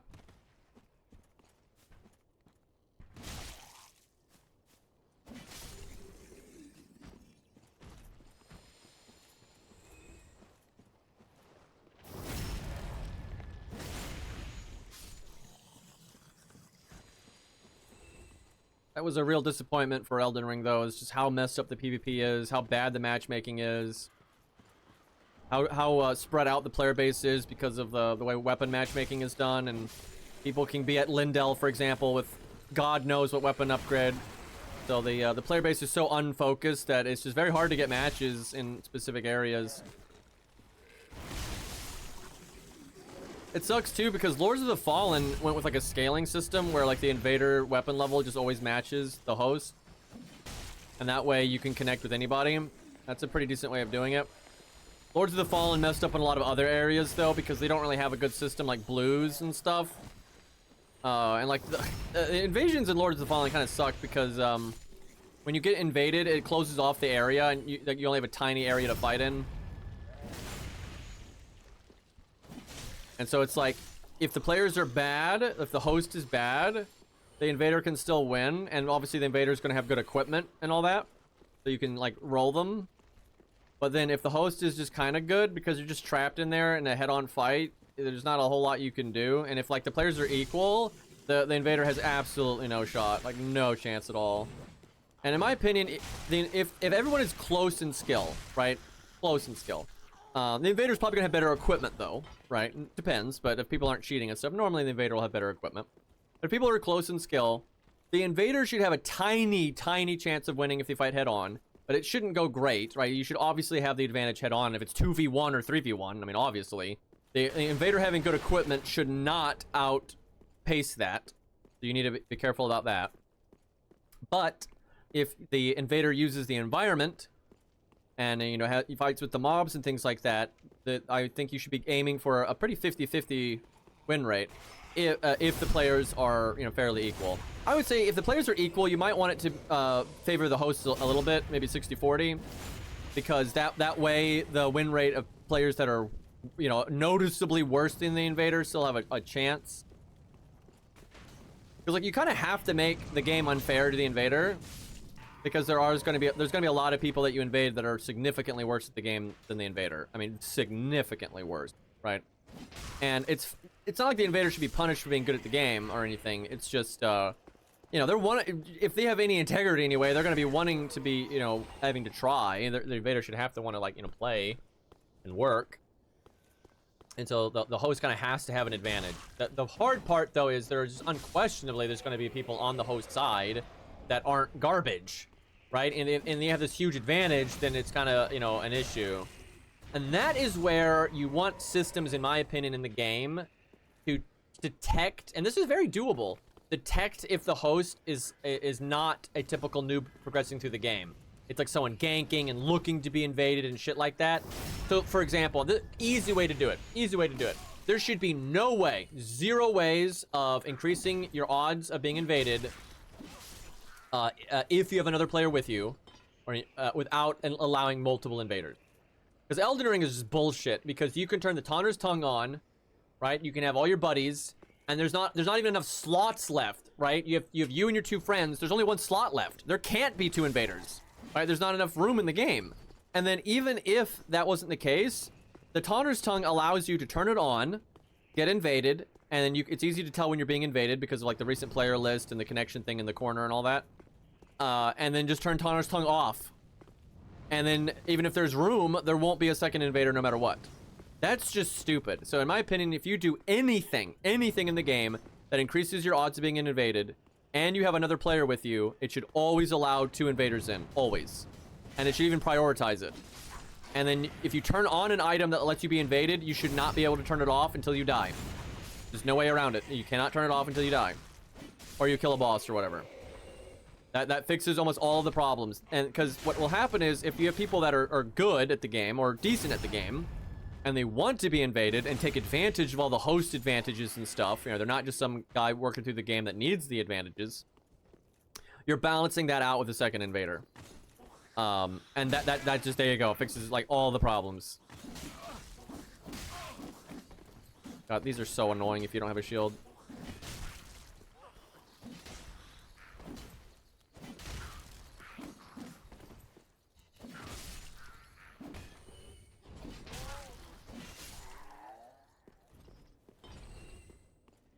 No idea what to eat for dinner. I mean, there's always peanut butter and jelly. You get fiber, you get protein, you get amino acids and vitamins. Very good.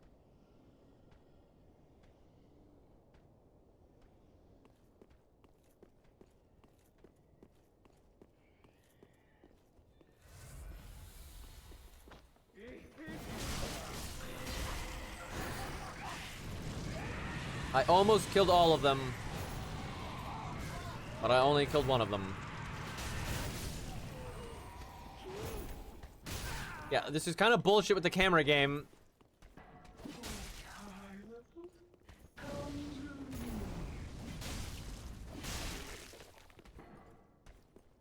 Come on, do it. Finally, I dodged the slow attack.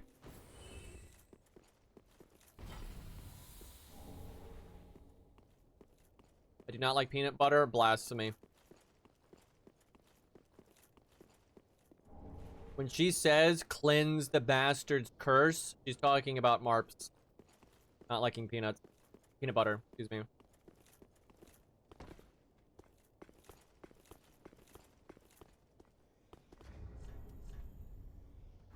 You know what? I'm just gonna wear a shield for these guys. I don't even care.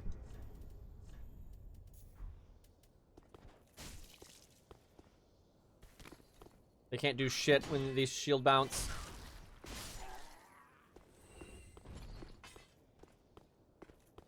Where are we getting all these anti-peanut butter people from? What is this nonsense? Although I guess more for me. That's always the good way of looking at it.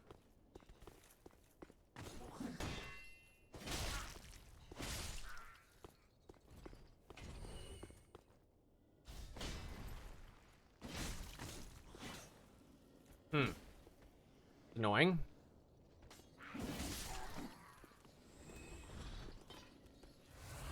God, I love PvPing here. There's all these drop-offs and shortcuts and interconnections, and you can kill people with gravity so easily. You can just confuse them on like which way you're going. Get plunging attacks from out of nowhere. It's so satisfying. Nice dress. You didn't like that. Why did he get, like, riposte-stanced by me blocking?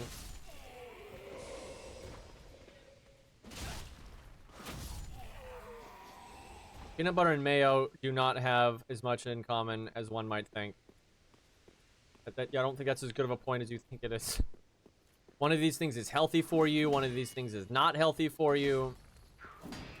There are some pretty big differences here. Peanut butter does not taste anything like mayo.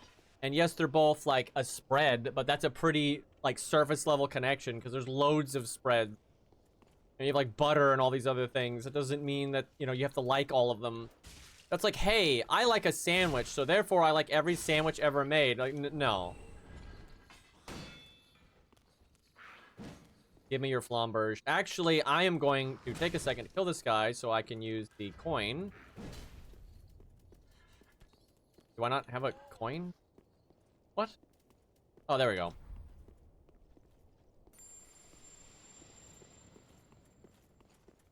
I have not tried multiplayer on Vindictus yet. I should do that. It runs perfectly fine off stream, but last time I tried to stream it, it did, oh my god, it did not run well. But I can play it quite well off stream. No flamberge. Right now, you can only do 2 bosses co-op, although I think it's like 2 hard bosses, so. I really like Vindictus. I don't like how horribly optimized it is, and the control options are quite bad, which are pretty big negatives for the game, because it's like how you interface with it, like the way it's running, and then the way you can set up your buttons. And they're both kind of atrocious. Which is very unfortunate, but the enemy design is pretty solid.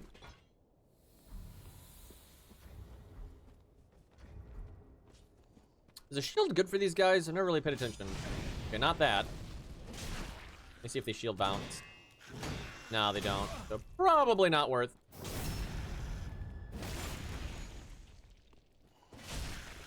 Yeah, they randomly gray out buttons and they just won't let you change it because like, oh, it's, you know, you can't be trusted. You'll mess it up. Hopefully that changes in the real game. Just give them feedback. Take a second, do the survey, give them proper feedback. That's what I did.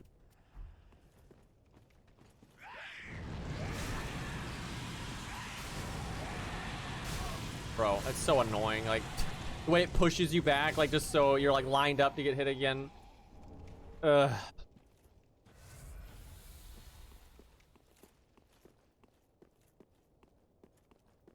I've heard the multiplayer, doesn't run super well in Vindictus, but I haven't seen it for myself, so I don't know.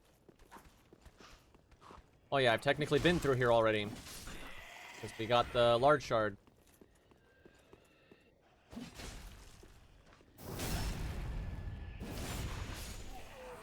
But people really need to give feedback because there's a vocal minority of people that are defending the performance of the game like mad. Like, it's crazy. Like, you got like Vindictus stands. Like, people have pointed out that the Stellar Blade PC demo looks better than Vindictus and runs a lot better, which, you know, obviously because it's actually optimized. And then everyone is like, oh, well, that's not an alpha. You know, this is an alpha. Blah, blah, blah, blah, blah, you know, this stupid. And which the thing is, it's true. It's an alpha, so it's forgivable. That's not the point. The point is, one game is optimized and the other isn't, so you are telling them to optimize it because you're letting them know that's what you care about.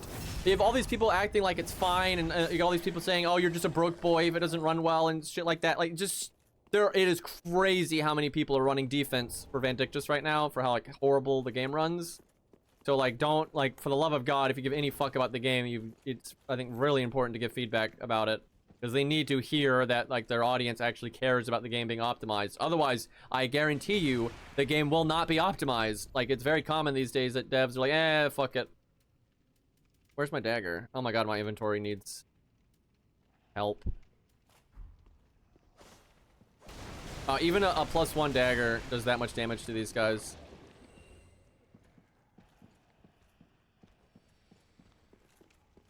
Yeah, I know. The other Vandictus test, which was even earlier in development, ran better.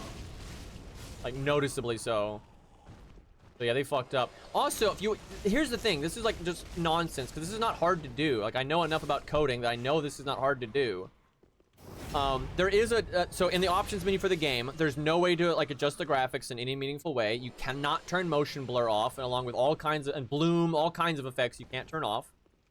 There is a .ini file that controls those things, but by default, it's not in them. So you can't, like, erase the 1 and put a 0 or change true to false or anything like that. It's just not there. You have to know the code that they are supposed to be doing, right? And you have to put the code in the .ini file, which thankfully people, know, and so, you can just copy paste it and do that, which I did, by the way. But that's just ridiculous. That's not, oh, it's alpha. That doesn't matter. Like, that's basic knowledge. Normal people on the internet figured it out in like an hour, but your professionals on payroll can't. Like, that's not a valid excuse.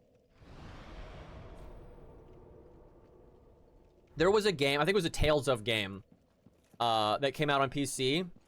Namco Bandai, lots of money.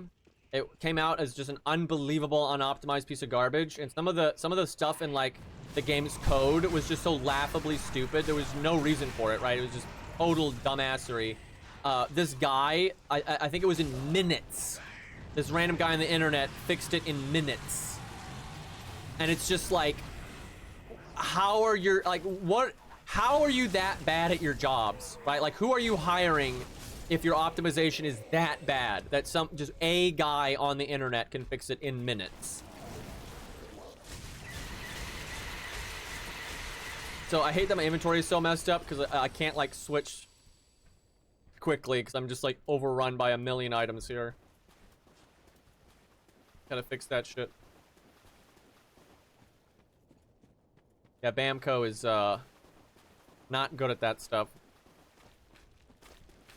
Although, actually, that's not entirely true. Bamco is such a large company that they have whole different, like, sections of the company, right? That handle different games and different communities and stuff.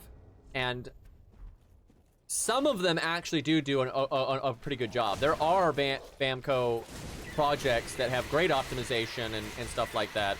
And I've heard from people that, like other developers that have, like, worked with them, second party and stuff, and content creators and things like that, that certain branches of Bamco are actually quite good. That they're knowledgeable, helpful, and all that, and they do their jobs well. But there are more that don't, right? Like, there's definitely more as parts of the company that are ran poorly than not. So it is the minority that's doing well, unfortunately.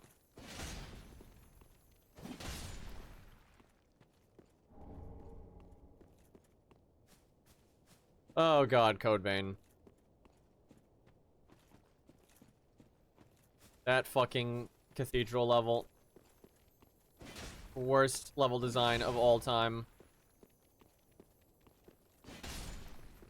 I will never forgive or forget. I've heard a sequel has been announced. Took him a while. The original Code Vein had the worst level design I've ever seen, but it had a pretty decent enemy design. Like, the bosses were pretty well done. If you did not use the follower, they were pretty engaging and fun and decently challenging. But the combat system was pretty damn vanilla. Like, it was so vanilla, and that was kind of ridiculous to me because it was like, hey, let's be Dark Souls, but anime. but it wasn't anime at all. It was anime in like the aesthetic of the graphics, but it was like the least anime game I'd ever played. And it was just super vanilla R1, R2 combat. It was so boring. Like the player character was not fun to play at all. The enemies were sometimes fun to interface with and fight, for sure, but the player character was not fun to play. I hope that with Elden Ring and Night Rain, that it's going to become unacceptable to put out just vanilla-ass, like, combat system and all that. Like, you gotta have some more meat on your bones. And the problem is most of the other devs, they try to have more meat on their bones by coming up with a dumb gimmick. Like Lords of the Fallen. And look, I like Lords of the Fallen. The 2.0 update overall made it a lot better. I beat the game, and I enjoyed it. But the lantern is garbage. It's a dumb gimmick. It adds no depth to the game in any capacity. It just wastes a lot of your time. It's super shallow. It's just lame as fuck. And Souls games, Souls-likes always do that. They try like, hey, look, we got something different than Dark Souls because we have this dumbass gimmick. No, you need a good combat system for fuck's sakes. Like, Jesus Christ. And like, look at Night Rain, right? Like, they're actually innovating over there. You know, that adding the skill and all that. That was awesome. Like, do that kind of shit. All right, where you? Oh yeah, upper part. I actually like this part because the Great Sword Cathedral guys are cool.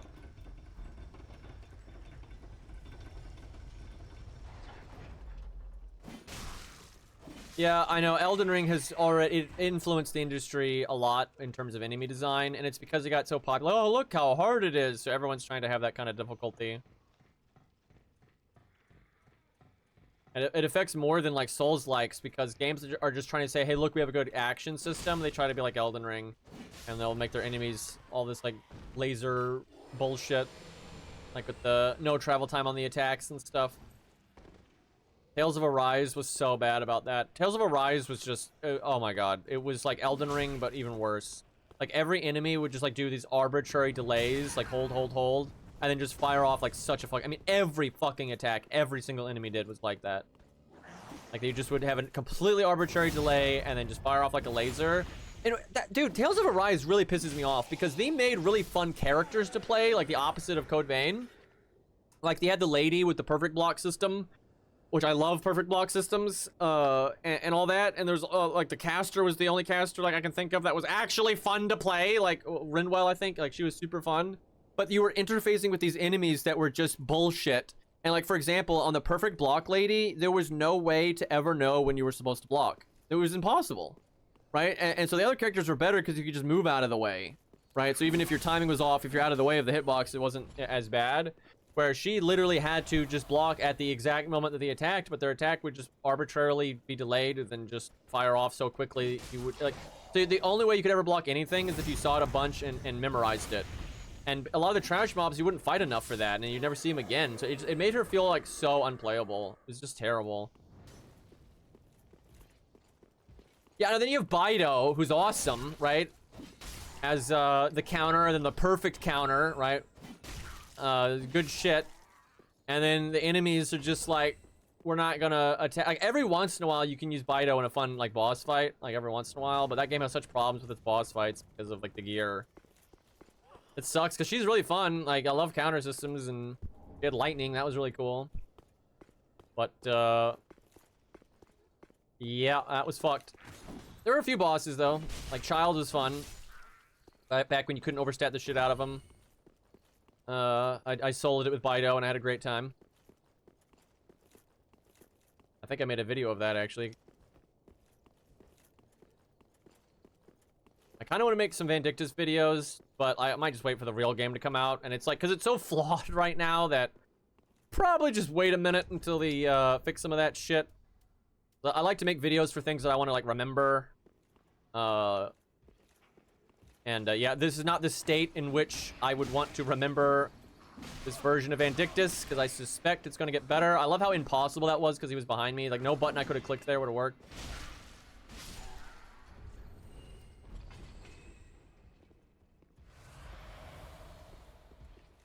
Okay.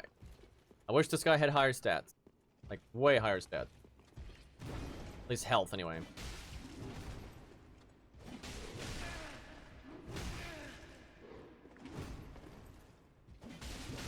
I'm really fucking this up right now.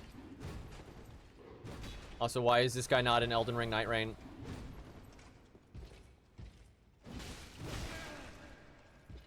That's a little bullshit that attack came out so fast, because it clearly input read me, but like that I couldn't roll because like it's a great sword, and you can tell it's like timed to like just be that perfect speed. Although if you use a dagger, you could definitely get away with it. This is kind of a slower weapon, to be fair. I mean, it's certainly not as slow as a great sword, but or ultra sword. Yeah, I hate the Genshin Epic 7, etc. gear system style. It's the worst. It's I don't think I can explain it. I've explained it so many times, but it is crazy how much it affects their ability to make engaging PvE content. It's basically impossible. Will he follow me far enough that I can have some room here?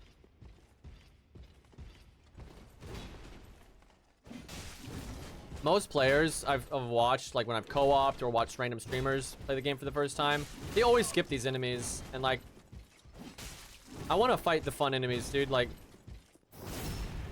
I like how he's spamming the chop when we're in a hallway. I've seen a lot of people, they'll see some of the big trash mobs, like the dual-wield Banished Knights, or the blue Lothric Knight, or these guys, and they'll get hit and just take so much damage that they're just like, nope. They think, oh, it's so strong, like, but like, the thing is, a lot of times, yeah, they do a lot of damage, but their attacks are pretty reasonable to deal with for the most part. Okay, this one, though, is really hard to not have a gravity moment. So, we'll see. I'm trying to see if there's anywhere I can bring him. There's some room. I should have leveled my straight sword, because I could do the stance that just auto guard breaks. And right here's not the worst. That's pretty bad. This is not a good spot for any of this nonsense.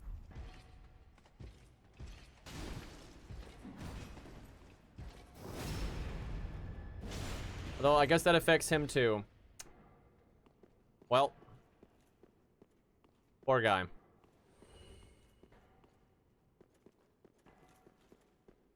Trying to go about his nightly duties. Gets knocked off. That is such a ridiculous amount of damage from gravity there.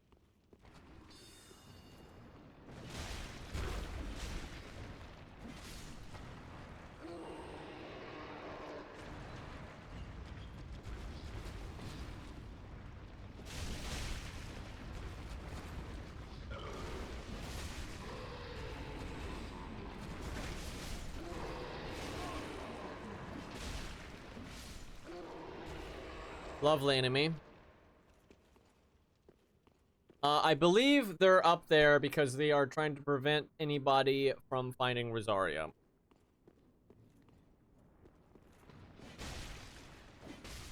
Because they blocked off like all paths to this part of the building. That's why the bridge is down and there's like no way to bring it back up.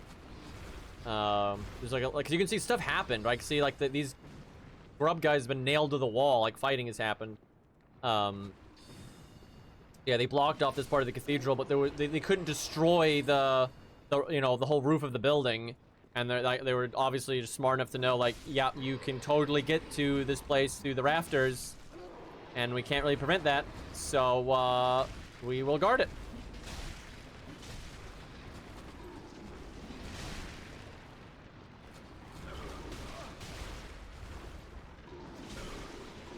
Some people think Aldridge tried to get in here because of the sludge on the wall. Certainly possible.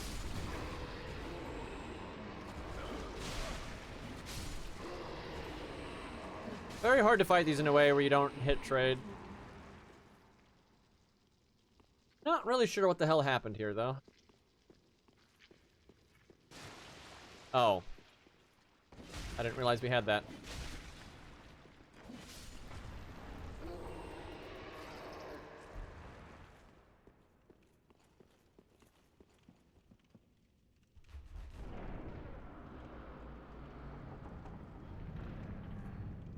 Spiral Abyss would be a lot of fun in Genshin if gear did not exist, or if gear was just side grades and like you obtain it like you obtain it in Dark Souls. And what's sad is Genshin doesn't need to have a gear system like it does. It does not. It could get away with what Arknights does, right? Where how you retain players is just new events and new main story and shit like that. I actually think they would retain players better that way.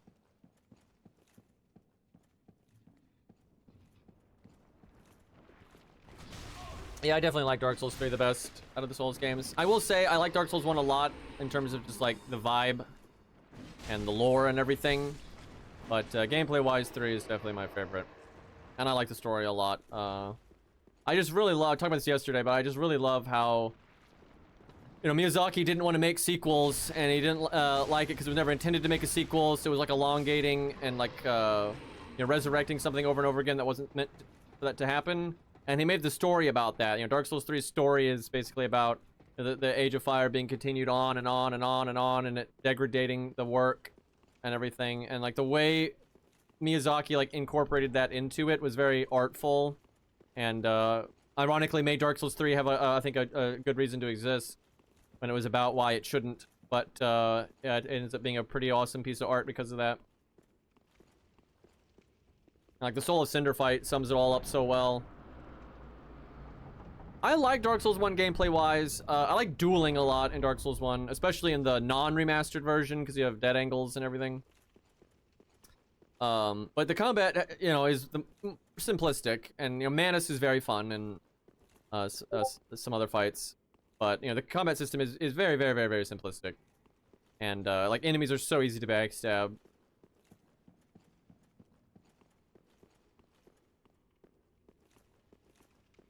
Yeah, he basically made his reasons for not wanting to make a sequel. Although Miyazaki's been pretty clear about this. Miyazaki is not against sequels. He's not. He's against sequels for things that were never intended to have sequels. And he was saying about, like, with Elden Ring, he's okay with Elden Ring having sequels because they just... I don't remember that killing you. Maybe you have to have the cat ring? I'm generally, though... And I landed on I landed on that little lip there, so I didn't fall as far. I am really surprised that killed me. And what sucks is that I lost my Ember, so now Kirk won't invade. And see, back in the day, I would just invade myself and get my Ember back that way. That was very confusing to me. I am very confused by that. That was not a far drop. And if I landed on the ground, maybe, but I landed on the elevator thing, so that just does not... That does not add up.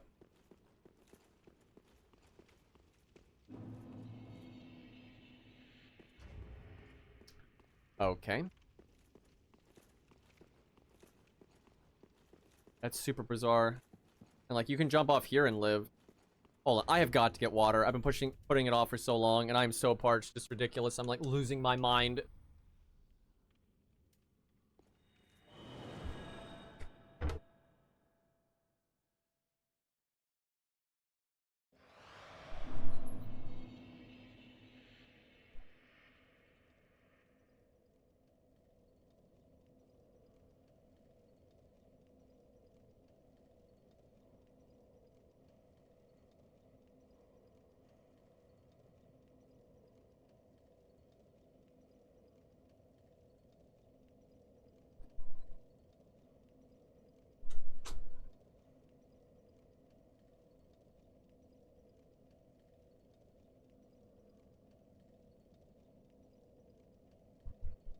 I feel better now. I cannot believe how annoying it is to get out of Rosaria's area if you don't have the cat ring. It's actually ridiculous.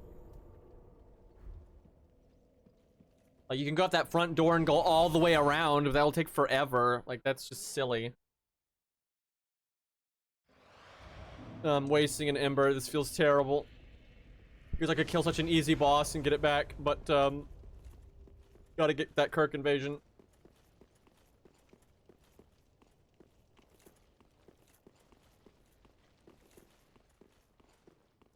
Gotta get that Leo ring, man. That's gonna bring our build together.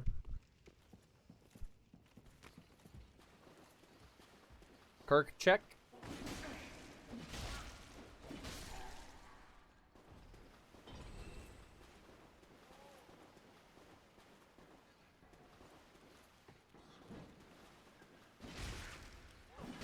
Bro. Wait, we haven't killed the boss yet. There we go.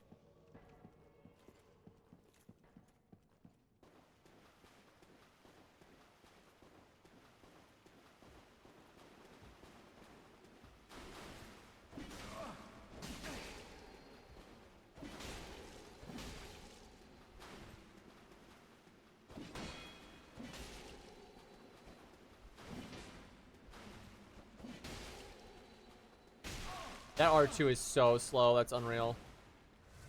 The weapon art's faster, I'm pretty sure. Most certainly.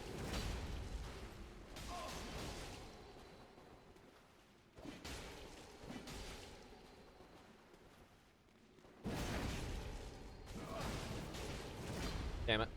If I free aimed that, I could have hit.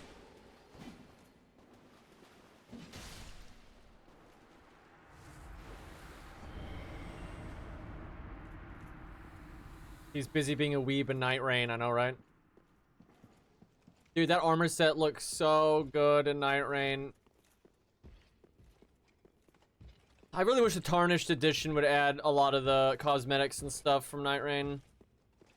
And, like, I want the moveset of, like, Duchess's dagger and everything. It's just so much more fun. Bruh.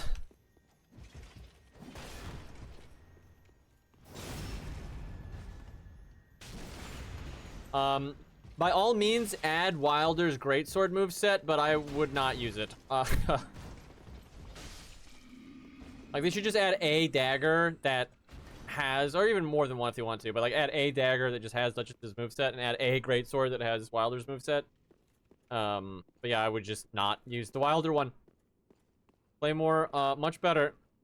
Yeah, God, when he wields Claymore, he is nerfing it so hard. Oh yeah, this guy can death you. Curse. That's so lame, because it's like, I'm almost dead, even though I'm not. And the only way to counter it is waiting.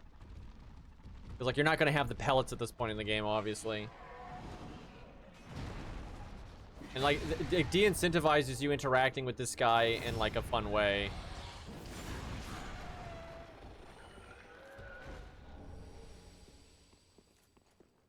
Spooter.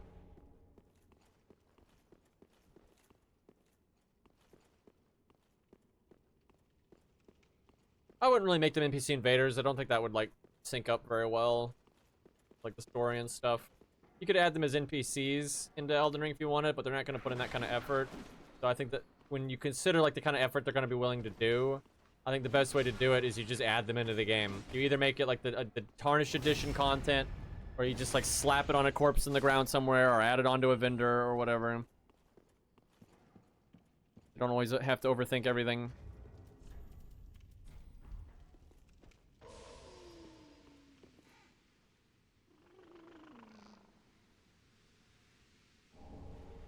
I like how we already got the Seal of Avarice, by the way. I should have put it on when we were trying to get Flamberge. That would have really helped, actually. I'd like to point out, I am using a +2 Lucerne. Like, +2 is nothing at this point. You could easily have much higher than that. And it's still performing quite well.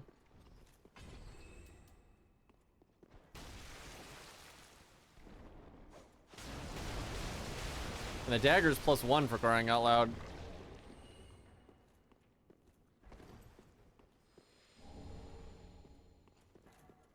I just hope Night Rain adds a lot more content. Like, just reuse everything. Make more nodes, more maps. Make more warped events. Bring all the bosses back. But make, like, tactical changes when it makes sense, too. To keep the enemies fun to fight. Like, the game needs to be updated like Risk of Rain 2 was, right? Because when Risk of Rain 2 came out, it had a good foundation, but it was pretty basic, right? And they added so much. They added lots of new enemies, lots of new biomes, new playable characters. They adjusted a lot of the items. They added new items. Like, they just made it better, right? They just made more of it, and really made it so much better. And Night Rain has such a good foundation and it's such a good concept that that's exactly what it needs. It just needs updates. It just needs time in the oven. Add more stuff onto it.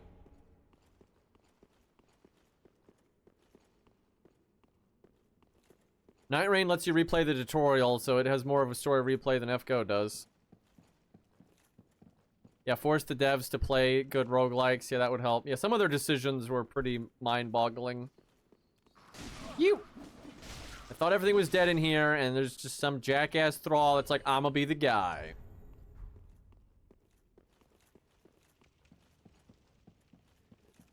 Okay. Pretty much done here.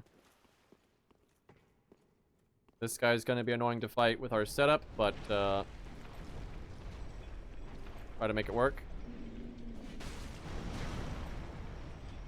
Nothing like fat rolling.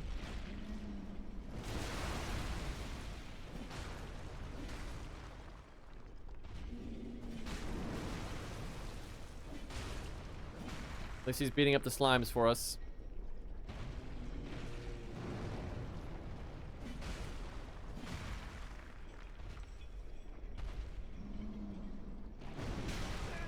Damn it.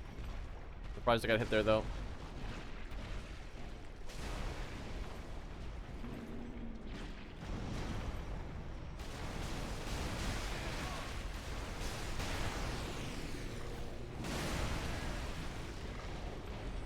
These slimes are causing a lot of problems.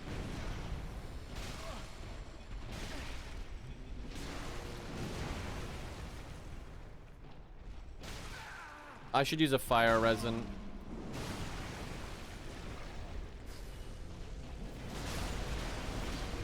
That's better.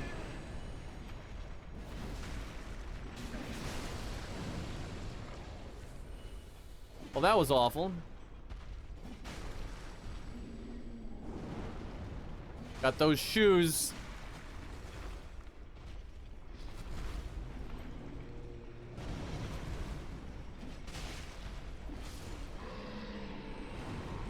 Chat, I heard that Infinity Nikki game the players are super mad at, but I have no idea why. But I heard there was like some bullshit over there. The ladies are pissed.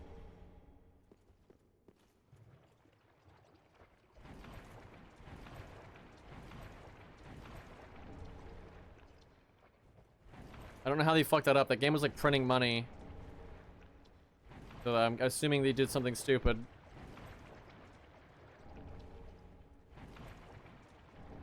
I do find it hilarious that everyone had always just assumed that women don't like games.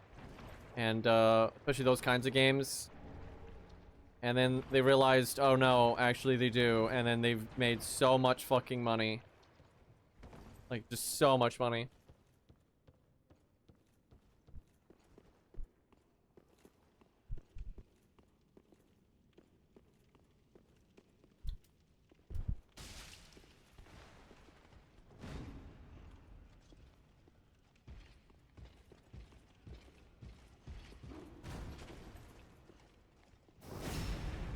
The Greatsword variant is definitely better for these guys.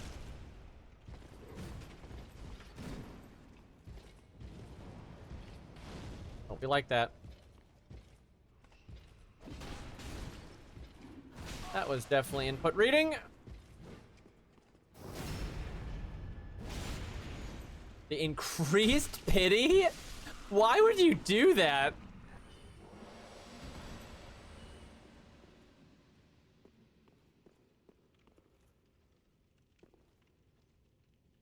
They got rid of the tutorial section. It's now static images. The fuck?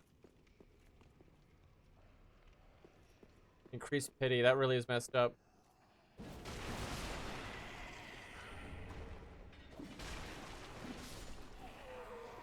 Surely they've done more than that, though. I feel like there's got to be more.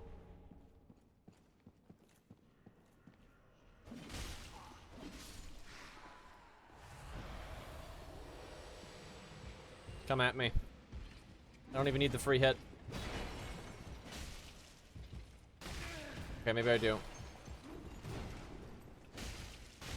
That comes out so fast, dude.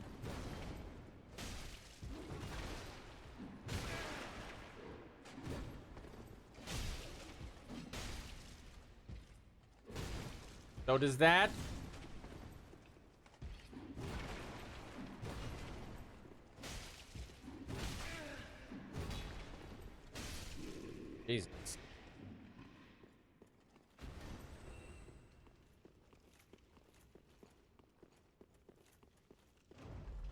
Sometimes the game would take away your gacha currency or give you more, and if you used it, they put you in debt. Oh my god. How would it take it away from you? What the fuck? They added dyes, like color dyes, but the dyes are locked to each individual clothing item and cost premium currency each.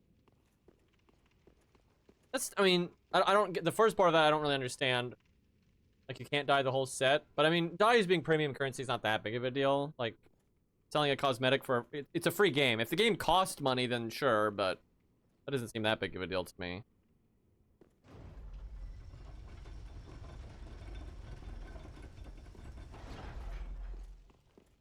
Do I need to go back to the bonfire? I probably don't need to, but I kind of want to have my weapon art.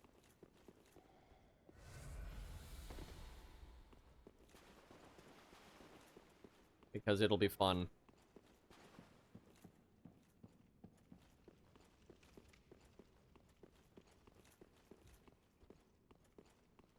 Yeah, I mean, if they're already, like, in the doghouse and then you do something stupid like that, it's not great, but...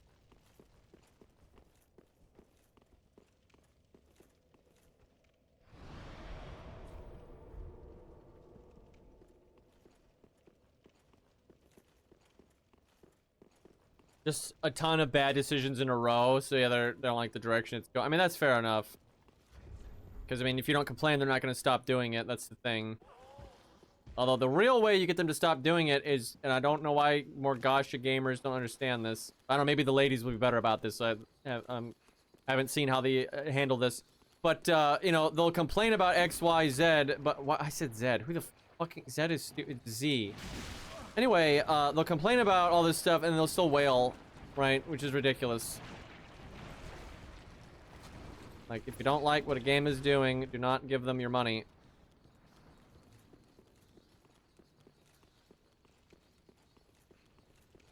And FCO got offended at me because I said that. Bunch of emotionally invested babies, man. I'm so, like, unhinged with my FCO comments these days. But it's the truth. Fuck 'em.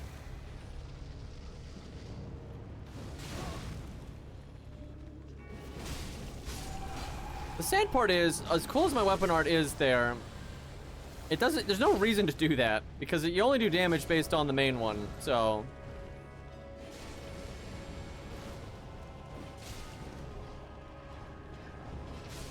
What a boss fight.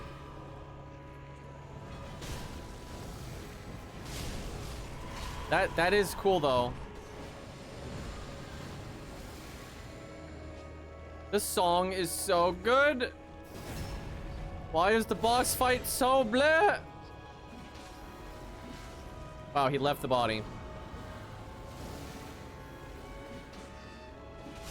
Fuck. Am I getting trolled right now?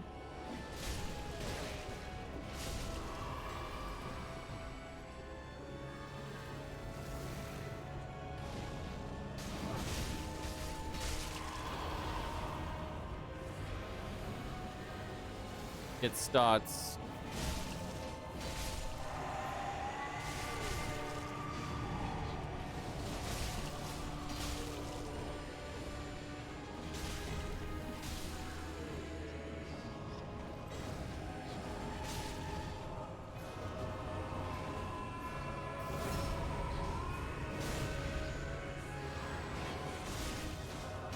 That lock on really screwed me. No, you fucking heal. None of that nonsense. Can you guys please stop doing that? I'd appreciate it.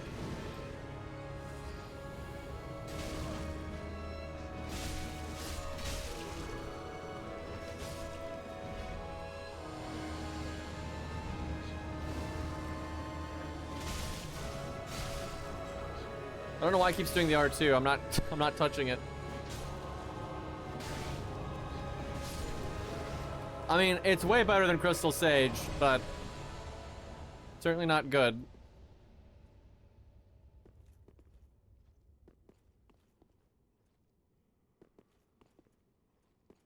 Yeah, they just keep spawning.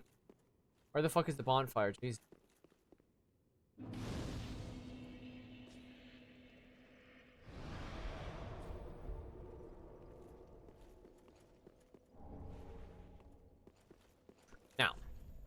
We can go to Illithril. Among many other things. We're getting close to when the game really starts getting good. Really, if this game had the early game of Dark Souls 1 and then the late game of Dark Souls 3, it'd be so good. Like, the early bosses are an unnecessary drag. I mean, I guess I'd rather the second half of the game be good. So, like, you know, it gets better as you go and the ending doesn't suck.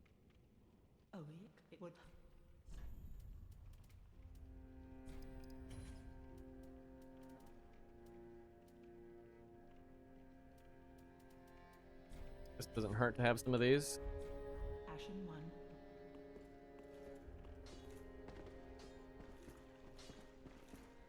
Oh, hello. You've come at a good... Oh yeah, he's got Zweihander now. You know, that could have been a weapon we could have used. I kind of forgot about it. Wow, you can get a Pontiff Knight Curved Sword way before you go there. It's kind of like Prelude to Terror. I actually like that. Yeah, you hear about Pontiff plenty, actually. Like, you got the Vort items, the Illithral Straight Sword, that. And then there's Illithral connections with the Cathedral of the Deep there. All these NPC invasions, and oh, there we go. What was I say? Getting silly.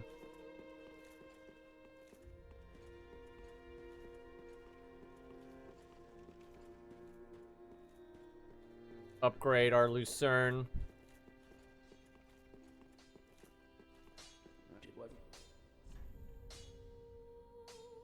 Okay, hold on. This inventory, that is enough. Holy fuck.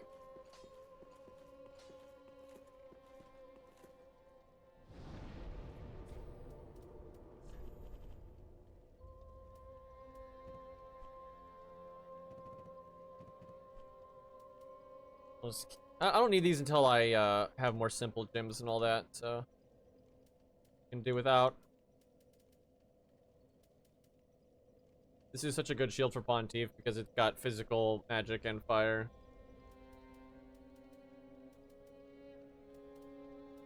Quite good.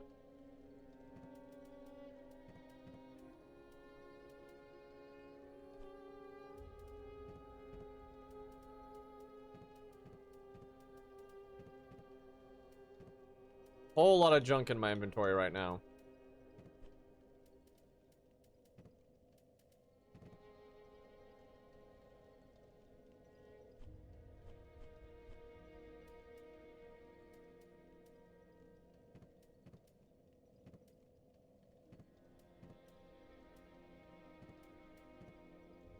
That can be good. A little late for that.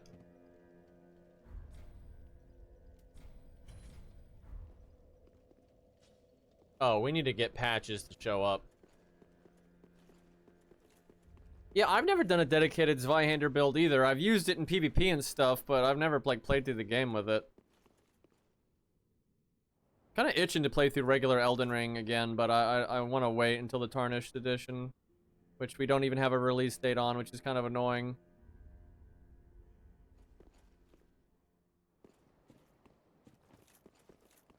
They might be having a lot of trouble porting it to Switch.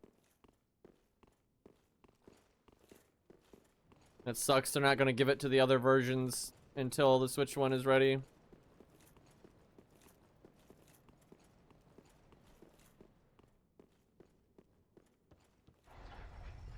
Normally I jump off like right as the door closes, but I don't have the cat rings, so I've had enough death by gravity as is.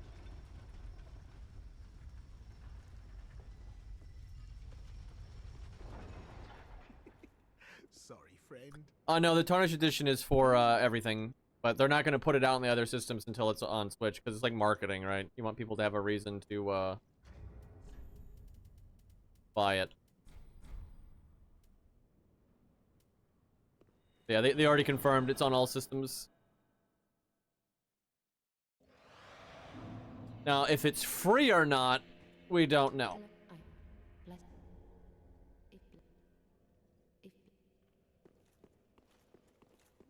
We could be enjoying these conversations, but fuck it. Aldrich's honest home appears.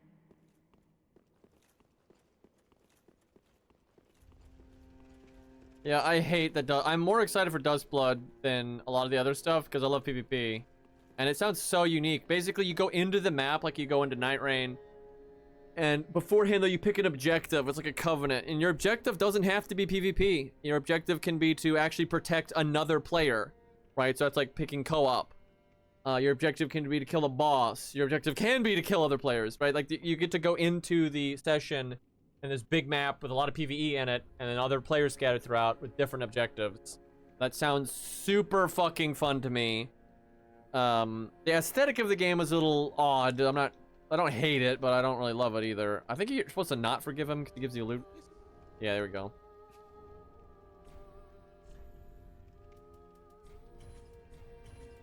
Help Onion Bro out. Fuck it, I'll buy the embers. I'm not doing a lot of online stuff. I'll probably need them.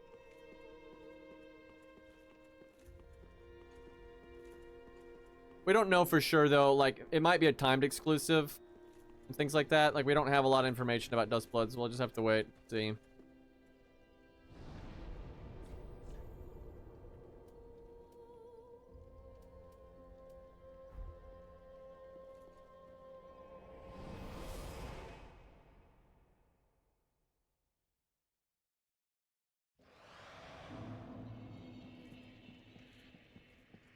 All right. Save the lad.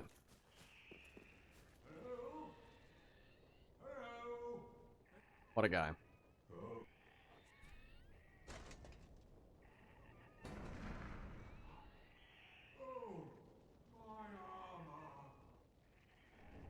Rejoice. All right.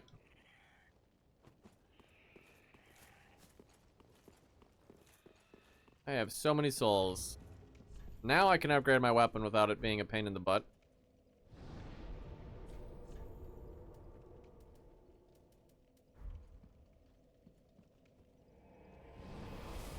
Dustbloods just sounds like such a good time from a gameplay perspective.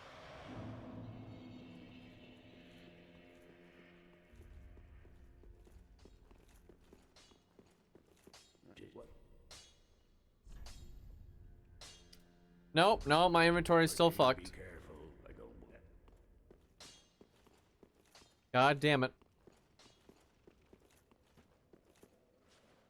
I keep clicking Elden Ring buttons.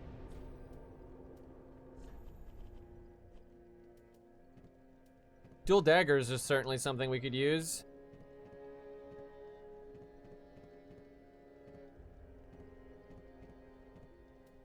Pretty sure they're bad, but it might be fun.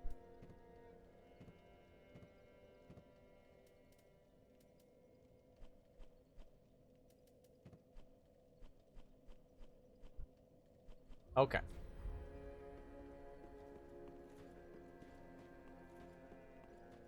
Armor is not that heavy, generally. Even armor like that. You know, it's like fluted out, but it's not, like, not that much weight.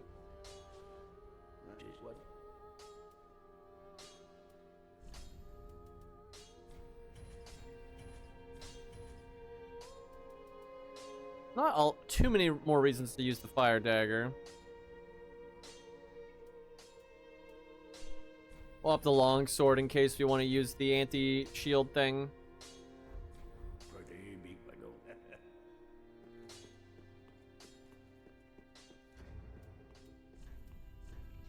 Oh, I should upgrade the shield, really. And I can make a second blessed item, too. Although I'm not sure I've got the thing to do the upgrade path.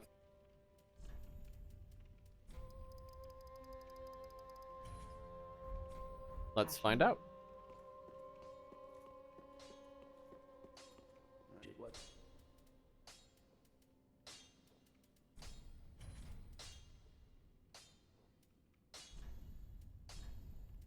Oh, I do. Sick. OP.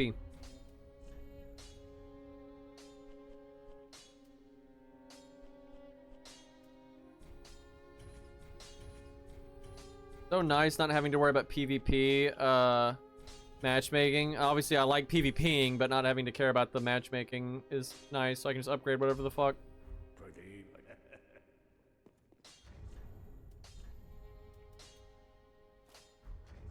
Now if I want to have both, I need like a point of endurance, which we're gonna have to get anyway, so it's not that big of a deal.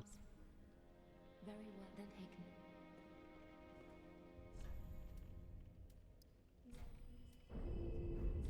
Farewell. Is that enough?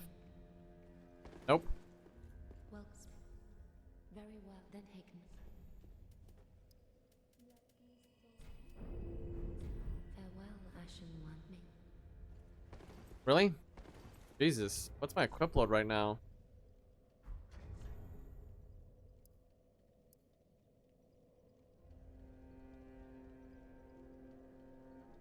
Why is it so hard to find this?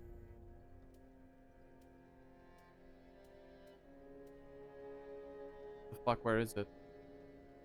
Or literally, oh, it's at the top. Oh my god, why is it there? It's 70.7. Wait, does endurance not increase your equip load in this game? Very well. Because wasn't it that already? Am I conflating? Oh my god, it's fatality. That's right. Oh, this game. I totally forgot. Oh my god. You can tell I haven't played Dark Souls 3 in a long time. Farewell, Ashen One. May the Fucking fatality. There we go. So I was correct. I only needed 1 point. It just wasn't endurance. The good thing, I mean, you want some extra endurance anyway, so it's not like it's that big of a deal, but, alright, there we go. Fuck me, dude. Ashen One. May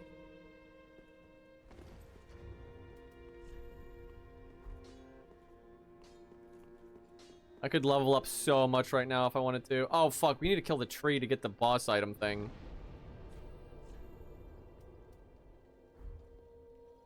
A boss is so lame, I always forget to do it.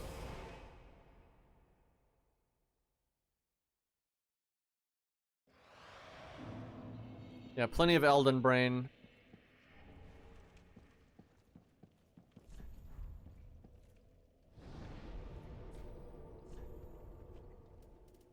Let's see.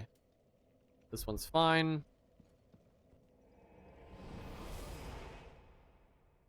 There's a bunch of stuff from boss items that are fun, so.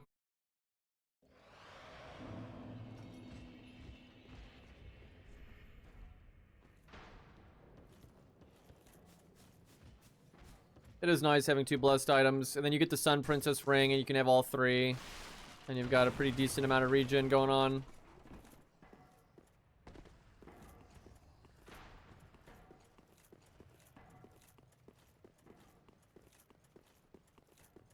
Kind of want to get Faith and use the blessed weapon buff just because it's fun.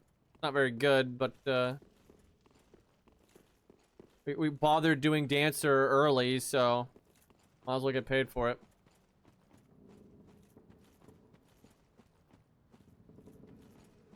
Cool boss arena though. They should put it in Elden Ring Night Rain. Should be one of those warped Earth events. And then maybe don't put this boss in it though. Or if you do, you need to change it quite a bit. He's probably weak to fire.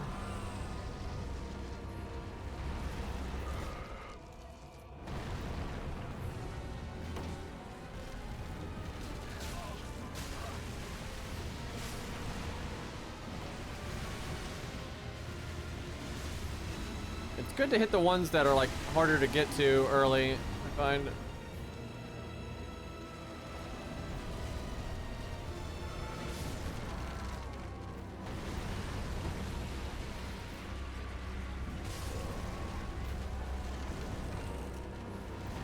What a great boss. Always love waiting the game.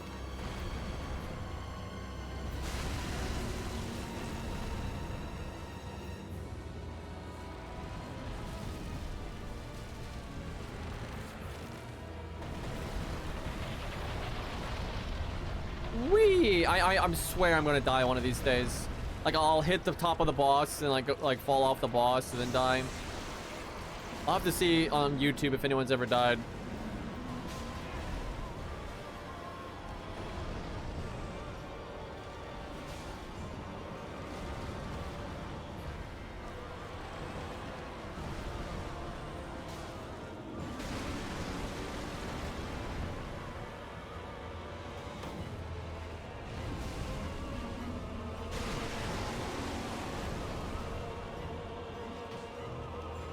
How come I can't just catch him on fire?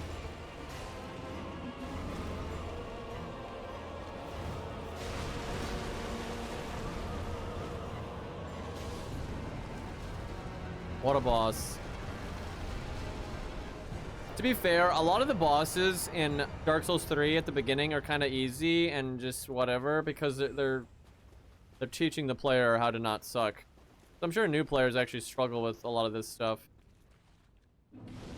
Maybe not that one, but certainly Abyss Watchers.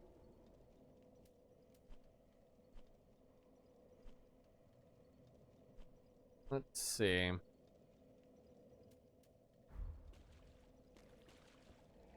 Boss of all time, indeed.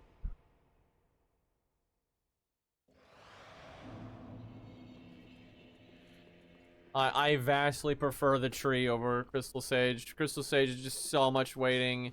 And then, like, there's a slight chance you die to just some bullshit, like, spell combo that just instantly kills you out of nowhere. Nonsense. But you're probably just going to be waiting and stun locking him forever. I mean, they're both bad. Okay, you don't want to give her the deep one. Lothric and Karim are fine. Well, actually, you can give them to her. You just have to not have her read it. And by that, you just don't buy any of the spells from it. And then she won't get fucked up. And then she'll leave it on the ground, too, when she becomes a Firekeeper. Oh, you've not had what? Save that shit for Carla. You only need 15 faith. Maybe we do that. That's kind of fun. Oh yeah, Tears of Denial. It's only 15 faith as well. Even Magic Barrier is only 15 faith. Simple shit here, actually. Low faith OP. Have a pleasant journey. I pray for your safety.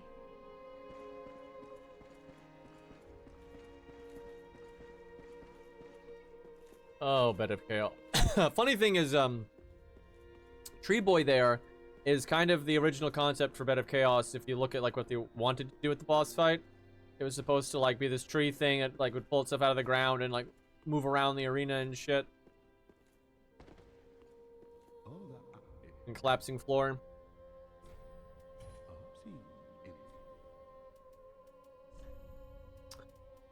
The Sage Rapier is good because it gives you drop chance. So if you do want to farm something. Oh, you know, that's a weapon we could have used, chat. Good old Hollow Slayer Greatsword. Some people love it. I do not. Like a Hovel Ring.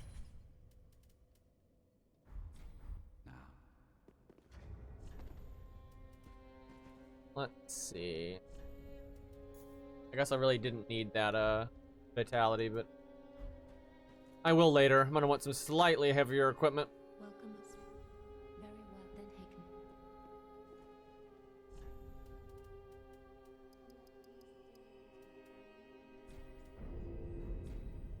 Farewell, Ashmi.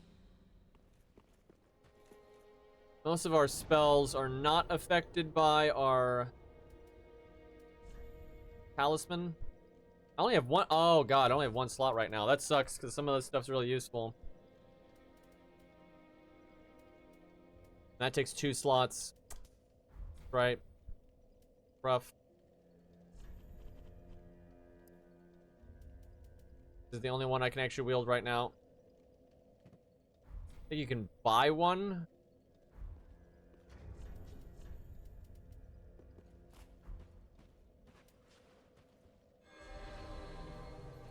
It's so bright. This adds so little AR though. So, let's see. It was 283 with it. Without it, it's adding 20, like, 20 AR. Which, I mean, you know, that 20 AR does make a difference. It also heals you, to be fair, but it's nothing crazy. But the stronger weapons get more out of it. It's the only buff like this. It adds physical damage, so you don't get split scaling, which is nice. Or split defense. And it's the more damage the weapon does, the more the buff will give. So if you have like a big boy weapon, it's much better. It's literally designed for Lothric Knights, like the guys with the great swords, because they use it. The Lothric great sword's got a big, you know, smack, and then you put a percent buff on it, and oh look, it's good, and you don't have to have loads of faith. You need a bit. Ashen one. Alrighty.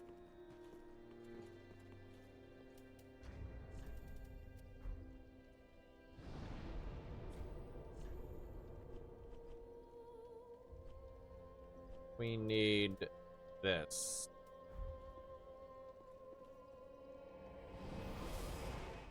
What do you think of the run back to Four Kings in DS1? Most frustrating moment in the game for me? I immediately found the shortcut. Which I don't think is even that hard to find because, you know the water's gone, so... Because of the shortcut, although it's still annoying, it's not... You know, it's not that bad. I don't love it. I don't ever like boss runbacks. But that one's pretty easy. But if you don't find the shortcut, I imagine it's not a great time. Oh yeah, this ain't Elden Ring. You can't kill them by just smacking their corpse. That's not gonna do nothing. You gotta go find the necromancer or whatever.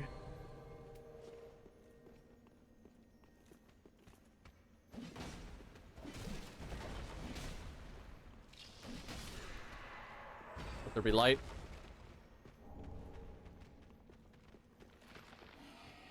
If you jump on that pillar, you won't take so much fall damage.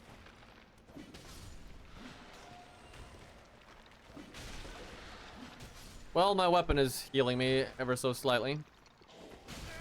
As I lose a giant ass chunk of health.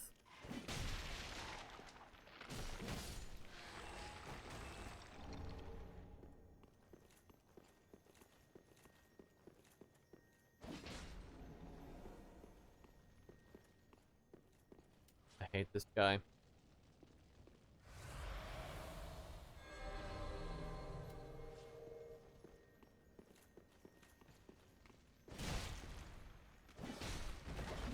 Thankfully, I'm doing some pretty serious damage to him. I am so okay with not having to deal with his moveset. Totally happy with that.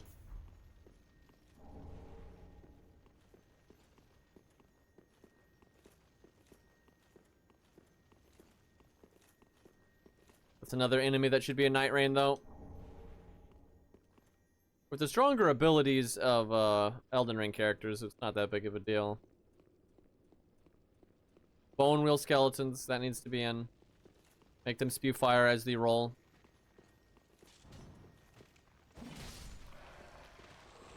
I should really be backstabbing so I get the it's crazy, I just one-shot that guy. Give me my FP. I gave a pretty substantial amount of FP. Don't pay attention. Don't pay attention. Yeah. Yeah, like 2 of those is enough to get another weapon buff, I suspect. Okay, this guy's just being a dick.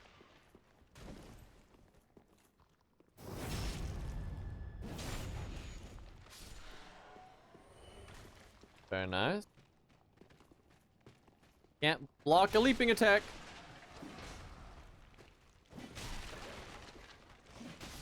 Or parry, excuse me. They're trying to parry.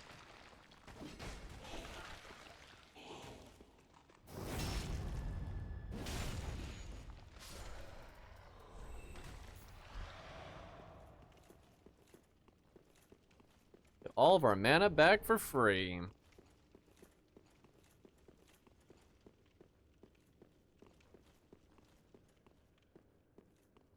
Yep, I've died that way, where you jump and you hit a pixel of the stairs and you die. That's so frustrating. That's truly the bitch part.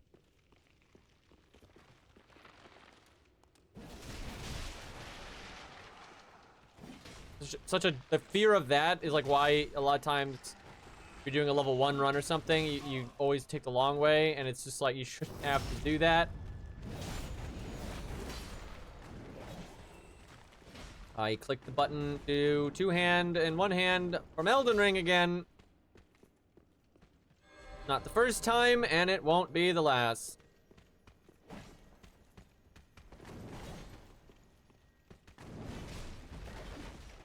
Wow, our damage is... They must be weak to piercing damage. Because, it's not, I don't even know. Like, it's just a +5 Lucerne. I'm just decimating these guys. The hell?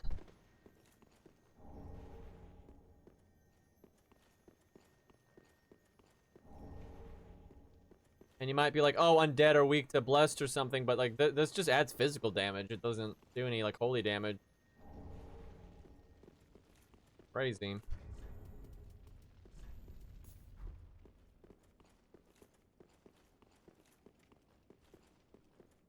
Four Kings are impressive when you can beat it at low level with a low weapon upgrade. But it's just so annoying. There's some interesting mechanics you have to worry about that you normally wouldn't.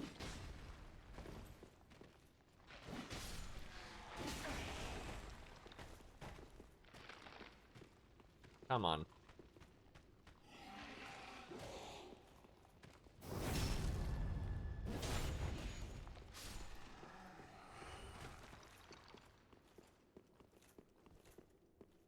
It's so strange when you like greet them by just saying yes. We have some odd names like that, where people are just like Depression, Warehouse.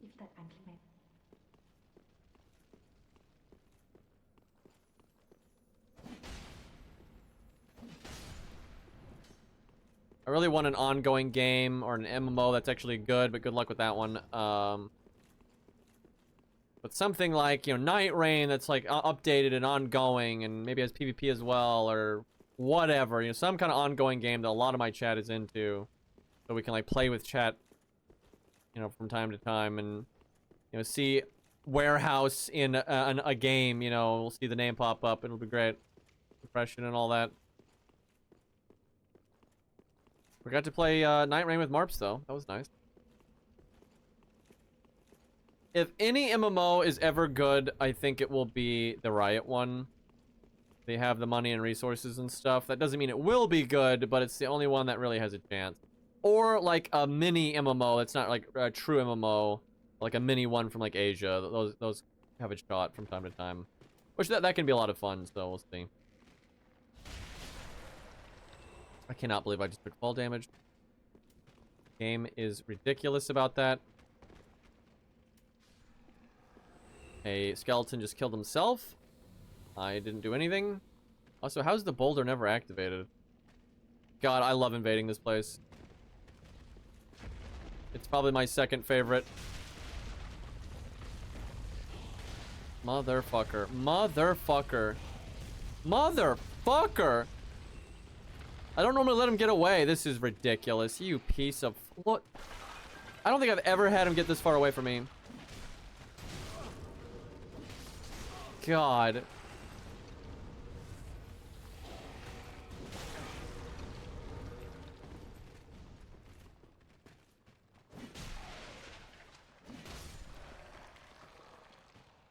Oh yeah, they come back if their eyes are glowing. That's what it is.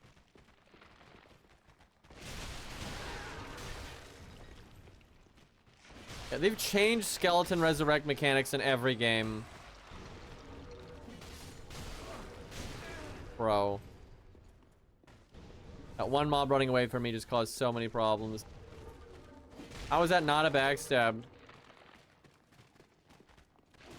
Bro. Whatever. fucker.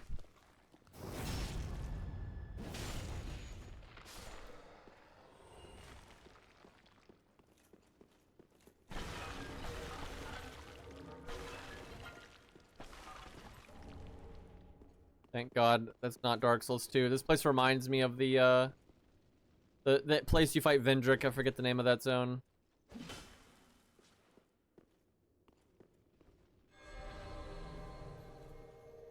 That's actually a decent zone, mind you. It's one of the better gameplay segments, I would say.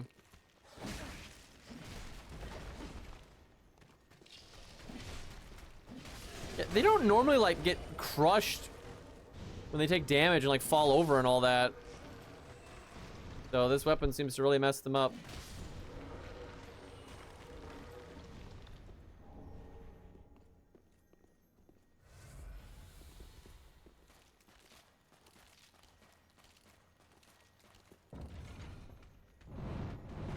It took so long to fire.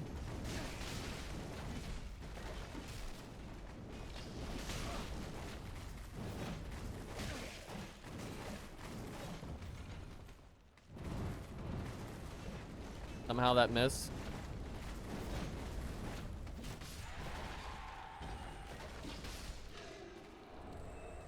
That wasn't annoying or anything.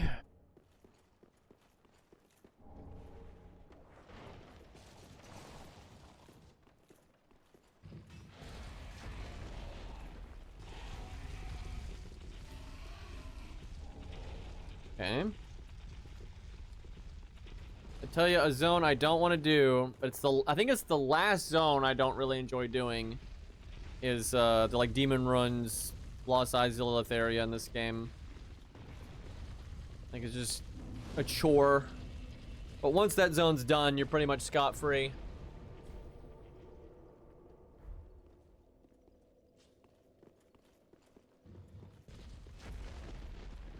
Yeah, Tower Knight's cool. I desperately wish his armor was obtainable.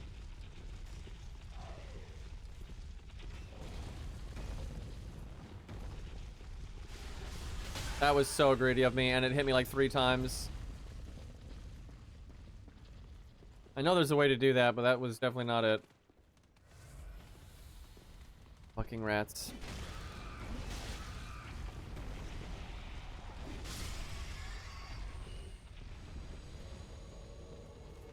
Time for gravity.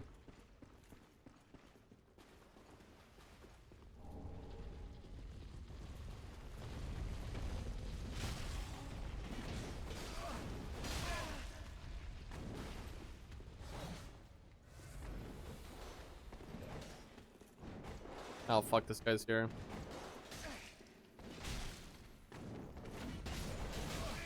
Of course I get hit for that. It's just a fire gem.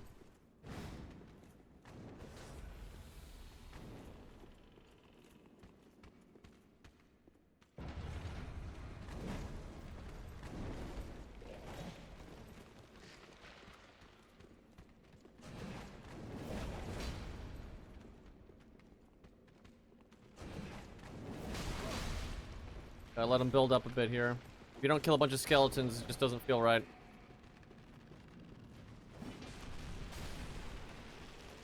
I'm not sure we're gonna get that many skeletons. He lived. He landed on the little lip. Oh my god. That's so unsatisfying, chat. My gravity kill. Boo.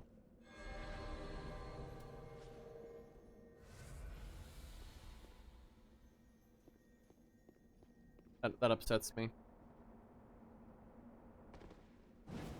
This was Elden Ring, I would have taken damage there because they got rid of ladder iframes for some reason.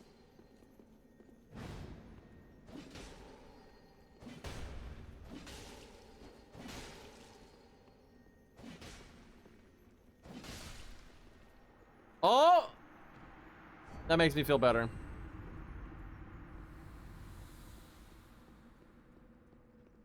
I might as well get the bonfire while I'm down here.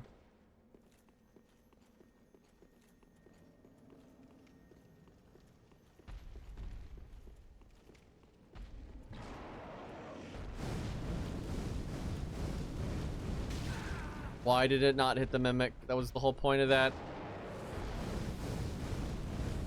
but my fun.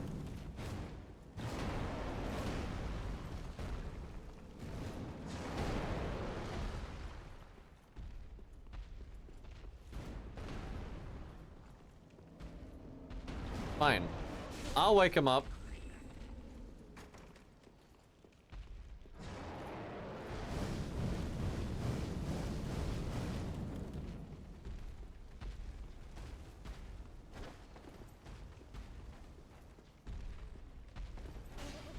Wow, they didn't even, like, it wasn't even like a, oh wow, that skeleton just did so much damage. Holy fuck. That skeleton is just slapping, dude.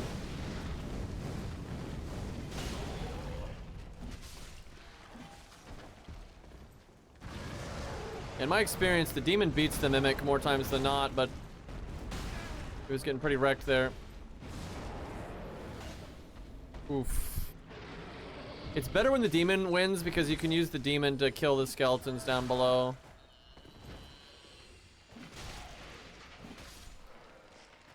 But that skeleton messed him up.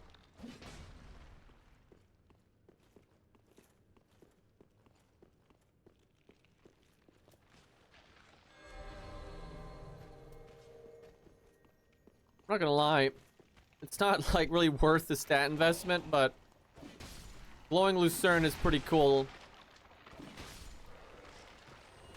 What would have been nice is if they gave this buff a very slight flat damage buff, like 5 AR, and then the percent buff.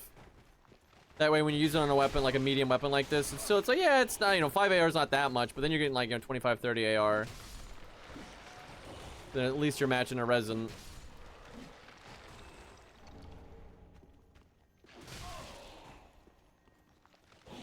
It's hard to do that though because it adds physical.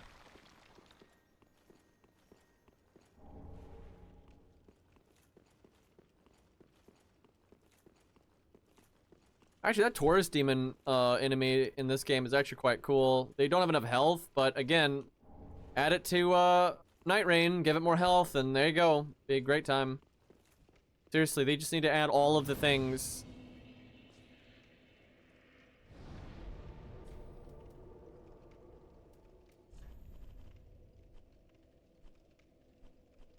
Where are the weapons? Black Blade. Very different in this game than Elden Ring. A knife in Elden Ring, which I have only ever used in Night Rain, really. One of these days. God, I hate it down here.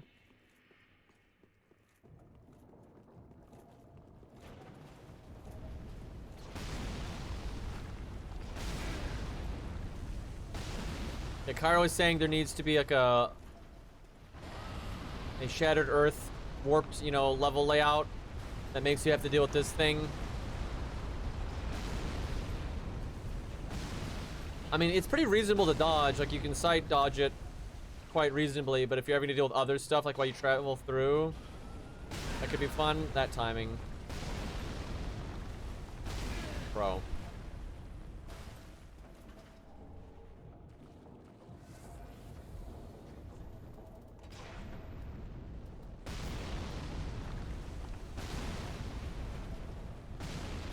You could combine this with other interesting stuff. Be pretty cool, honestly.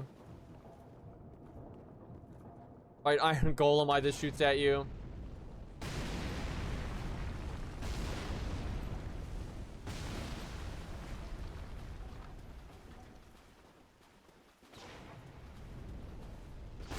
I guess.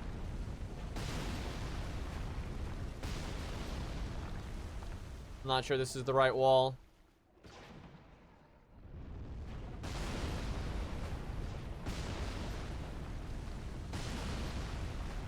Nice.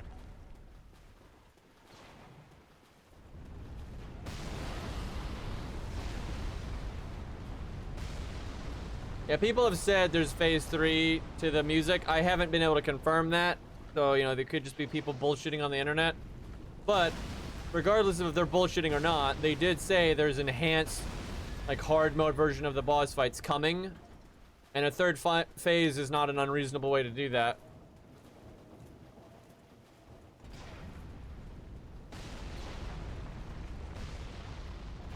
So we shall see.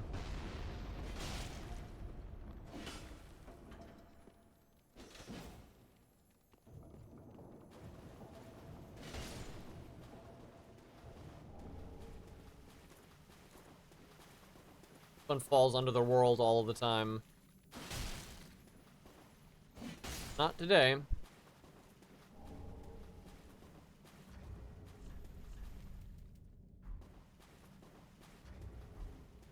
So far, the NPC fights have gone pretty well with Lucerne. Easier than normal. Man, that just barely missed.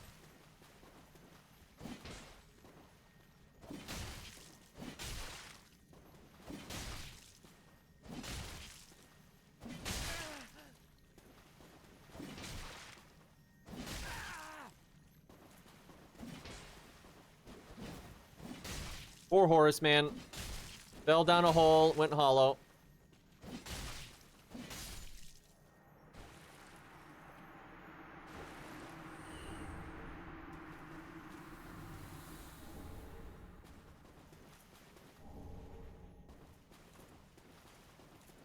Also, rip this guy. Jeez, stuff.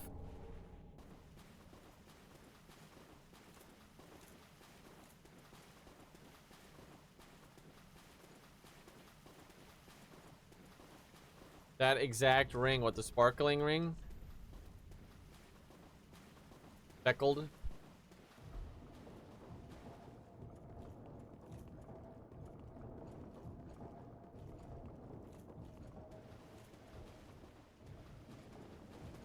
No need to do the embered crab while the crossbow's alive.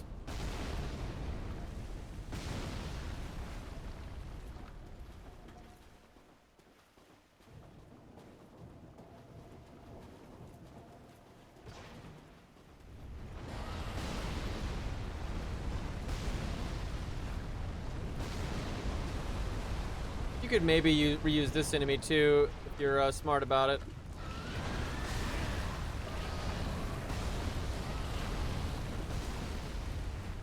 There are so few Dark Souls 2 items in Dark Souls 3. It's always so random when you find one. I hate that that hurts you. It's ridiculous. It's like the whole reason you can't really fight it head on in a fun way is because it starts moving randomly like that and you take damage. I think I may have lined this up slightly wrong.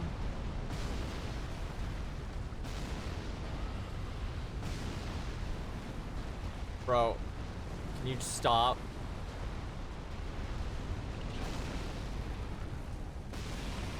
Good enough.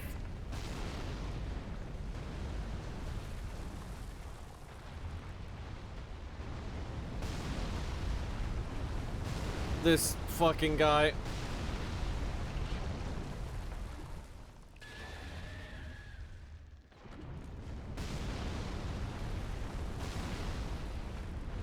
He's almost dead. The fact that this works. Iframes, yeah.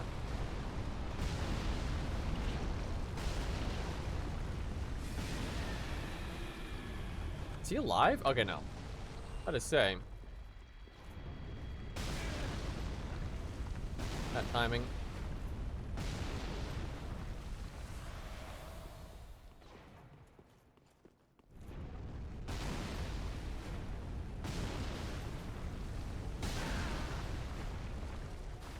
Grab the bonfire.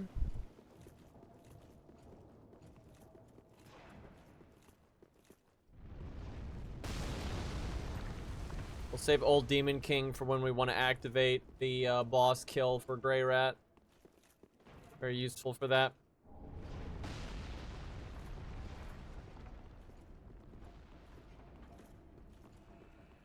Dark Souls 2 was so great, they couldn't capture its item greatness in 3. Oh, please.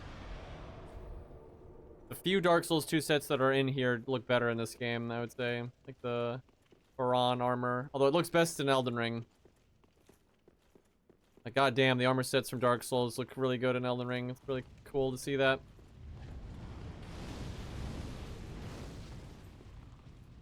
They should add way more, like, God. People were saying, I don't know what they're basing it on, I don't know if it's like game files or what. And so it could just be total bullshit. But people were saying there's 2 more costumes for every other character. Or every character coming. What? That's ridiculous. That was definitely supposed to like knock me down or something, and it just didn't, and it hit me like 10,000 times. That's so dumb. I was obviously like just super hit stun that entire time. What a joke. It's because like you're only supposed to get hit by like a small part of it, because like a whip effect, and somehow we just got hit by like the entire thing. That room is so dumb.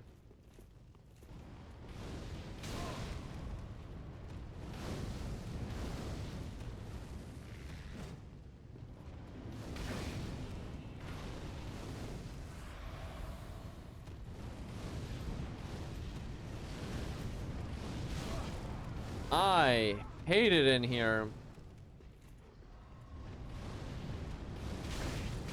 Normally when I'm playing this game more seriously, I'll use a fire protection item there. So much nonsense.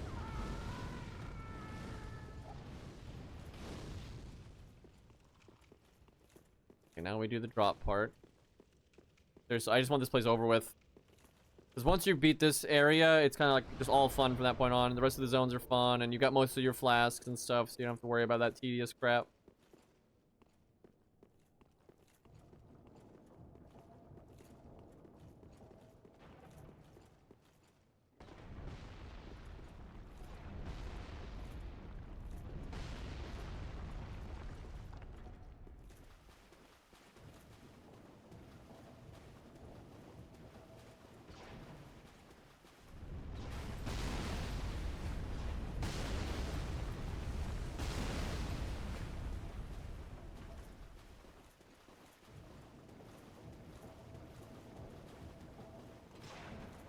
Oh, good hit.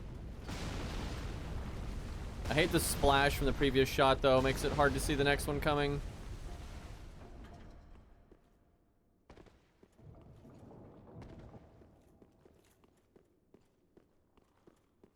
Always forget which way. God damn it. Oh, I guess wrong, I think, every fucking time. Because this way looks so long that it looks like it's the main way. But it's not. I can hear those crabs.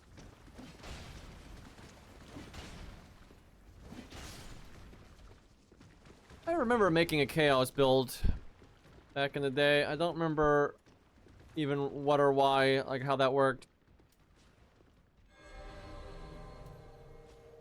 I used to play Dark Souls 3 PvP a lot though, and like Londo and all that. Shit fades from your memory.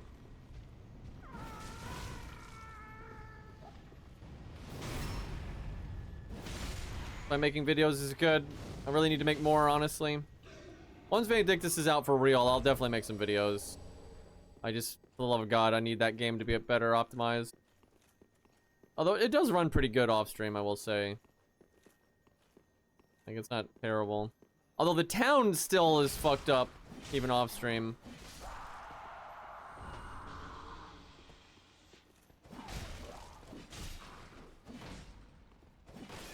Just keep swinging.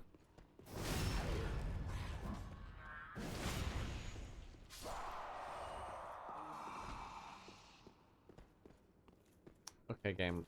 There's a point of like that's just too much anti-aggro.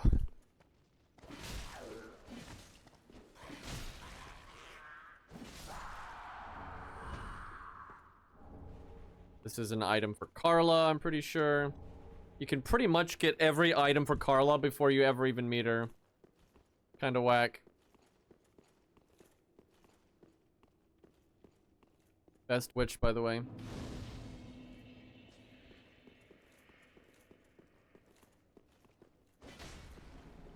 Although Beatrice seemed cool, but you never, you summon her Phantom, but you never, like, get to interact with the character at all.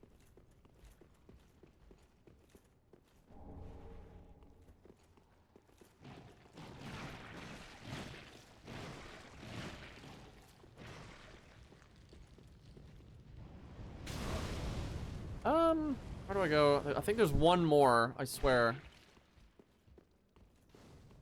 I swear there's like one more like flask item in here that I haven't gotten. Is there? I don't know. Maybe that was it. It seems too easy.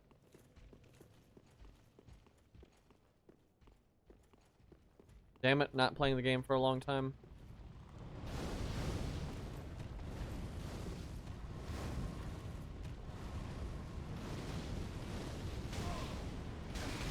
It does seem pretty likely, though, that Carla is at least related to Alva and Zuli, but maybe not. It's actually possible that he just heard that there was a witch in that jail and thought maybe it was Zuli, and he went there to check, and it wasn't, which would be why he didn't free her. Which is kind of fucked up when you think about it. Or, you know, when you go there, it's just like, you know, he hadn't made it or something. I don't know. Hard to say.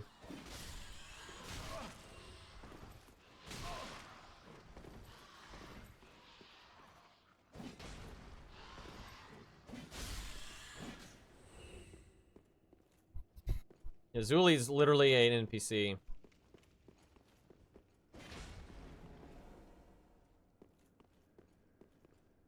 It is kind of funny though, because like I don't like Zuli's probably my least favorite of the witches, but like I don't mind her, she's fine. But it is funny that she set out to seduce Alva and then the opposite happened. It was kind of a funny twist on that kind of story.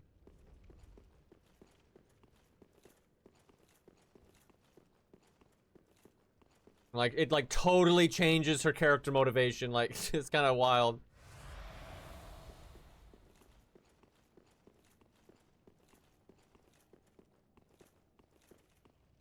Yeah, Carla's odd because she seems to be related to Manus and all the fragment nonsense. I like how they're just trying to make it hard for you to jump across here. Bro. That rat just totally wrecked me.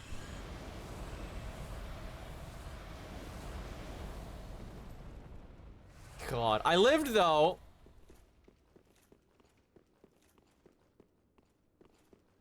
Used all of my flasks because of a rat. Why did I not do a plunging attack? I think it's Elden Ring. Really, game? Oh, the rats are really being annoying right now.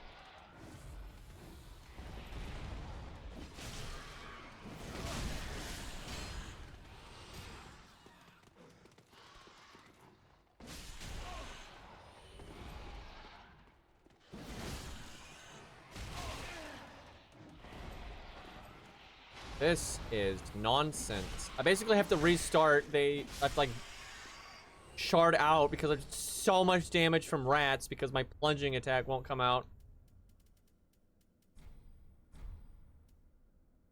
Good lord. Riz parried. Yeah, pretty much.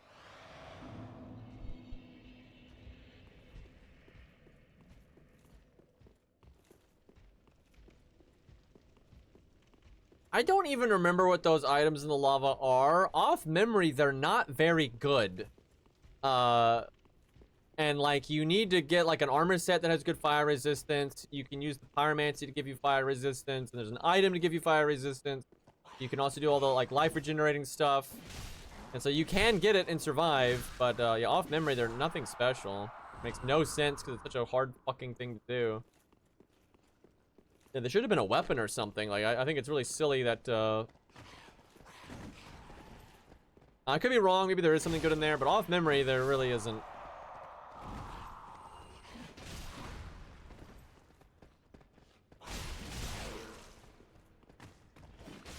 I have been enjoying Lucerne, though.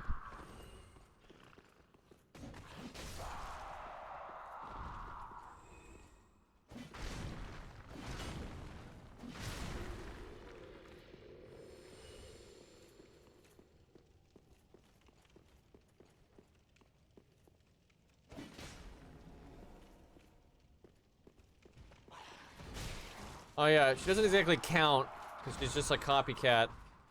But like Ronnie's my least favorite witch, if that counts. But she's really not a witch. She's just copying the snow crone or whatever. Like she's really, you know, just America kid. But not a fan of her.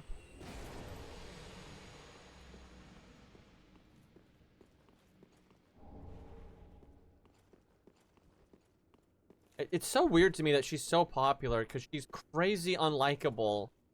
And like everything she does is bad. I mean, she's so bad to her minions. She acts like she's not, but she's terrible to her minions. Everyone that follows her dies. She never helps. Like, she expects her minions to help her all the time, and then she never does anything for them ever.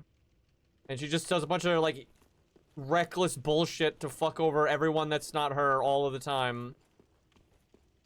Like, she screws over Godwyn. Yeah, she's the most done ending, though. That's not entirely because she's popular. I mean, that doesn't hurt. But they do kind of just, like, force that ending down your throat. And I don't think it's even intentional. I think they just kind of fail to realize if you're just kind of playing through the game normally, that's, like, the only ending that's kind of easy to get. Like, most players will just naturally do it, even if they're not trying to. And the opposite for the other endings. That's the thing, like... Even though it's not, like, complicated, most players are not gonna do Gold Mask's quest on their first playthrough. And it's not because they don't like Gold Mask, they just don't even know. Like, his quest is so, like, bizarre, like what you have to do. Like, most of the other endings are like that. They're just very obtuse. Ronnie's one of the few endings that's not obtuse. Which I don't think it's intentional. I actually think it's, just a random thing that just happened, by chance.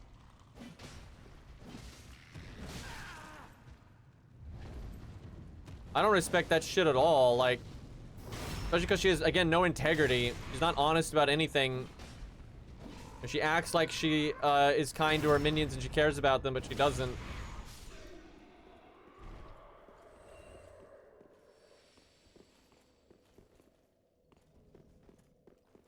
I like people that have an integrity and are honest with both themselves and other people. And Ronnie is not that. She's just selfish.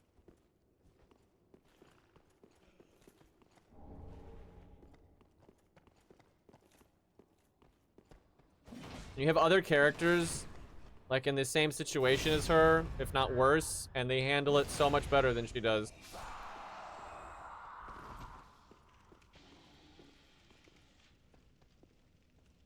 Yep.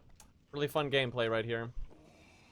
Really, really good game.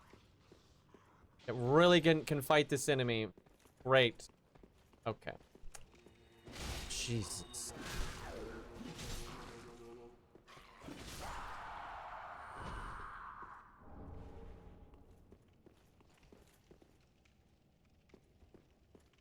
The thing is, Blythe and EG to a lesser degree, but still very much so, if you look at their dialogue, they do not actually understand Ronnie, right? They are being manipulated. They don't really realize what she's doing.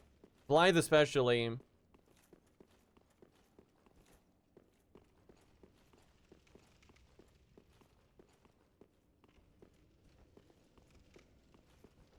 Also, there's just nothing about the like Dark Moon entities nonsense that seems like it's a good idea at all.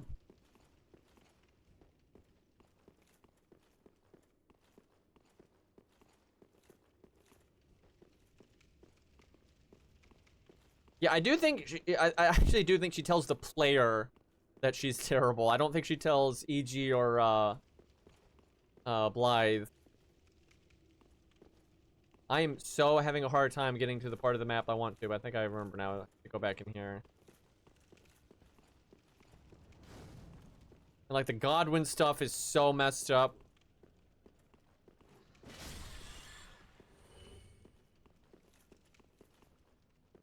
Some people think the Night Lord is Godwyn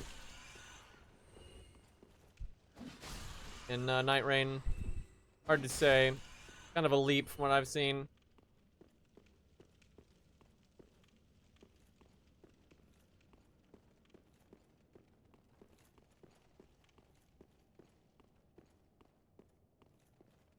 And like Ronnie hates being portrayed, and like if you do like her shit and then instantly betray her, she's like so like pissed.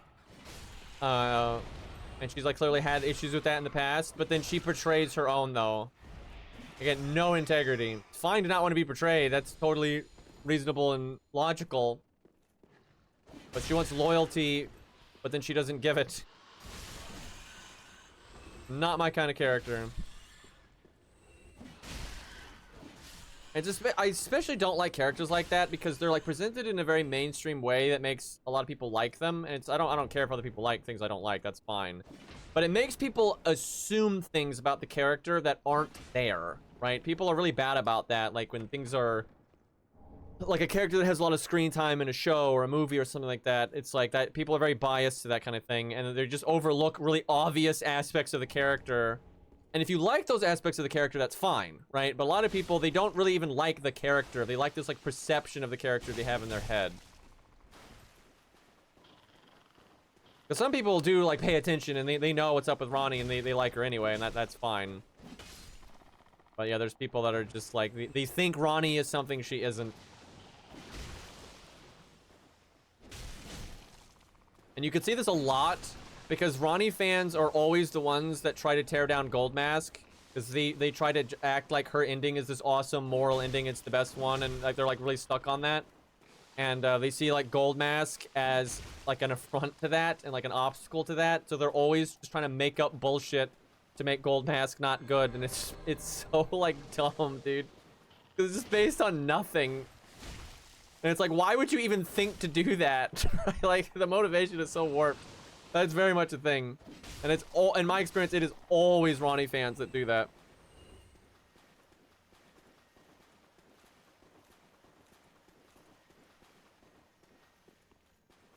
You think it'd be the Chaos fans, the Chaos Ending fans, that would be against Goldmask. Weirdly, I find the fans of the Chaos Ending and the fans of the Goldmask ending have massive overlap, and I am a testament to that because those are my two favorite endings. And like those two camps generally get along the best, which is just super funny because they are just massively opposite.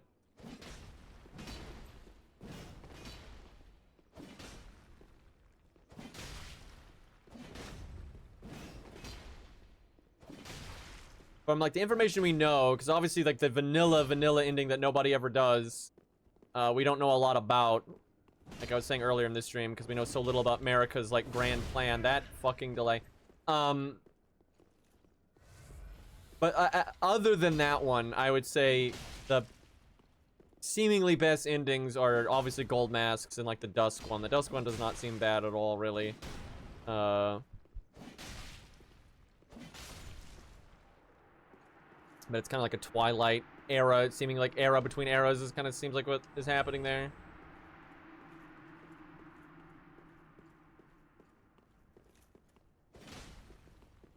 I thought there was, oh yeah, there is more items in here, Jesus.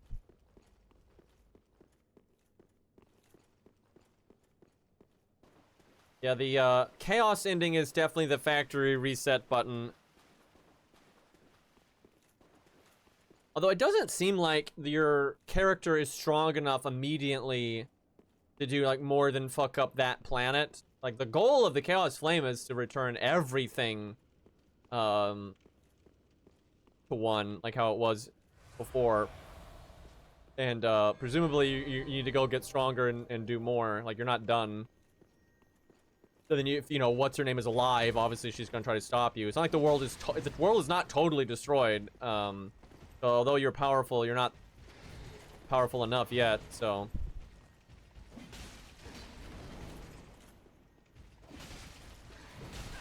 That's a hitbot.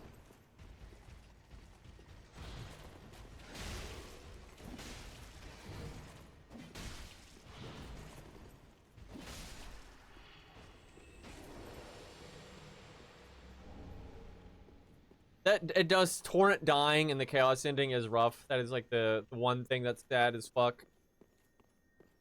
But the merchants, man.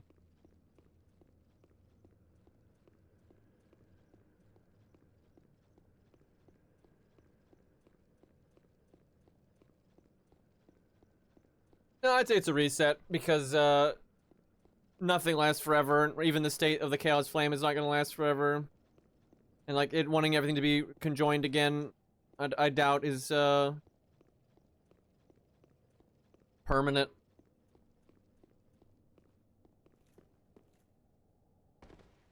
The other extreme would be, return to nothingness, but that's a whole other thing.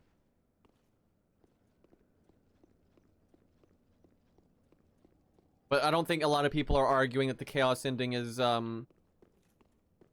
the nicest ending. I don't think anybody does it for that reason.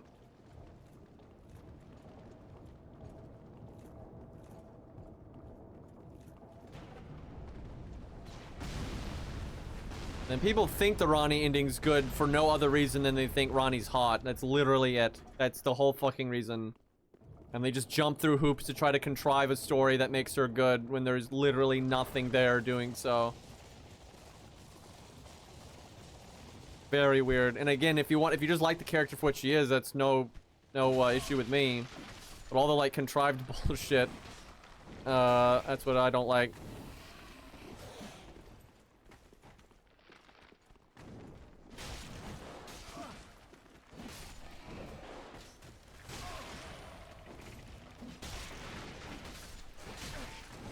I should have buffed. Holy fuck, that damage.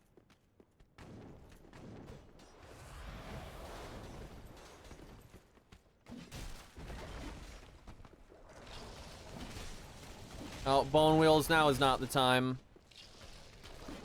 Thank God they're nerfed. I probably would have died there if that was the Dark Souls 1 bone wheel. Can I go home now?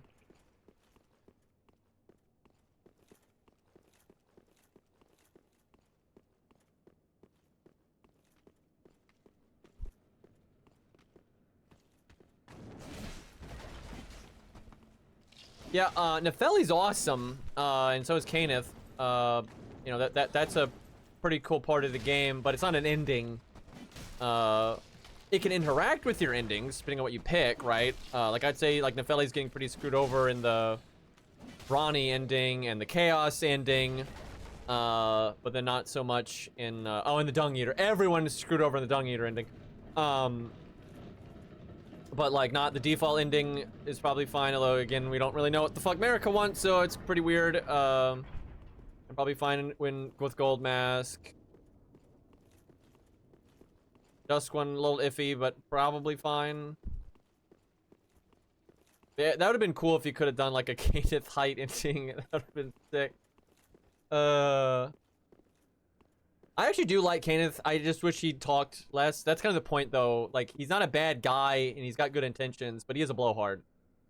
And it is a fun mix. Don't get me wrong. But oh my god, the boy can yap.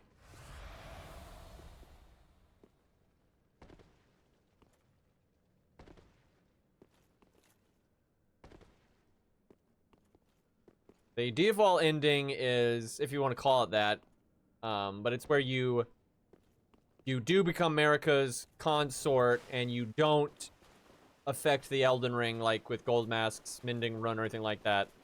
So it's just like you just followed the grace. You just did what Marika said, and you did the thing. You killed the Elden Beast, and then like what results of that is not really clear because they don't really tell you anything.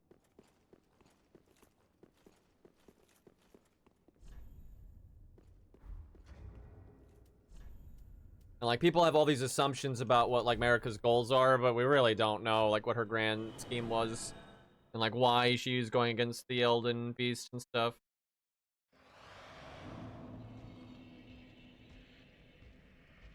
So, it makes me sad that I like Nefeli a lot and that questline a lot, and that questline gives you 2 max upgrade items, which is really important because you can't farm those.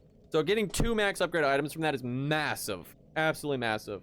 But it pisses me off because I love Stormhawk Axe, because I like axes. And that's one of the, kind of good ones. And you can get it super early game if you just murder Nefeli. But I don't want to do that because then I don't get 2 max upgrade items, and I like that questline anyway. So, yeah, it sucks. Not really clear if Marika stays a statue or not. Probably depends on the ending. But yeah, it's not clear. I think originally most people assumed she did. There's not a lot to suggest one way or the other. But then after a lot of like recent discoveries with her, and she's clearly shapeshifted a lot before and all this other nonsense, then it's like she probably can be reborn. There's actually a lot to suggest that. My guess is if you kept the spear inside of her, she's just stuck. And then if you remove it, she can probably regenerate. Because that seems to be like she's already done that a bunch in the past. Especially because I would say pretty overwhelmingly, the evidence suggests that she's actually a fucking snake. I'm not even kidding. And she was the Glomide Queen. There's so much that suggests that. Like, all of her items are snake-related, like the America's Mischief, which is a shape-shifting nonsense, which she has a huge track record with, is if you look at it, it's a snake.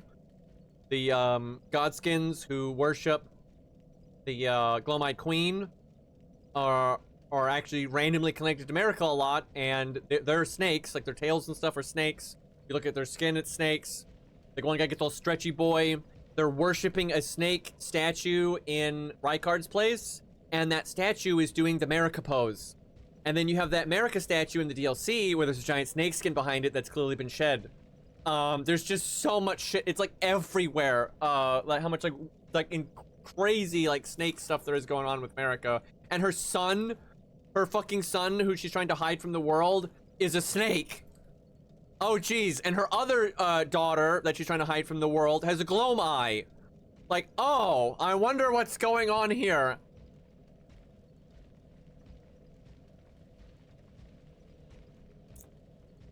But yeah, there's a whole lot of like death and rebirth stuff with America and snakes, so.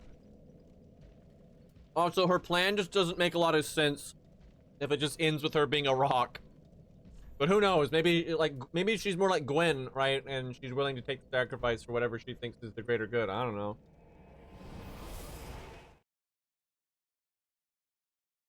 I definitely like Gwen more than Marika. Now, that might change if we ever learned more about Marika, but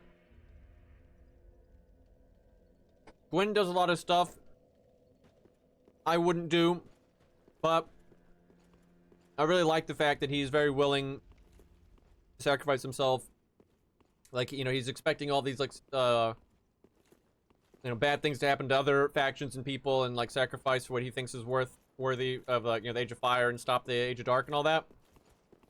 But, you know, he's not expecting something of them that he's not willing to do himself. So at least he's got integrity.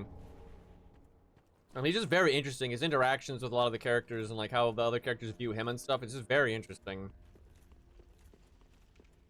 Marika, there's just too many question marks. People act like we know her character, but we really don't. Like, there's just, or like, her goal and everything is just completely obscured. Where Gwen's, you know exactly what he's about. You know, he's really afraid of the unknown and the Age of Dark, and he's doing everything he can to prevent it.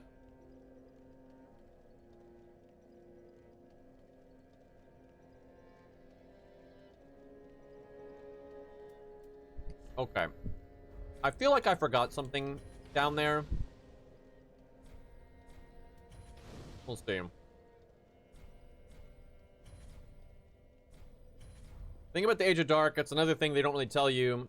You learn a good bit about it, and you get two stories of it, like from different aspects of the game. You know, sometimes like certain characters and item descriptions and things portray it as, you know, yikes, you know, really bad. And then other characters and item descriptions describe it as very peaceful and, you know, just the age of man and, you know, very, like, restful.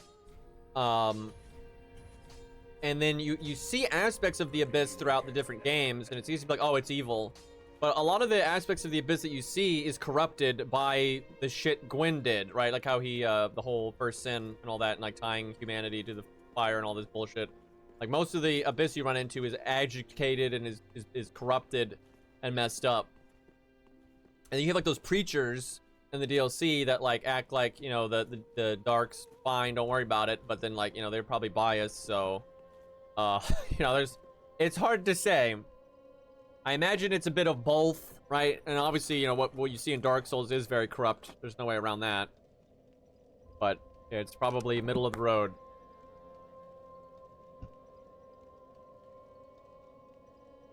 Age of the Ancients is pretty sick. They did nothing wrong. I definitely feel like I'm supposed to have 12 flasks right now.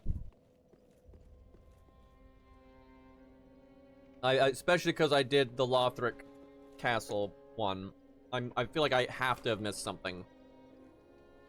Because I even got the one in the King's Garden or whatever.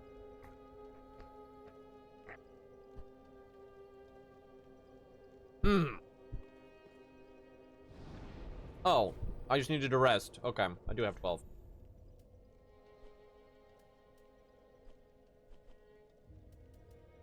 Oh, Sister Frida. I wonder what level we should do that at.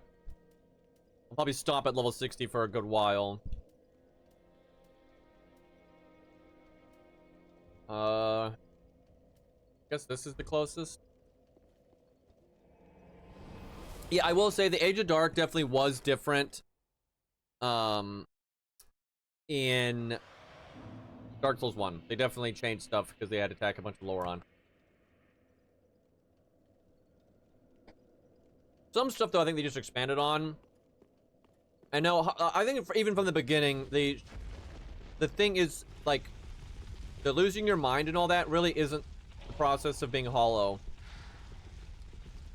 Because, I don't think, like, Dark Souls 3 is just making up the, you know, a hollow need not be mad. You know, Yuria says that. And you see a bunch of hollows that aren't mad. And I think that's always implied because, like, early on in the timeline, humanity was doing stuff. Like, and you've got, like, they always had in Dark Souls 1, like, how Gwyn had obscured your history and all the Ulasil stuff. So it just doesn't really make sense if humans are just, like, some fucking zombies, even in the Age of Dark. But it is true, like, humans in Dark Souls, their default state is hollow. That's, like, their true form. But it doesn't really seem like, they're actually supposed to be mindless. That doesn't seem to be the case at all.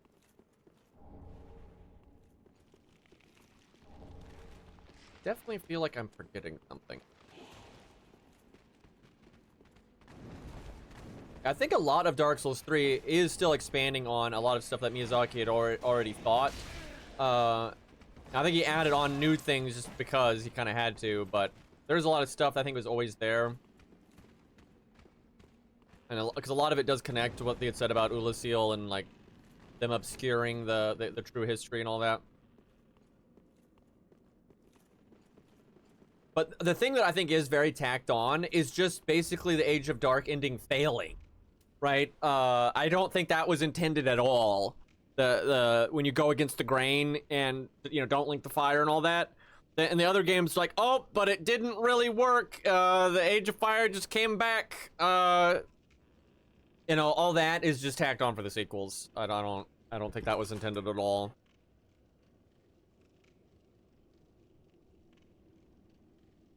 Well, I will say the other daughter thing I don't think is that tacked on. The specifics of it I think are tacked on.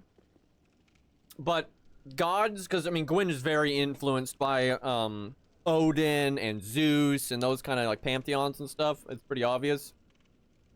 And those deities having a bunch of kids and some known and unknown, and you know that's pretty par of the course.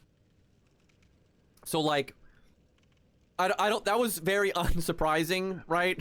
I was very unsurprised by that. Like, oh, god deity having kids that aren't in the spotlight. Who would have fucking thought? Like every other god ever. That I don't think was a big deal, and I suspect Miyazaki had kind of always thought of Gwyn in that way, like Zeus and everything. Now the specifics of it, I think was kind of made up. I will say though, there is stuff in Dark Souls 1 referring to like humanity having played a bigger role in the past, which is like the Ringed City in Dark Souls 3, right? And that being obscured and removed from history and all that. And I think that's I think Miyazaki had always intended that like humanity actually did a lot in with the dragons and all that era, and then that was like pushed under the rug and hidden. But the specifics of it being, you know, the Ringed City and all that shit, I think that was made up for the game, right? They made that up after Dark Souls 1. I think there was just a vague thing that, yeah, a lot of human history has been, you know, obscured and tried to be deleted and stuff. But I think the specifics of what that was, they definitely just made up later. I mean, you know, you'd have to ask Miyazaki to know for sure, but that would be my guess.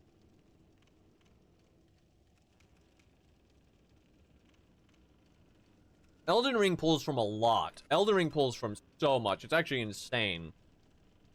Like, there's a lot of people, you know, obviously see the Norse stuff, because that stuff's really obvious. And even some of the Celtic stuff, people mention that stuff all the time. But there's a lot of Christian, and like people, you know, like to like not focus on that stuff because it's so mainstream, because most people, you know, grow up in Western countries and all that. But there is Christianity all over Elden Ring. Like, holy fuck. But there's so much stuff. There's so much stuff. Excuse me for eating. But Elden Ring pulls from so many mythologies and real world stuff and all that. It's pretty neat though. Like, I actually kind of like it.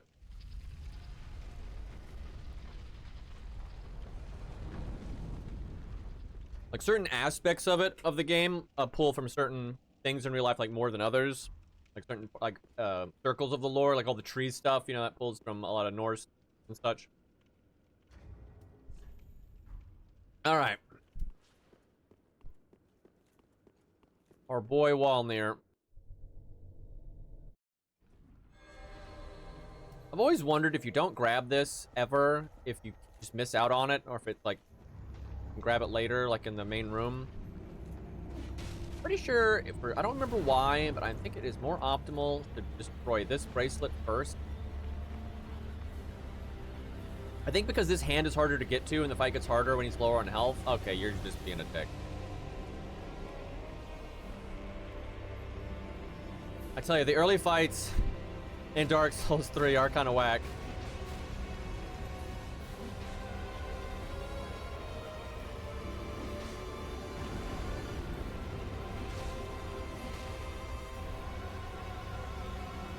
Boy, he being real annoying right now.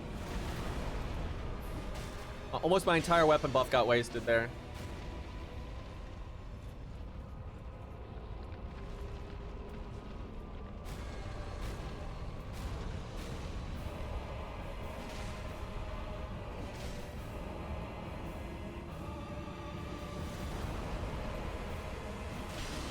I do love how this guy has 2 different death animations, though. That was an insane detail. See if I can kill this guy before the ads show up. He actually has some cool attacks, but he ain't doing any of them. Wow. He died without ever summoning his sword, without ever summoning an ad. Like, what the hell? That's probably the silliest Walnir fight I've ever had. What a guy. Yeah, Walnir's not great. Deacons is not great. Crystal Sage is not great. The tree is not great.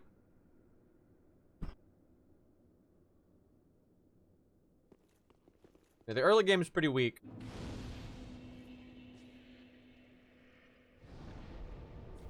Yeah, he doesn't target his minions, but he'll damage them.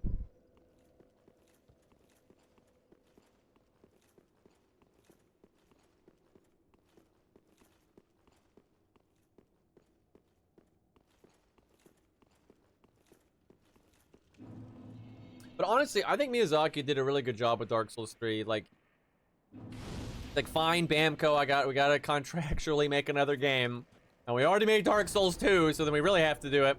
Because, oh my god, if the series had stopped with Dark Souls 2, that would have been atrocious. Like, oh my god, that would have been atrocious. So I think if, with the existence of Dark Souls 2, it was way better to make Dark Souls 3 than not. And I think he did do a good job of, like, oh look, okay, you know, there are... Even though I have to make up bullshit for why the cycle is still going, you know, he did expand on things from Dark Souls 1, like the obscured human history and all that kind of stuff. I think he did a pretty good job with that. And, you know, then he made it part of the story about, you know, the story being forced to continue on when it really shouldn't. And, like, why that's a bad thing. Like, you love this thing, but if you love it, you know, you kind of can't just keep puppeting a zombie.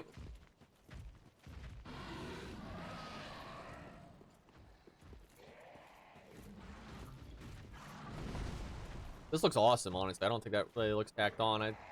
This whole area is pretty sick. Oh, I should just, like, fight this guy.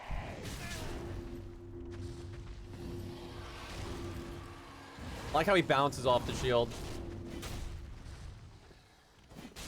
Don't you fucking...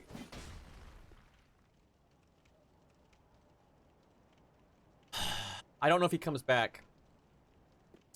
I actually forgot he was there. I wasn't like trying to avoid him. I was just looking at the scenery. Holy fuck, though. I love the story of Pontiff. I love it so much. It interconnects with all the other stories. He's, I would say, the most influential character. And he's so interesting. And he's such a cool, like, shift with the painted world. Like, you have all these people in the real world suffering, and they go to the painted world for a reprieve.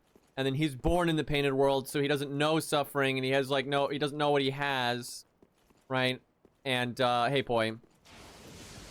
And because he's like bored and you know, everything, he wants to, you know, he wants strife. You know, he wants something that has meaning, because like the painted world is just so soulless to him. So he's like the inverse of everyone else.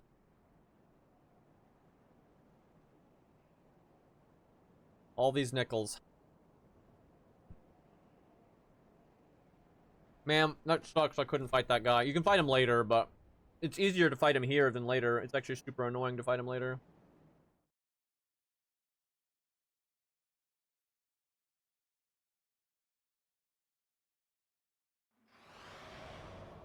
Yeah, I think the best way to define Pontiff is like, he's ambitious. Like, so ambitious to the point where he's totally okay with doing evil. But he's not doing evil for evil's sake.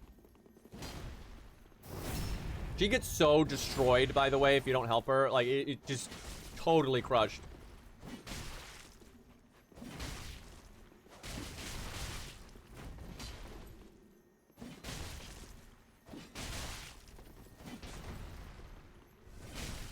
Him using a Divine Blessing, I think, is so funny, because it's like a callback to Dark Souls 1, because all the PvPers would cheat and item dupe Divine Blessings and use them all of the time. And it fits his character too, like, doing whatever he can to win.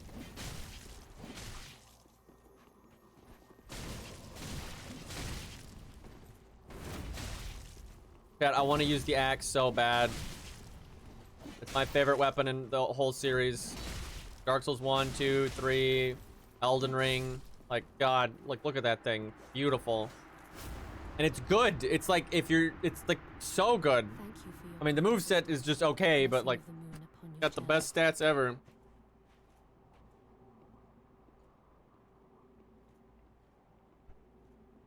But I use it basically every time I play this game. Yeah, it is absolutely the best level 1 weapon. It's not even close. The damage is insane. You make that thing raw and it just melts faces. I don't care about that though. I actually wish it wasn't so good. It actually makes me sad that it's so fucking good. I just love axes to death.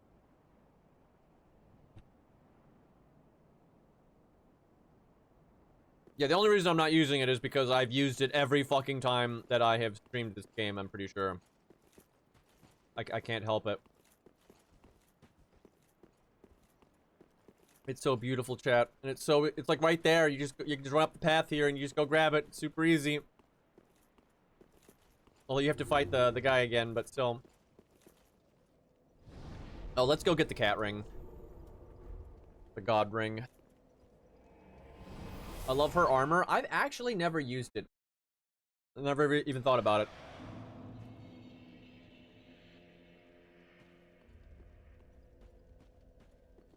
It seems pretty good. I don't really like the hair thing. I have not thanked you for your generous that dark spirit. It's not a double-sided axe. Vile bastard offspring who lurk in the darkness. My sworn. Oh, I see. You're saying it's one-sided because you don't like double-sided axes. I don't mind double-sided axes, but I don't prefer them, and they're also not really real. Although, I mean, there's plenty of idiots that would do suboptimal things in real life. I mean, you see that all the time in the modern era. Like, there's so many dumb guns that are stupid and so many things like that. But double-bladed axes are mostly a fantasy thing. There's not really any point to them. The way, like, axes fight, there's just no point. You're so much better off having a different thing on the back, like a hammer. Or a spike. But yeah, the Dragon Slayer axe is a very practical axe.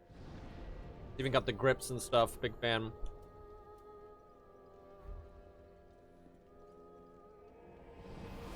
Mirror Greatsword's pretty cool in Dark Souls 2 because they're unique and they got the stance right. Where in Dark Souls 3 and Elden Ring, they got it wrong. Like the way that you swing it is different and they fucked it up.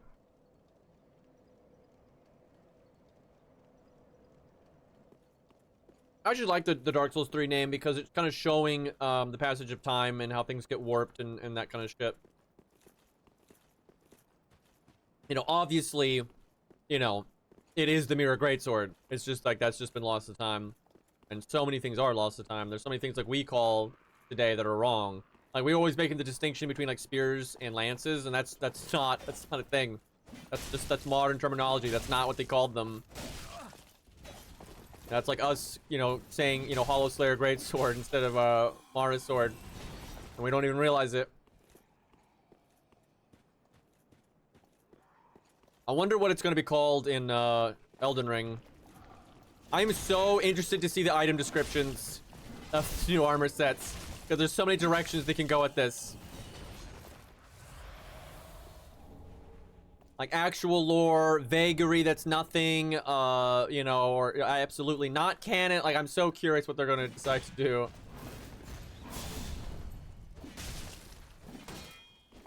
I've heard from people that like saw it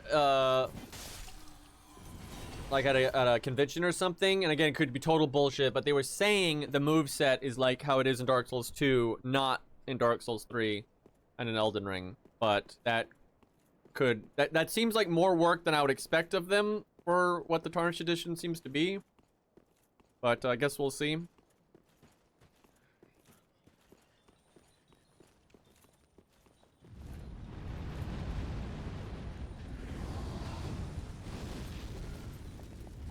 And also, I think the change of the name for Lucatiel's sword is super intentional. And it's actually rather sad because her storyline, you know, is like the human experience, right? She's afraid of losing herself, her ego. That's what death is, and that's why she's so afraid of death. Is because she knows she'll lose what makes her her, and she'll be forgotten, and all these things. Like that's really what humans deal with. And like so, her fear really is being forgotten. And in Dark Souls 3, she's been forgotten. You know, it's not Lucatiel's sword, it's not Mira, it's none of that. It's just some, you know, the Hollow Slayer sword. Like that's definitely intentional. And like it's rough, but like that's kind of the point because like what Lucatiel fears is a very real thing, and unfortunately, time always wins. Like always. Oh, I forgot to talk to Henri. Let me do this real quick. I mean, that is death. That's the point. Like that's the point. Death is oblivion. That's the thing. When you lose yourself and your mind doesn't exist as it is anymore. Like that is the point.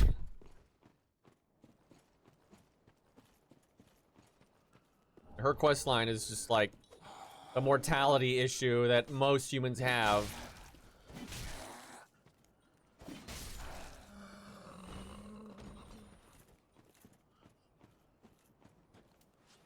Which is again that's just what Dark Souls is about. Like Dark Souls is like Elden Ring is about a few kind of a lot of things at once. But Dark Souls really is about mortality, life and death, and like what it is to be alive and those kinds of things. Just like the whole fucking purpose of it. My man, can you wait for me to kill these trash mobs?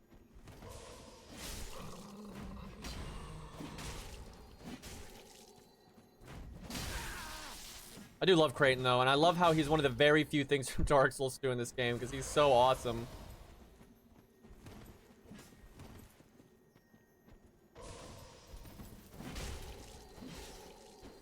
Ruthless, pragmatic killer.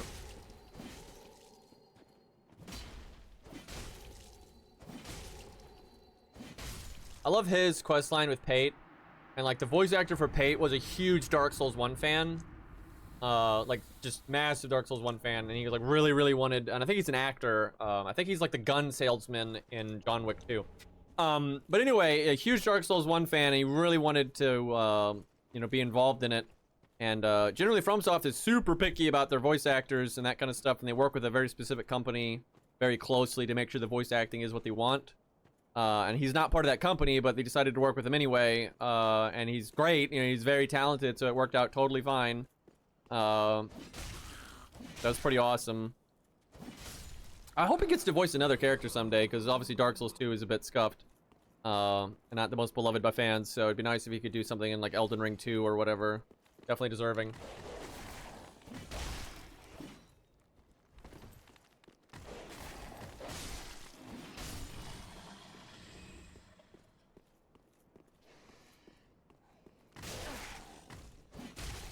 Yeah, I mean, loss of self, right? Like your mind. It's the people that get like brain injuries, like they get shot in the head, and then the you know, their personality totally changes. You know, what they were is gone. I think it's really complicated because, you know, we're always shedding our skin, right? And all of our cells in our body is replaced over time. Like, not you when you were 5 versus you now, not a single cell in your body is the same. The entire thing has been replaced. And so it's really weird.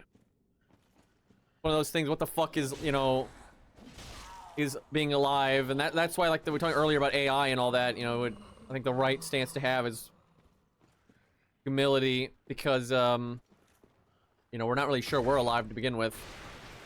So then we don't have, I don't think we have a lot of business judging other things if they're alive. Seems kind of stupid to me.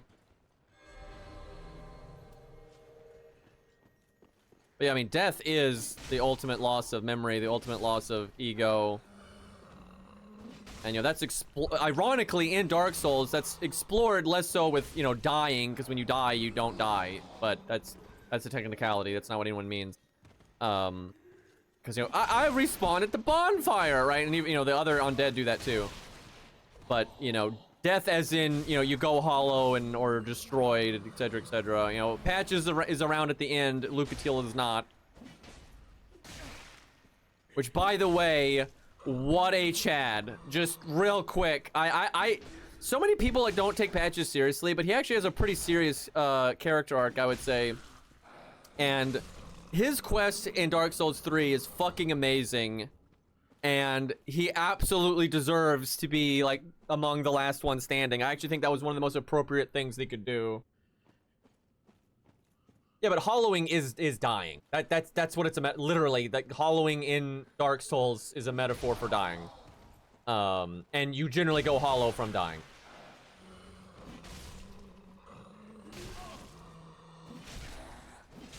Yeah, holy fuck.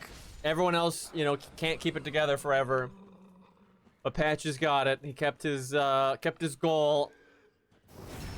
Needed a little help along the way, but, you know, who doesn't? Also, I just love how you have all of his normal Patches behavior in the base game, but then, you know, you have the Grey Rat stuff, so, you know, there's a bit more there than you would think. And it is absolutely the same Patches from Dark Souls 1. Like, I love all of that.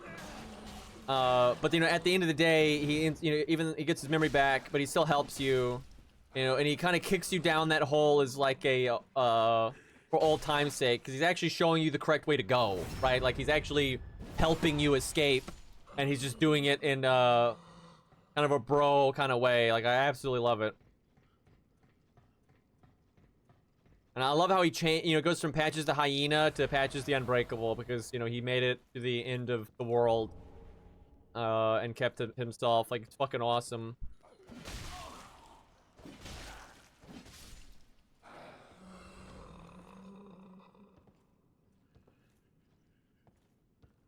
I mean, I would say, in a way, and again, you know, humans only know so much, but I think you can lose yourself even without immortality.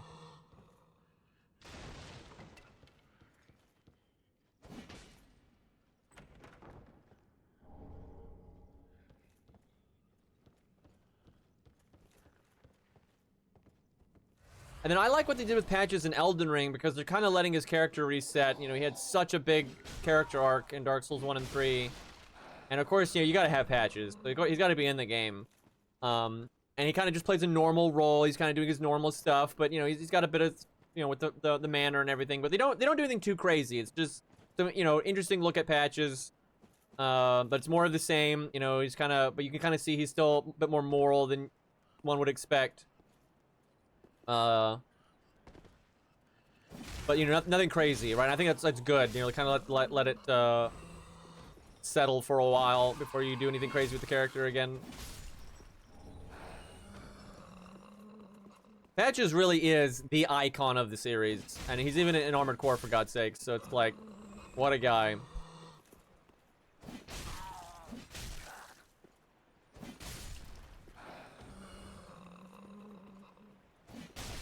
Yeah, the Radahn fight. Yeah, most of his like showing in Elden Ring is just his personality. It's just, you know, they're not really advancing his character, but they don't really need to.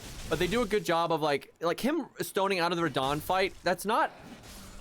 It's surprising that they implemented it, but it's not surprising canonically. No one would be surprised that he would do something like that. But you don't really expect like a gameplay aspect like that to be used that way, right? Even though it makes complete sense. So that kind of makes it really enjoyable and surprising, even though it's just typical Patch's behavior, right? Like, it's so typical Patch's behavior.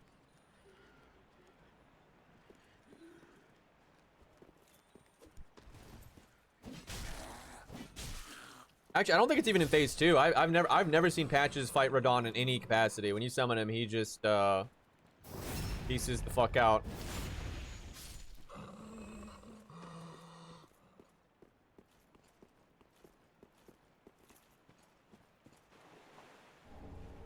I wonder if you can summon him and like get him hit so he gets staggered out of his stone out and then kill the boss. I wonder what happens. It'd be pretty hard to time that. A lot of luck involved there.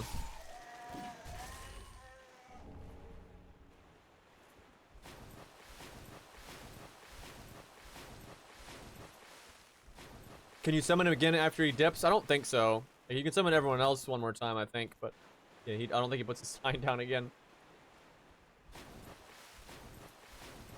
That is such like masterful use though of like storytelling, especially because you have a lot of plot lines converging there, right, with Alexander and Blythe and everything, and then Patches is just there, right, and you get such a good look at his personality with that. I absolutely love it.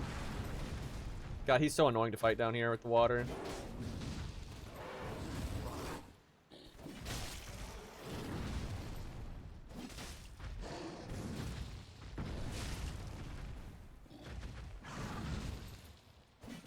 It's a fairly fun enemy to fight, though.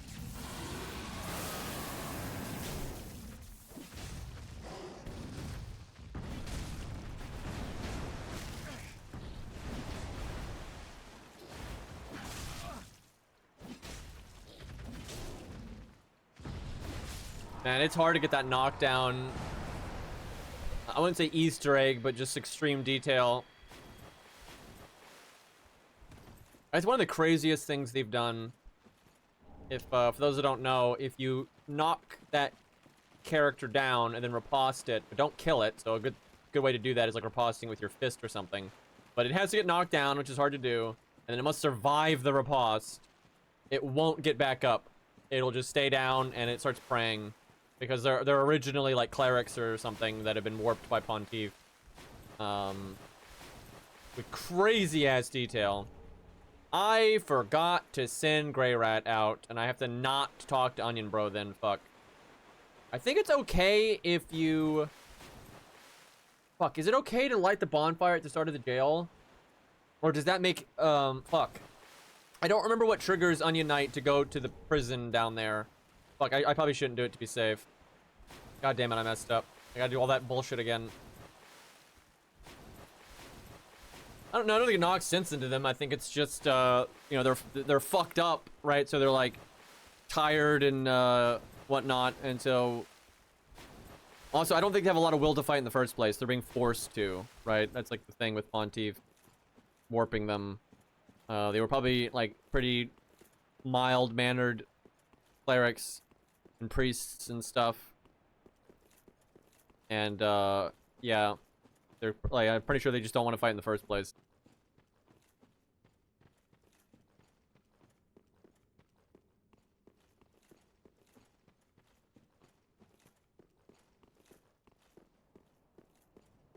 Yeah, I dropped the armor. Yeah, I'm not worried about him being there. I just need him not to leave, because if he leaves, Greirat dies. Forgot to talk to Henri too. Probably should do that first.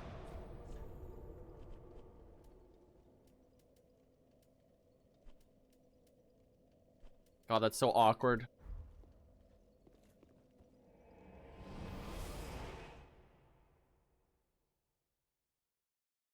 Best way to do it is use a weapon that has good stagger, like a club that's not upgraded, because the stagger damage to make an enemy fall over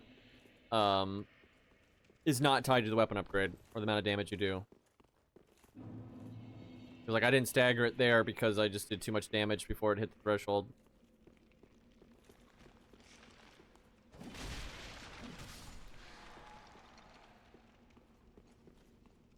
Yeah, they still are praying. Like, if you riposte them and they survive and you don't attack them or anything, they'll just stay on their back and keep praying. Yeah, it's pretty wild. Also really just shows how fucked up Pontiff is.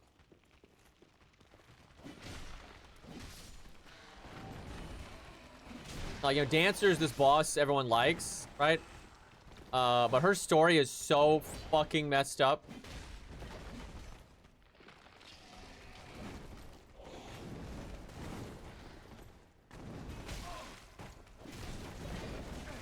About to make a sad story for this fucking skeleton, though. Jesus Christ.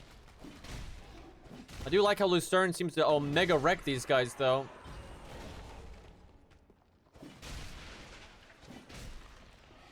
Hate it down here. Love to invade here, though. I'll try to show it. I'll use, like, the reinforced... The problem with the reinforced club is the bleed. I'll need, like, a regular club or something.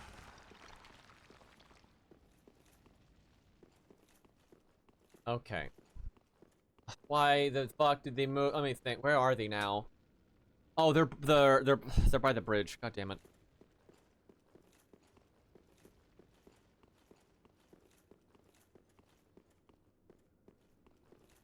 You know, funnily enough, the worm-faced people do not have a lot of lore, but it is definitely implied that is not how they normally look, and they've been fucked up. Like, what they wear gives some hints and stuff.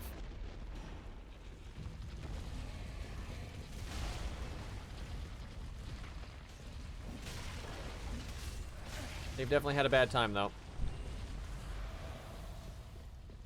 Yeah, I think they were, like, religious, tree-related stuff, and I think the death blight from Godwyn has just gotten to them. I think that there is some different stuff about them. I can't remember a lot of it, to be honest.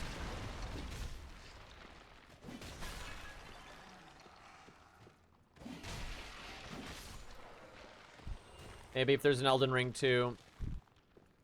That's one nice thing about Elden Ring, because like Miyazaki was talking about it, you know, it was made with franchise potential in mind, unlike Dark Souls. That's why there's so many unanswered questions and like lands and factions and all this stuff. Like, there's so much there.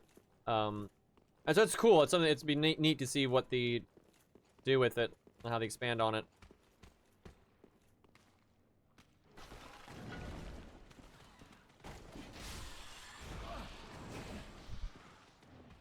Bloody rats!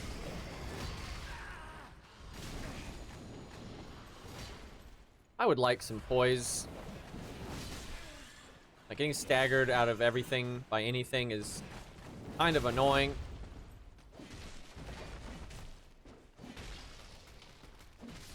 Oh yeah, we gotta get the Ash down here anyway. Where's Metal Wolf Chaos sequel? I wouldn't put it past them. They did say they wanted to bring their old franchises back, and one of those was obviously Armored Core, but there has to be another one, and they haven't done another one yet, so like what do they have in mind? Because they have a lot of IPs, actually, like Otogi and all that.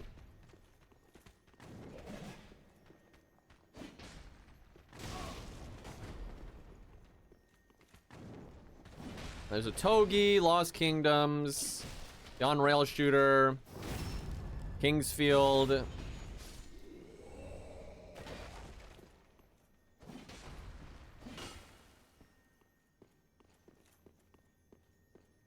The Eternal Ring, oh my god.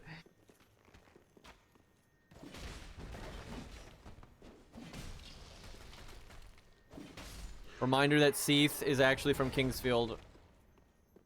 Seath has been in a lot of games. He's kind of a hidden patches. And he's in Elden Ring now, too. It's fucked up.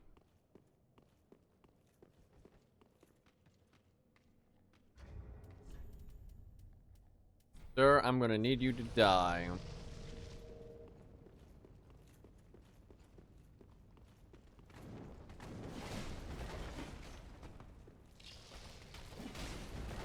Okay, he's going so far back when I hit him. Although it's kind of making it impossible to lose. He resurrects.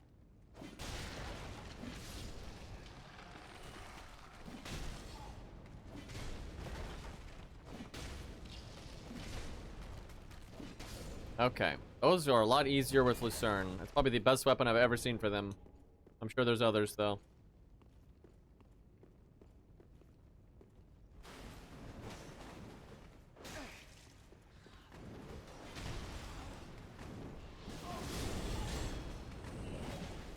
New Soulsborne game every week. It does kind of seem that way. I hardly play any of them, though, because most of them are just such garbage quality. The not FromSoft Souls-likes I've liked are Hellpoint and Lords of the Fallen, but only after 5 million patches.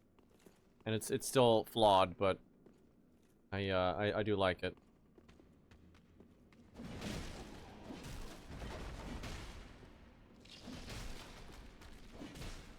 Down you go! No loot, but that's very satisfying.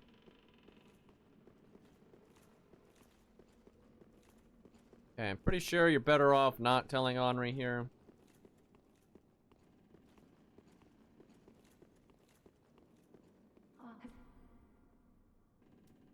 Oh yes, I've searched high and oh. Yeah, I'm pretty sure if you tell her... I guess it doesn't make much of a difference. She tries to do her duty either way. But if you tell her, she'll go there and then go hollow. If you don't tell her, then she goes to Cathedral of the Deep and goes hollow, which is a lot more convenient. I think we're good.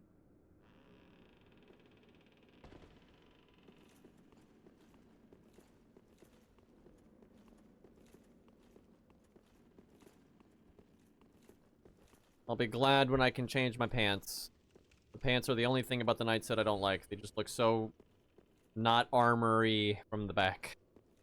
They're very ragged. Little too run down there. Okay. We did Henri. Oh, Grey Rat.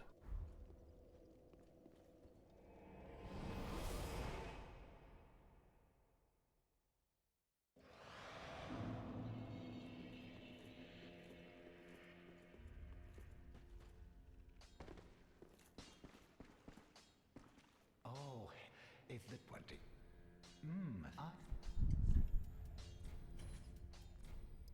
Might as well buy some of this stuff.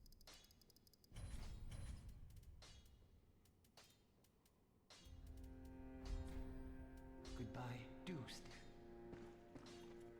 Now we gotta go kill old Demon King to progress the quest.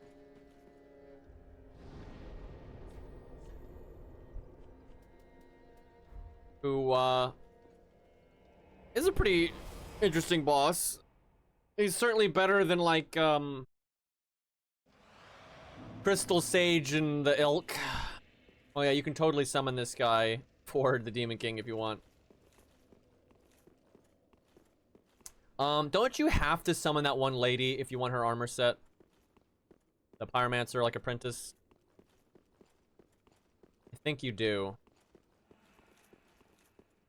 Which sucks because I don't think she's that helpful.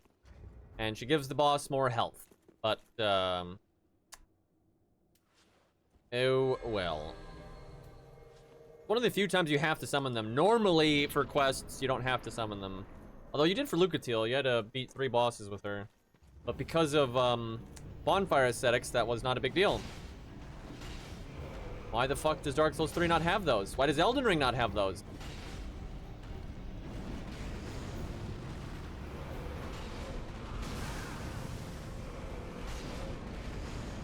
You know, I should have grabbed the Leo ring while I was in Ilathrol. I was super close to it. Oh no, I kind of couldn't because of the quest stuff.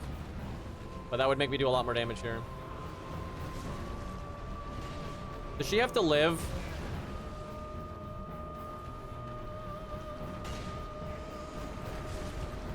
Because she is having a very bad time.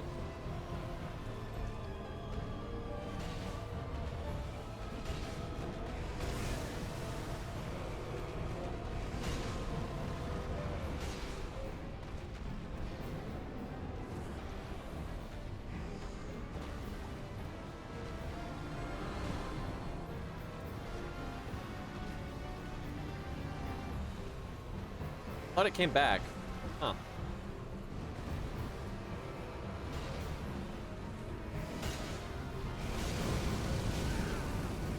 It's a very Elden Ring dragon attack. Except it would be like 3 times the size, but the principle.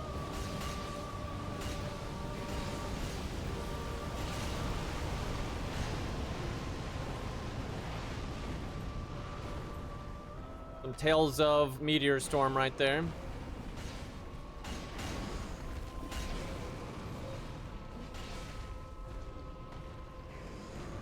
That delay.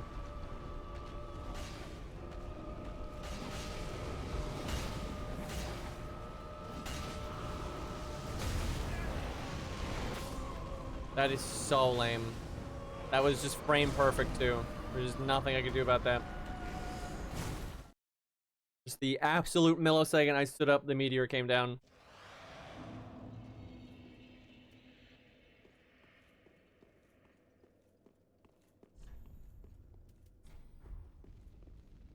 I'm pretty confident that they will never do adaptability again. That was a pretty terrible idea.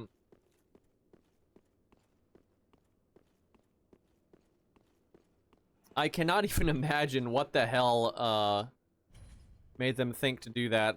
Really weird.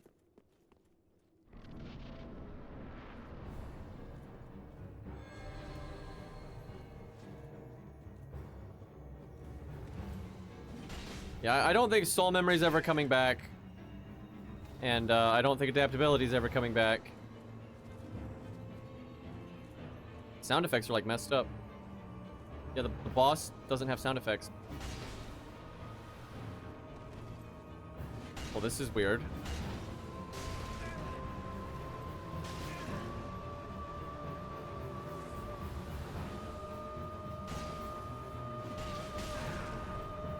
I'm not gonna lie, this boss is super Elden Ringy. It's not as noticeable because he's not as hard, but like, almost all of his attacks are just delayed and then fire off like a laser.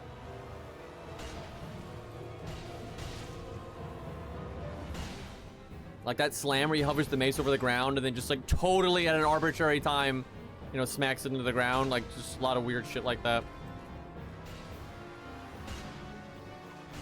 You know, his hitboxes aren't that great and shit like that, so it's not as big of a problem, but this is pretty Elden Ring style.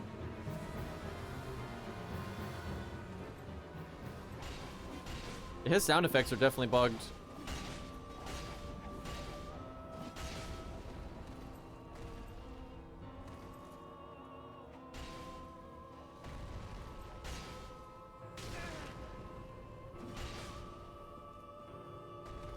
Oh, that's the other one. Man, having the jump would be really nice for this.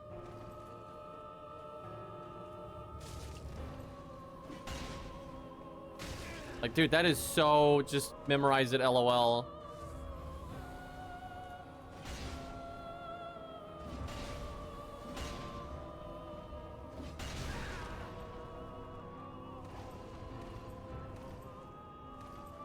Can you please stop doing that over and over again?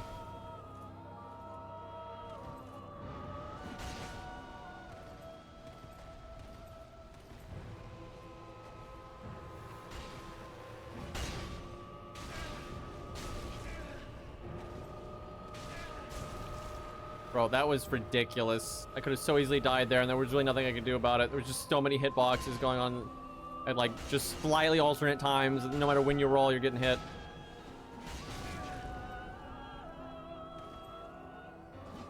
Well, that was kind of garbage.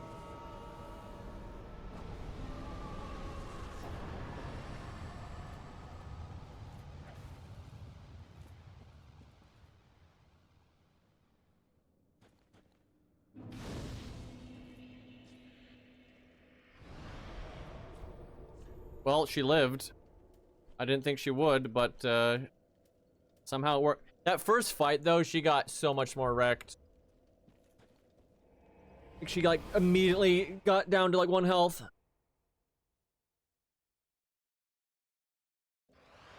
Yeah, I think he actually does get back up eventually, but, like, I don't think he ever does, like, his good attacks anymore. He's, like, totally fucked up. Out of gas. Demons are on their last leg. I'm going the wrong way. God damn it. Oh my god, and it just, that one little thing just takes so long to get back to. Holy fuck.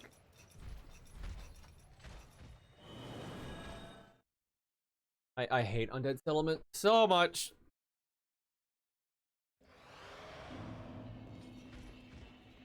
One of my least favorite zones FromSoft has ever made. Way too big, and it's full of, like, some of the enemies are okay, I guess. Like the fat lady is kind of fun to fight, but it's not worth it. Like, this zone just sucks.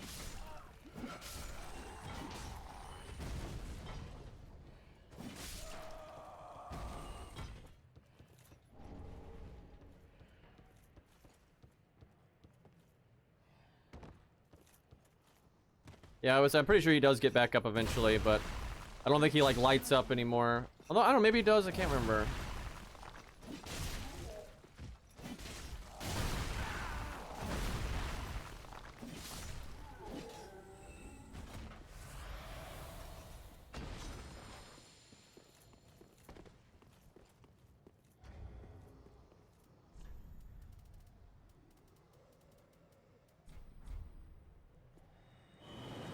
And you have Sif too, when you fuck up Sif's leg.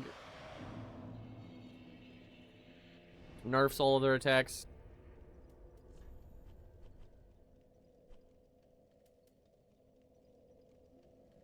Okay. I think we did everything right. Oh, I could have just checked if Greirat was back in town. Fuck.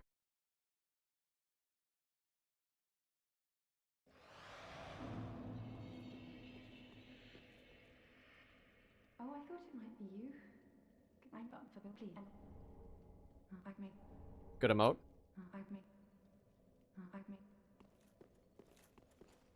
This is some obtuse as fuck shit here.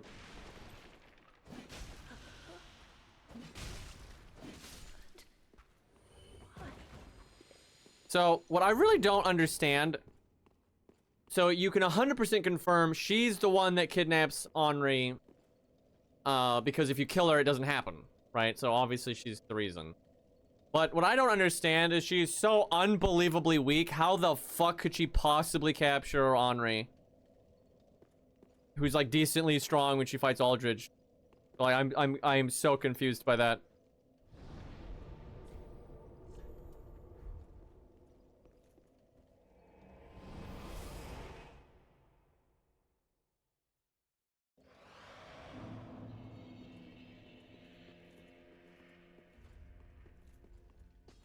He's back. Feels good. Oh,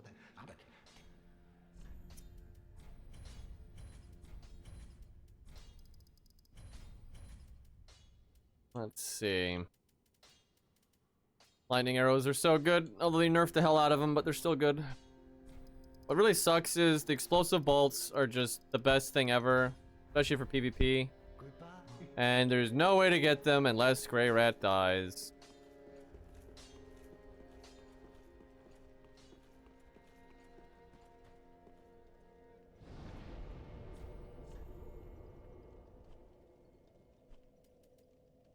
I don't know, maybe she kidnaps her when she's sleeping or something.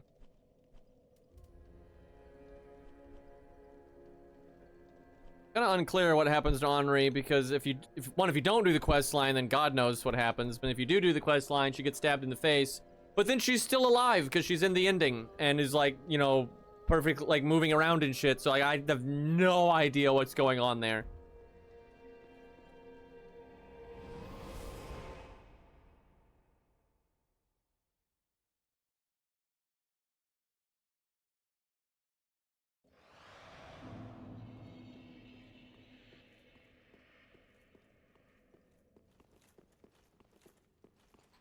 Okay. Theoretically, I can get my pants pretty soon. I swear, your top half, it's like a knight. And then your bottom half, you're wearing like sweatpants.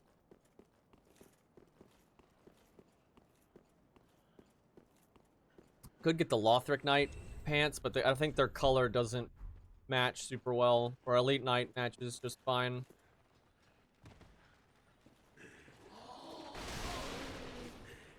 Comfy Knights. Fucking room is so annoying.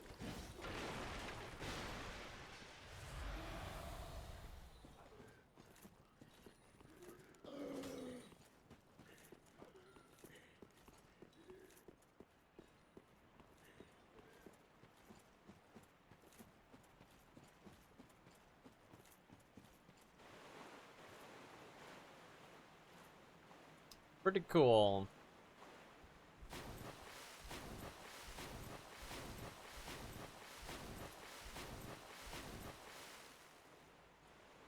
This is definitely the best starting set in terms of drip, though. Shit looks awesome. They should really add it to Elden Ring in the Tarnished Edition. They have a helmet that's similar, but it's got this stupid, like, ornament on the top. It doesn't look nearly as good.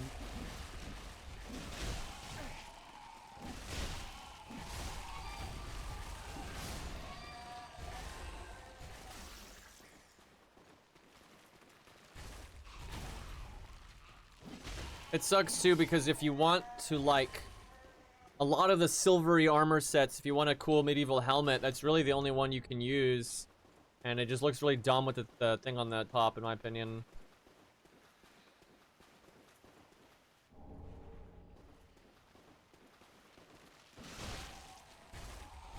What I end up using a lot is Banished Knight helmet or the Iron helmet. But there's a lot of armor sets that's just not going to work with.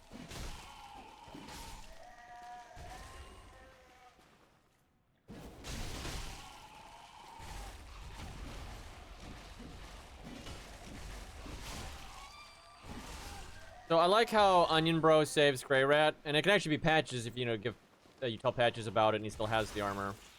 But Onion Bro doesn't even mention it. He's just like, oh yeah, I gotta save this guy, and he doesn't even bring it up. Yeah, oh god, they should add armor die. Fucking Lords of the Fallen, way smaller dev than FromSoft, super troubled development, right? Not Elden Ring out of 5. And they have armor die, and a lot of it. All the armor sets in the game can have many alternate colors you can do. So many. And it's also an awesome reward. What they do in Lords of the Fallen is like some of the Covenant rewards and just things like that. A lot of times the reward is some extra dyes, different dye colors. It's awesome. So how the fuck can they do that, but FromSoft can't? Shit.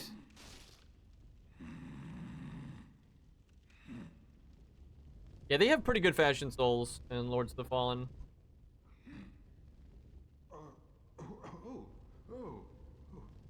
Excuse me, I must have dozed off. It's rather warm in here. Well, hasn't it been all too long? It's good to see you. Oh, I seem to have missed my chance, so I, Siegward of Katarina, offer my deepest gratitude. And a little surprise to go with it. It's all yours. I know. Won't you join me for dinner? I make a fine Estus soup. I've got some stewing right now.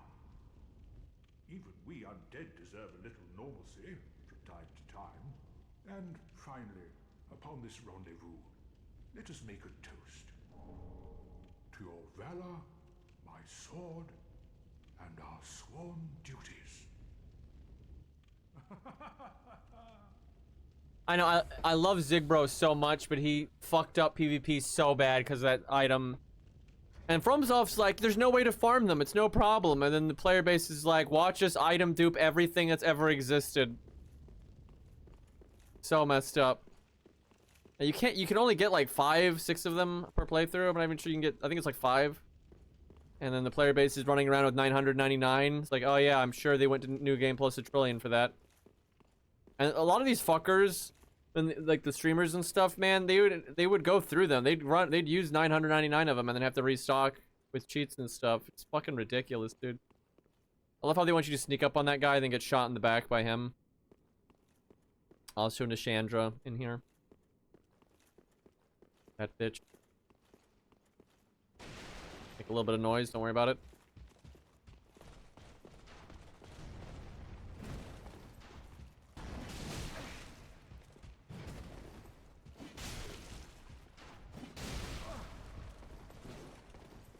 Damn.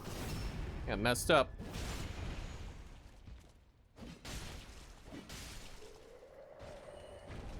I wonder how they'd fare in Elden Ring.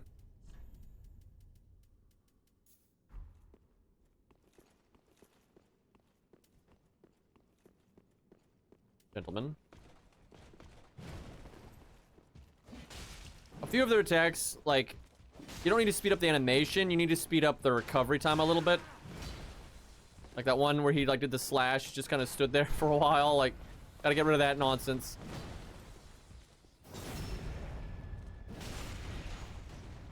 And a lot of these enemies, all you gotta do to make them like fine is make them like Crucible Knights where they can't be backstabbed. Like that would make a lot of them pretty good. I know, I hate that they don't drop their weapons.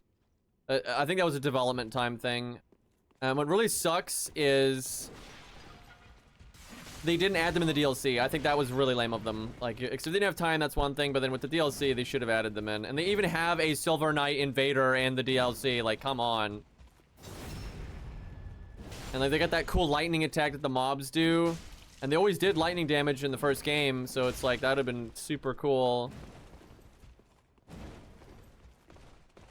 Like, look at that, man. It's awesome. Like that they, Ash of War. Weapon art, whatever the fuck.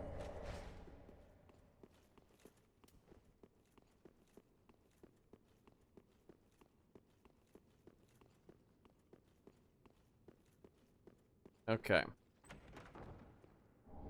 There's our boy.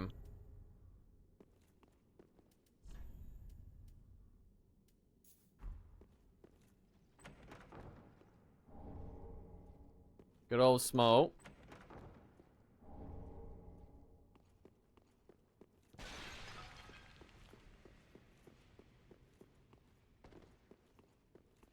Okay, really annoying section of the game here.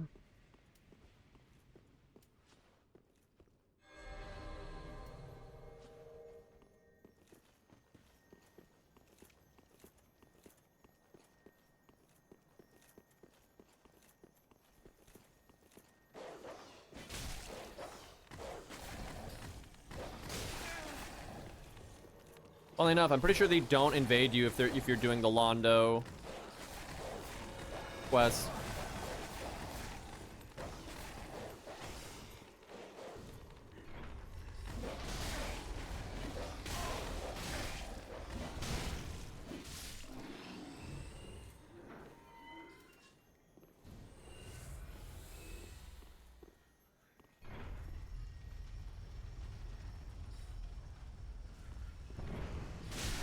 What the?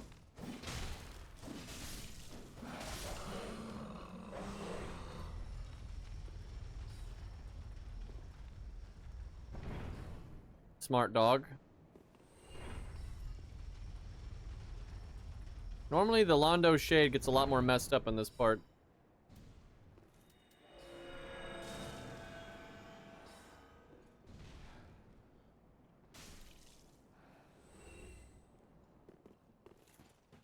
That did not go as well as it could have.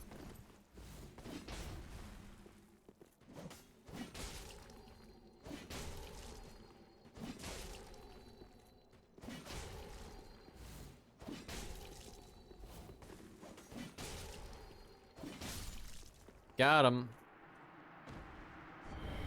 Okay, I think I had skipped some claws and we just got the claws. Skipped some loot. Oh yeah, Mannequin from Dark Souls 2.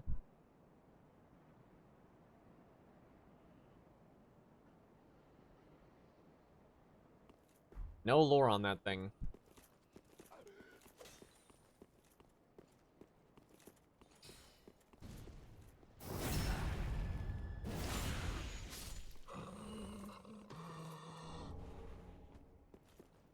The Londor ending is pretty strange.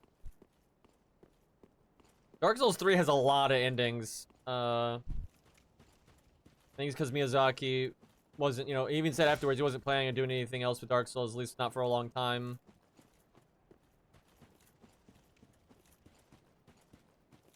It would not shock me if they actually do make Dark Souls 4 someday, though. For some reason, people think because Elden Ring exists that they're, like, never going to do Dark Souls again, but I don't think that's necessarily the case. Miyazaki even said if, like, his devs come to him, like, years down the line, like, you know what? We want to do more of this. He would probably let them.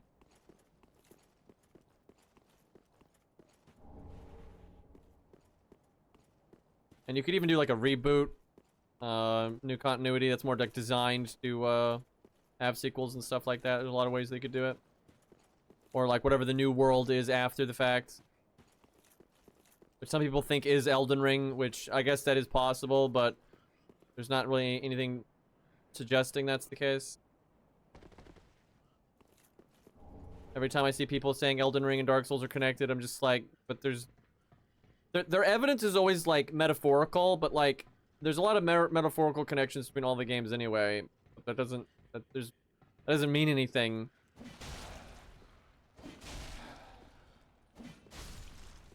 Yeah, I don't think Miyazaki would direct it. He might, you know, advise on it. And I'm sure, like, if they want, you know, his advice, they can go to him. But I doubt he would direct it. From what he said in the interview, that's what it sounded like. It's like, if my boys want to do it, you know, by all means. But,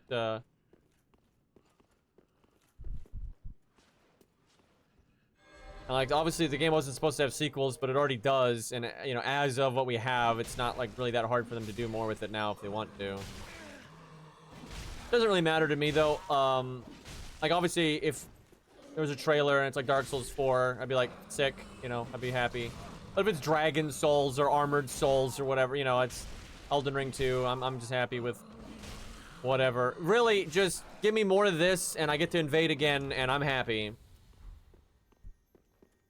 New zones, new weapons, invasions, all I want. Invasions are so much fun. More context to get people to kill, that's all I need. Elden Core.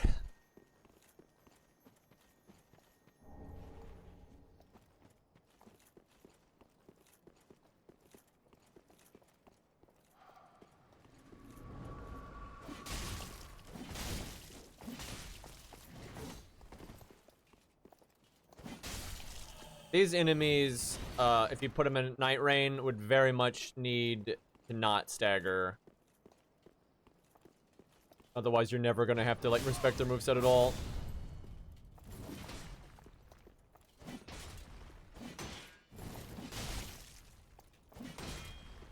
Well, I mean, a big part of this enemy is the fact that, like, they're kind of easy to lock down, but they can lock you down.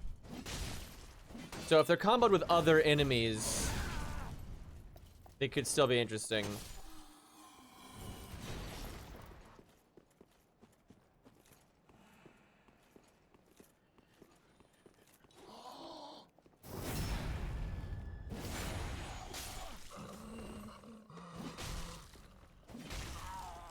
Yeah, the fan base kind of annoys me. They just want Miyazaki to do everything, and, like, the guy can't do everything. It's not reasonable. And, like, he's all, you know, really happy to let other people, you know, do their own projects and see what they can make, you know, and, like, why? It's just stupid. Like, Miyazaki didn't direct Armored Core 6, and Armored Core 6 is one of the best games FromSoft has ever made. He was very, very lightly involved in Night Rain, right? Like, not really just, like, part of the company, but he's not really in the trenches at all. And Night Rain's pretty sick. You know, the only issues it has is clearly it has no budget.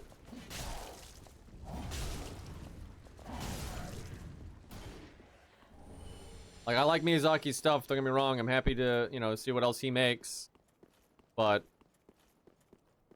I like a lot of people at that company, and I think a lot of them do good stuff, so... And Night Rain was very much a side project, big time. It was very small scale, small team, small budget. Okay, I feel like I'm forgetting something. There's that ring, like the Firstborn ring and all that, but that's not... I don't really need it.